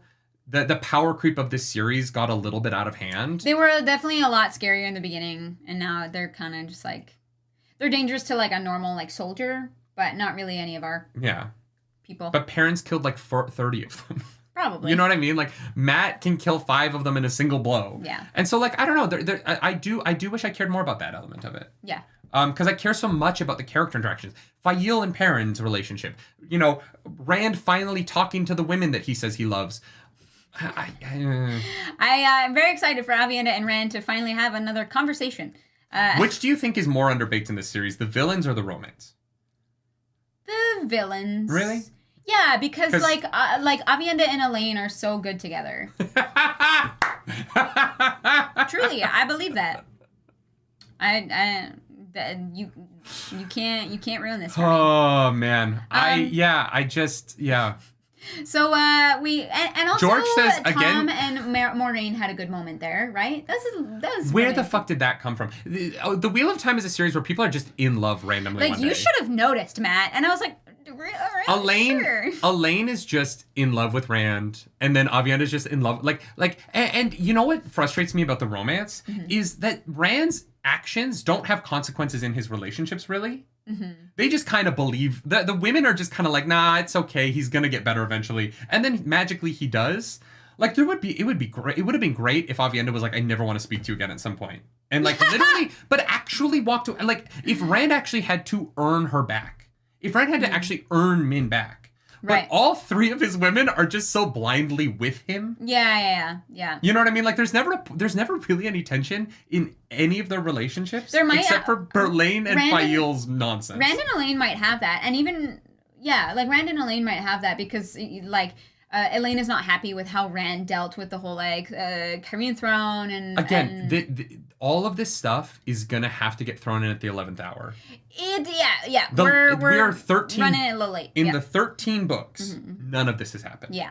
And then in the last book, they're like, oh, but also in the last book, the villains are actually good at what they do. And the people who are in love actually speak to each other for the first time in a year. Yeah. And Aviendha actually talks to Rand for the first time since they've had sex. I know. Like, you know what I mean? Like there's just an element of the series where like there's these things that just kind of get like a shoot away, and you're like, they're in love, but like whatever, they don't have to talk. Sure. They can teleport, and they have the ability to talk in their dreams, and they could communicate whenever the fuck they wanted, but they don't speak to each other for 6 months, and Rand doesn't know that he's a dad yet. I know, he's about to find out. He like Elaine is showing, like he is about to find out, and he's not like people don't know that it's Rand either. Like she's like kept that. It's gonna be very awkward. She's gonna be like, yeah, my like, captain of the guard got me pregnant. Like I have to go fight the Dark One. Elaine, are you fucking pregnant? Yeah. Yeah. Anyways, we get new character, I think, Beriga. I do not recognize this name, and it might have been a person that this was just met. to introduce that there are evil Aiel now. Evil Aiel with pointy teeth, which maybe it's the snakes. I don't know. I kind of like that theory, but hey, that's just me. Evil Aiel with red... This was Brandon Sanderson being like, veils. Well, the Trollocs and the Madral, and this goes back to that. The Trollocs and the Madral aren't scary anymore. Not scary enough. No, because we need anyone can kill a Trolloc. We need so scary, we pointy have teeth to. humans. Yeah. Which honestly, I'm here for. Oh my god, Sean says, will she? You don't think she'll mirror Mist to not look pregnant just to fuck with Rand? If Elaine continues to hide that Rand got her pregnant from Rand, I will lose my shit on this series. Elaine is going to it's gotten silly. Elaine is going to go into labor for the last battle. The entirety of the country of Andor is talking about the fact that Elaine is pregnant, and not one of Rand's spies has been like, just so you know. No, Elaine is. She's also pregnant with twins. Pregnant. Like everybody in fucking Andor, and now Kyrian knows the woman is pregnant, and not one person has walked up to Rand and been like, "Hey, do you know about Elaine? Have you heard? He has a network of spies in the entire world, and not one fucking person has come in and been like, oh, and Elaine's pregnant. People think that Doylan Millar is the dad, and Rand is like, the fuck he is. Yeah, who is this fucking Doylan person? I'll fuck him up. Anyway, it doesn't matter. Beriga is killed moment. by the shark-toothed Aiel. Because we needed a villain in this that is actually a threat. And maybe they will be. They might. Until Rand Who knows? kills them. We cut to Rand. Rand is having a dream. Yeah. So, wow, this is very pleasant. Nobody can get me here. Was that a scream? Yeah. And then he finds Lanfear, who's like, yeah, Morden murders me every night almost, and then heals me back, and it sucks, and vanishes. I love the implication that Morden and Rand are so deeply connected that Rand can go through Morden's dreams into the Korsuvra to connect with Lanfear. Do you know what I mean? Yeah, I'm not really sure how that's working, but like, sure. Because it's the only thing that would get around his wards. I'm assuming. So like, there's this cool the Korsovra connection to Morden to Rand, but that Morden doesn't know somehow. It's a weird pipeline. Yeah. Yeah. This scene was cool. And then she tells Rand he is coming. Because Morden is currently masturbating. Oh, we didn't talk about filling holes. Matt gets his holes filled. It was a great moment in chapter 55. I think Moraine is the one getting her holes filled in that chapter. Absolutely. And then also, shit, what was I about to say? I forget. Oh, do you think that Lanfear is going to join Rand's side? No, God, no. But no, okay. I mean, if he breaks the Korsovra, maybe, but like, yeah, there's like not a way for her to do that right now. No, not right now. I'm just saying that, like, do you think that that's a possibility? Because Lanfear's always been kind of like a maybe wild I don't card, know. I guess. I guess it depends on if the Korsovra can be braked without her dying. Like I don't know. Or maybe Rand gets it and is in like control of her, but that'd be weird. I don't know. Oh, Embrise brings up an interesting point. Can he seize control of the Korsovra through the bond? Through what? Through this bond with Morden? Yeah. Maybe he can absorb Moradin the way he absorbed Lews Therin and become a triple threat. He has 3 personalities now. Yeah, we'll see. We cut to the last point of view of the book. Lan dies. Very sad. Very sad. If there was anything, if there was literally anything in this chapter or in any of the POVs that explained what Lan was hoping to accomplish, he wants to die. But here's the thing. This isn't like book 6. The last battle is in like a week. Yeah, he could have just waited a little bit longer. This is one of those things where it's like, oh, this is such a cool like man moment where you like remember that men are dumb and need their egos stroked forever. He's like, I am the king, and they all die probably because they're 12,000 against like. No, Rand is gonna come in and save them at the beginning of A Memory of Light, but like. I don't. He's busy. Rand literally told Nynaeve that he's gonna go save them. Yeah, I know, but how does he know if it's? Oh, Nynaeve's gonna feel that like burst of love through the bond and be like, we have to leave right now. Yeah. I just, this moment wants to be so cool, and instead is just like the poster child for the fragility of the male ego. Yeah. You know what I mean? There is no value in what he is doing here. There is inherently nothing to do here. The duty got too heavy. Like, Lan being like, I want to fight the last battle now is the most... I want to fight it early. But it's the most out of character thing for him from the early books. Yeah, because his goal, he literally abandons his, like death march to work with Moraine because he decides that, like, the last battle happening is more important than his ego shit. Mm-hmm. And then he kind of reverts back from that decision. Yeah. Mm-hmm. Like, he changes his mind about it. Even though they're almost there. Like, they're right there. If he had waited a couple more months, he would have been fine. But yeah, not even months. Not even, yeah. Tomorrow. The plan to go, it's tomorrow. Like, Lan, To be fair, he's been walking for a while. But Lan also, it goes back to the whole nonsense of this land bullshit. Is that it starts the morning after Rand fights 100,000 Trollocs. Mm-hmm. And Lan wakes up and is like, we're not fighting enough Trollocs. I gotta go fight Trollocs. And it's like, but fucking why? I don't know. And like, it just is like, it's frustrating. Because this moment is supposed to be cool, but it is so dumb. It's just dying to die. And like... Yeah. Stone Dog Brother says the effects of a warder losing an Aes Sedai, but he doesn't. Well, he does. No, he doesn't feel it. Lan does not get the losing an Aes Sedai feeling because his bond has been transferred to Morel. He doesn't feel that. Oh. Well, no, but the reason that it's transferred to Morel is because he still feels the effects of it. Like, he does. He definitely does. Because Morel is the one who's able to, like, help, right. No, it's not transferred. She bonds him again. Yeah, he's, like, compelled to go find her, basically. Yeah. That's right. So, yeah, no, Lan definitely, like, feels that effects and feels like shit about it. But then is like, oh, Nynaeve took my bond. Oh, I have a wife. Gonna go die now. But I think that this all goes back to the moment he left. If he had left before the 100,000 Trollocs attacked Rand... And he was like, we're sitting around this cabin. We're doing nothing. Yeah. I'm going to go do something. Yeah. This is dumb. I would buy into it. The fact that it happened after the battle is like... It's Lan being like, I gotta go fight the last battle. And Nynaeve should have just been like, we are. What do you think we're... There's 100,000 dead Trollocs outside. What the fuck do you think we're doing right now? He didn't get to kill enough of them himself. He's like, Rand took all my kills. Yeah, I don't know. I don't know. It's such a shame because it feels like it's supposed to be this like epic, cool moment.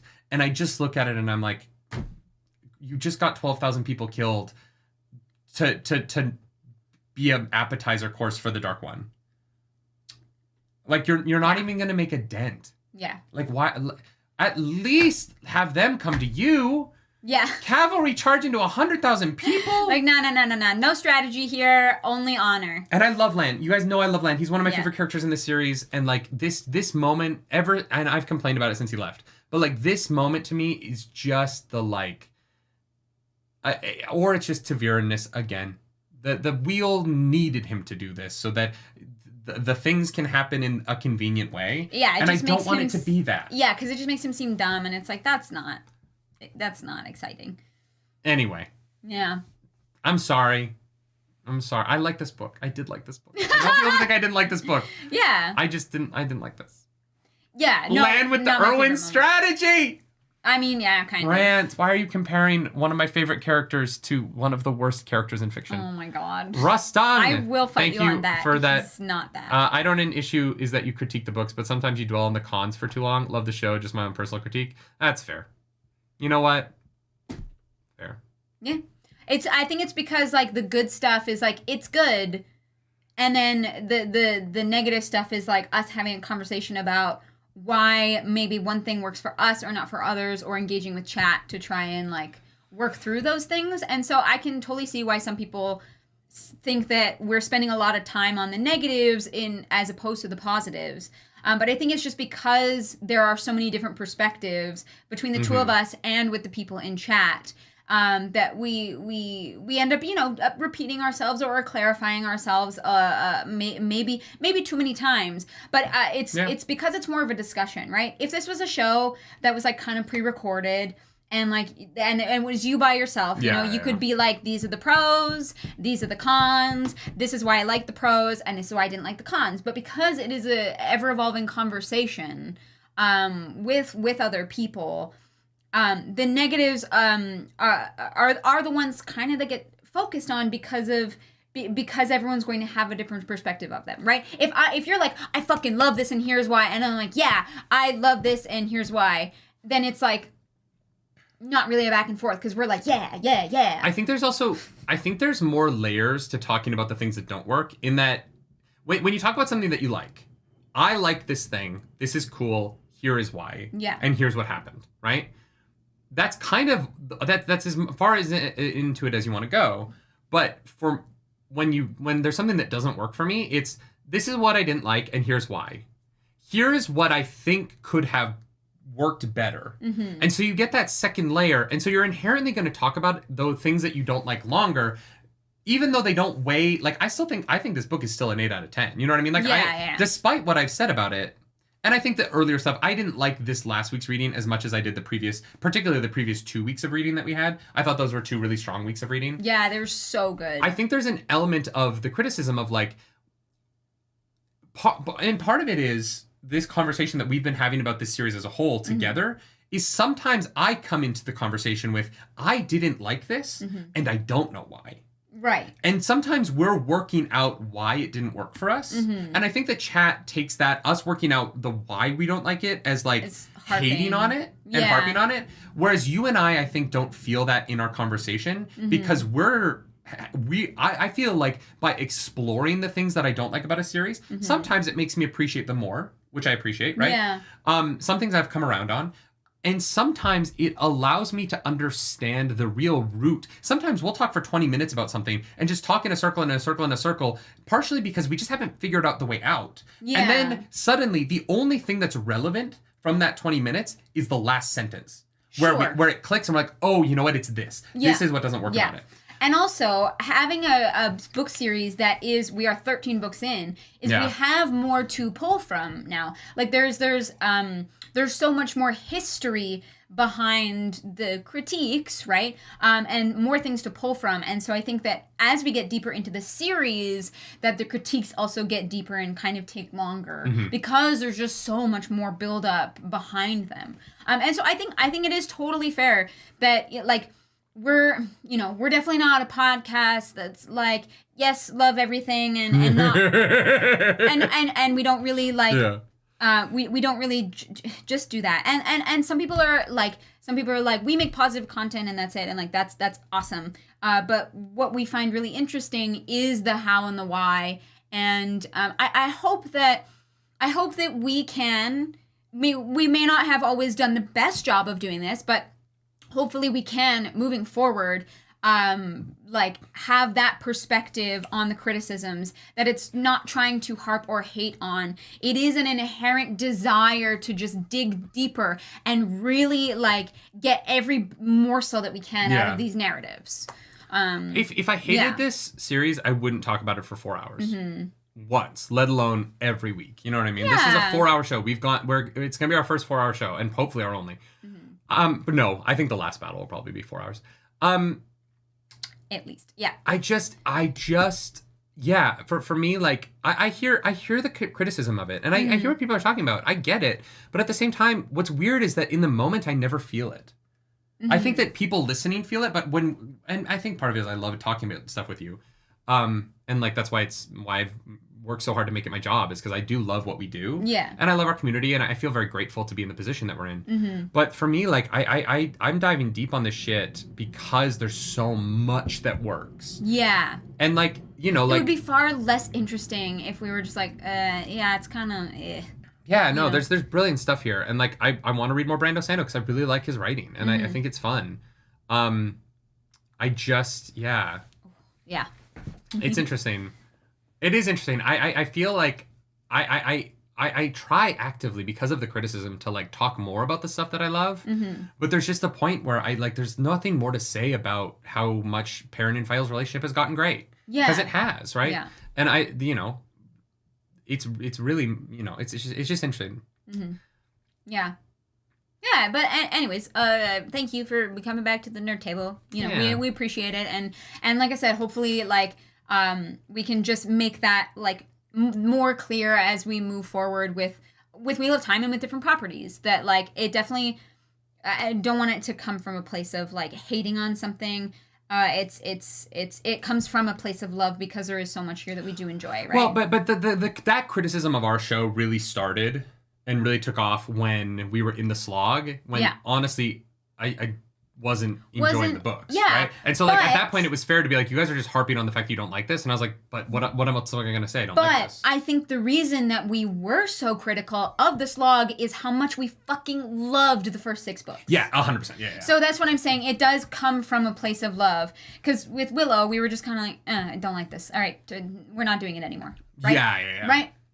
So hopefully that gives a bit of a perspective. It helps that people are like, no, the ending of this is great. Whereas like with Willow and with like the Witcher Blood Origin, it was like, oh no, let's stop reacting to this. The ending didn't get good reviews, and I don't care.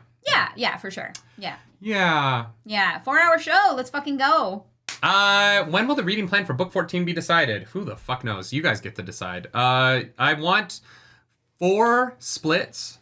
The last battle, and then a split after the last battle. So 6 total splits. You guys tell me the chapter 37 will be week 5. So I need to know how the first 4 weeks are breaking up, and then 38 to the end of the epilogue will be the 6th week. We will get there in like August. You know what I mean? Like if you guys want to make the split now, that's fine. I guess it doesn't matter. Yeah, that could be voted on and decided. That could be decided now. I guess it doesn't really matter. We are not going to put out the schedule until we know what the schedule for the episodes of season 2 is going to be. We need to know what the show is doing so that we can plan ourselves around that aspect of things. Yeah. Ember Eyes says, I just don't think the tech supports the idea that Lan was going to lead anyone. Anytime we see him, he's very determined not to. Always had the idea that it was a solo suicide mission. Ember Eyes, my point isn't that the suicide mission is that Lan should like want to live. My point is that Lan's decision that this is the moment to go do a suicide mission when there is plenty of fighting that he can have is just inherently silly. Like it is weird to his plan is I need to go fight because I need to die, and I'm like, yeah, but you're in the middle of a fight. Yeah, the fighting is also here. Rand isn't like sitting on his ass doing nothing. Yeah. You fought 100,000 Trollocs. Yes, literally yesterday. Yeah, we will also do a vote for the, there will be one audiobook reaction for Memory of Light. I don't know what we're doing if we want to do commissions for other chapters in that book.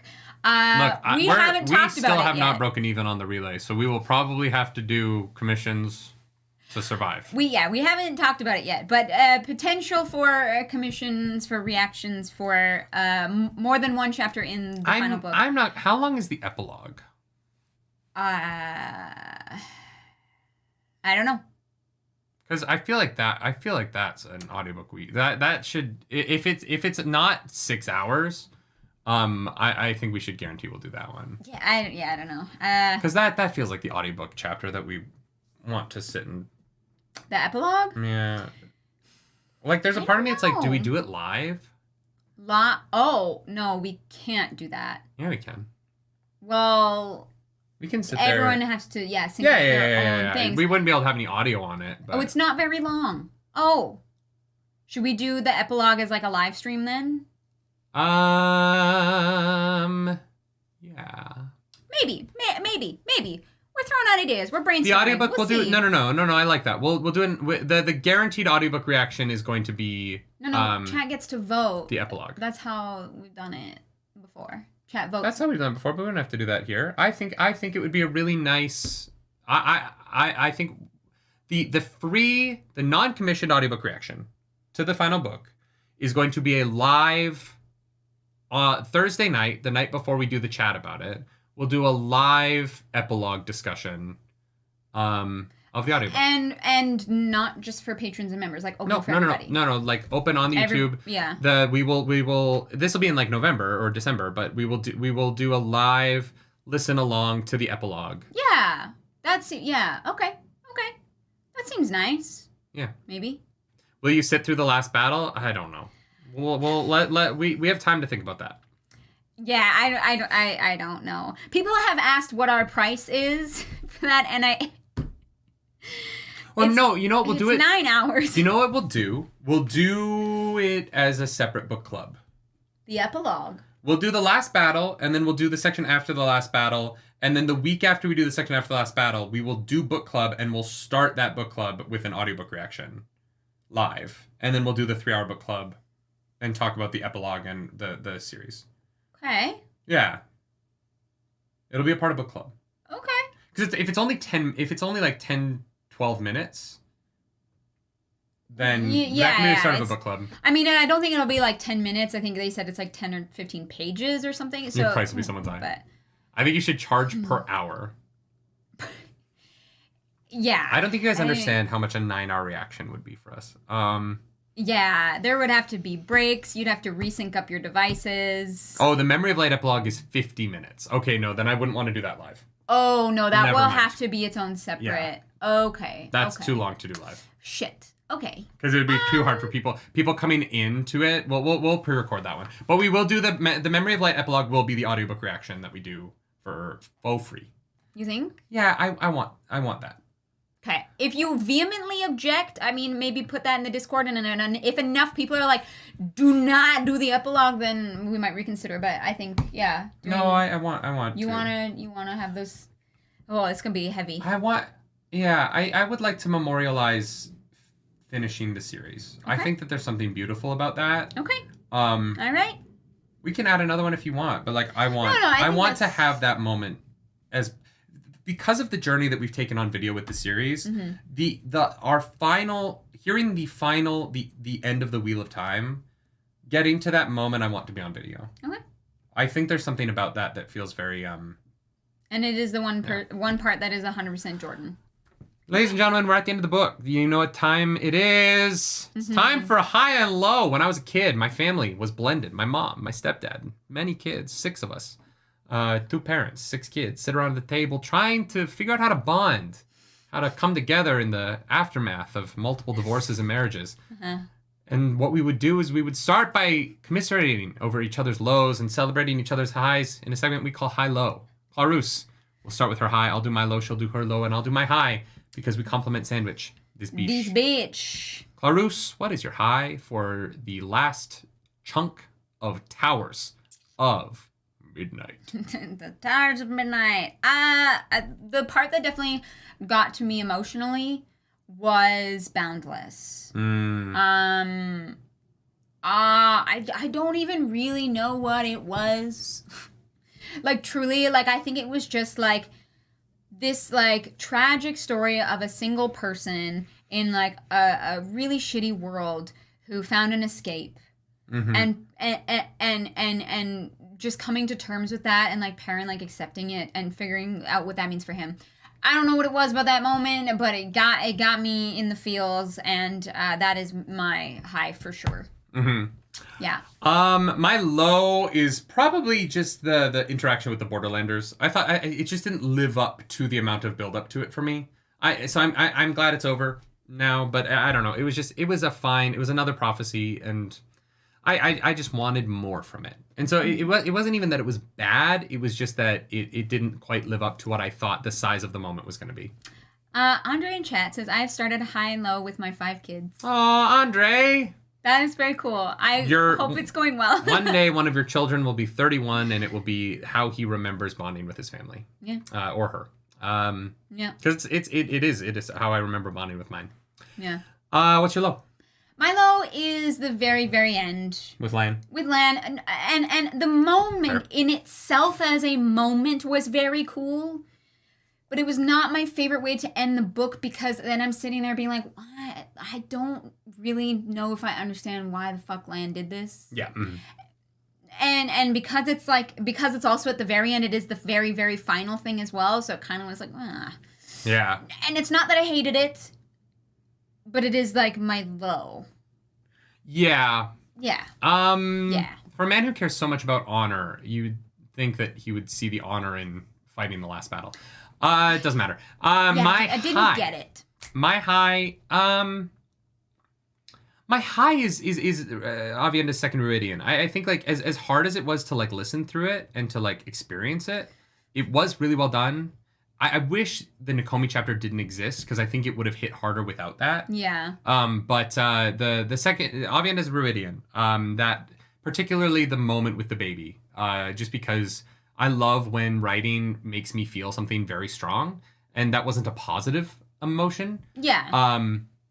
It wasn't a positive emotion, but it was a strong emotion, and that is that's something. You know what I mean? Yeah. Yeah. Yeah. No, I hear you. So yeah, I would say Aviendha's rated.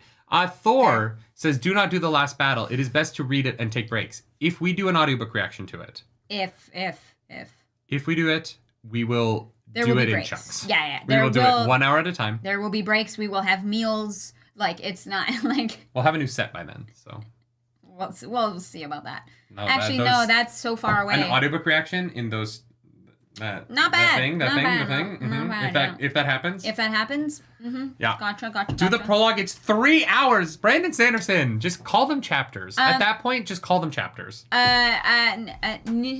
Nishia, I'm sorry, don't know if I can read that properly. It says if we reach out to the Jordan estate, they would allow you to stream the audiobook. Maybe ask Dusty for help. I don't know if That's not how that works. I don't know if they would.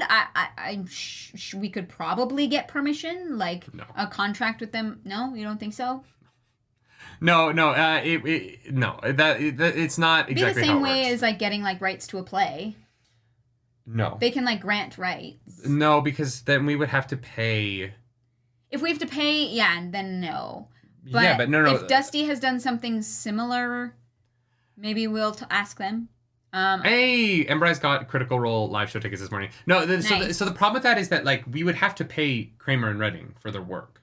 Like it's not as simple as like, can we have access to these artists' work for free? Like that's just not that. And can we make money off of it? We would essentially have to reach out and be like, we would have to do it without making money. But this is a for-profit show. Like, that's not. Yeah, there are ads on. Yeah, it's I don't even want to try and open up how complicated that would be. Understanding that would be. Yeah. Wesley, thank you for that super duper chat. Let's go. I've had a few lows this week, but you guys are definitely one of my big highs each week. Thank you for your honest content. Thank you, Wesley. Thank you for being here. Thank you for sticking with us. And honestly, thank you for telling us to keep going through the slog and that the ending was great and worth it. Because I'm glad we've read these 2 books, right? Mm-hmm. As much as the ones before it maybe weren't my favorite. I love the beginning of this series, and I'm really happy with the ending so far. So I cannot wait for A Memory of Light. Yeah. When do we want to open the questions channel? We right will now. Do that. I mean, ask questions for next week, y'all. Yeah, we've got our full book recap for this book. I can't believe we did a 4-hour book club. Whoopsie doopsie. We have 3 hours to clean the house. Yeah, I know. We gotta get shit done. If you like this video, like and subscribe to the channel. If you don't, hit the dislike button. Leave me in comments down below because the algorithm is hungry and we must feed her. This episode, that algorithm goddess is... A woman. If you want to follow us on the internet, you can. I'm at nerdynightly. I'm Michael Espolaris. Do something nerdy tonight. Smug Corner. I think that Matt definitely fucks the foxes, and Tom fucks the snakes. No, Tom fucks Moraine. Well, but Tom hasn't had sex in a while, so he has a warm-up round with the snakes. Yeah, I don't know. You know what I mean? They a first seem pump. A little freaky. Oh, Tom and Moraine. Matt. It's good that Matt only has one eye, because when he walks back to that camp, the things Tom and Moraine are doing to one another. Like, if you saw that with both eyes, you'd go blind. Yeah, that's the reason he has to give up half the light of the world. Absolutely. Just the Moraine... The Kyrians are fucking prudes on the outside, but they do some kinky shit. Yeah. Swan taught her well. You know what I'm saying? Blue says, is there a quick way to delete the old questions? No. We'll deal with that. Don't worry about it, Blue. I will handle that. We're gonna get on. Sorry. Okay. Is there any other good sex moments? Who Not else really. gets to fuck? I mean, I really hope that, like, Elaine and Rand get to fuck. He's like, wow, you're pregnant. I have... That'll be next book, though. That wasn't in this section. You know what? Fair. Do something nerdy tonight, y'all. It's a 4-hour show. People can deal with only a couple sex scenes. Sorry. Bye.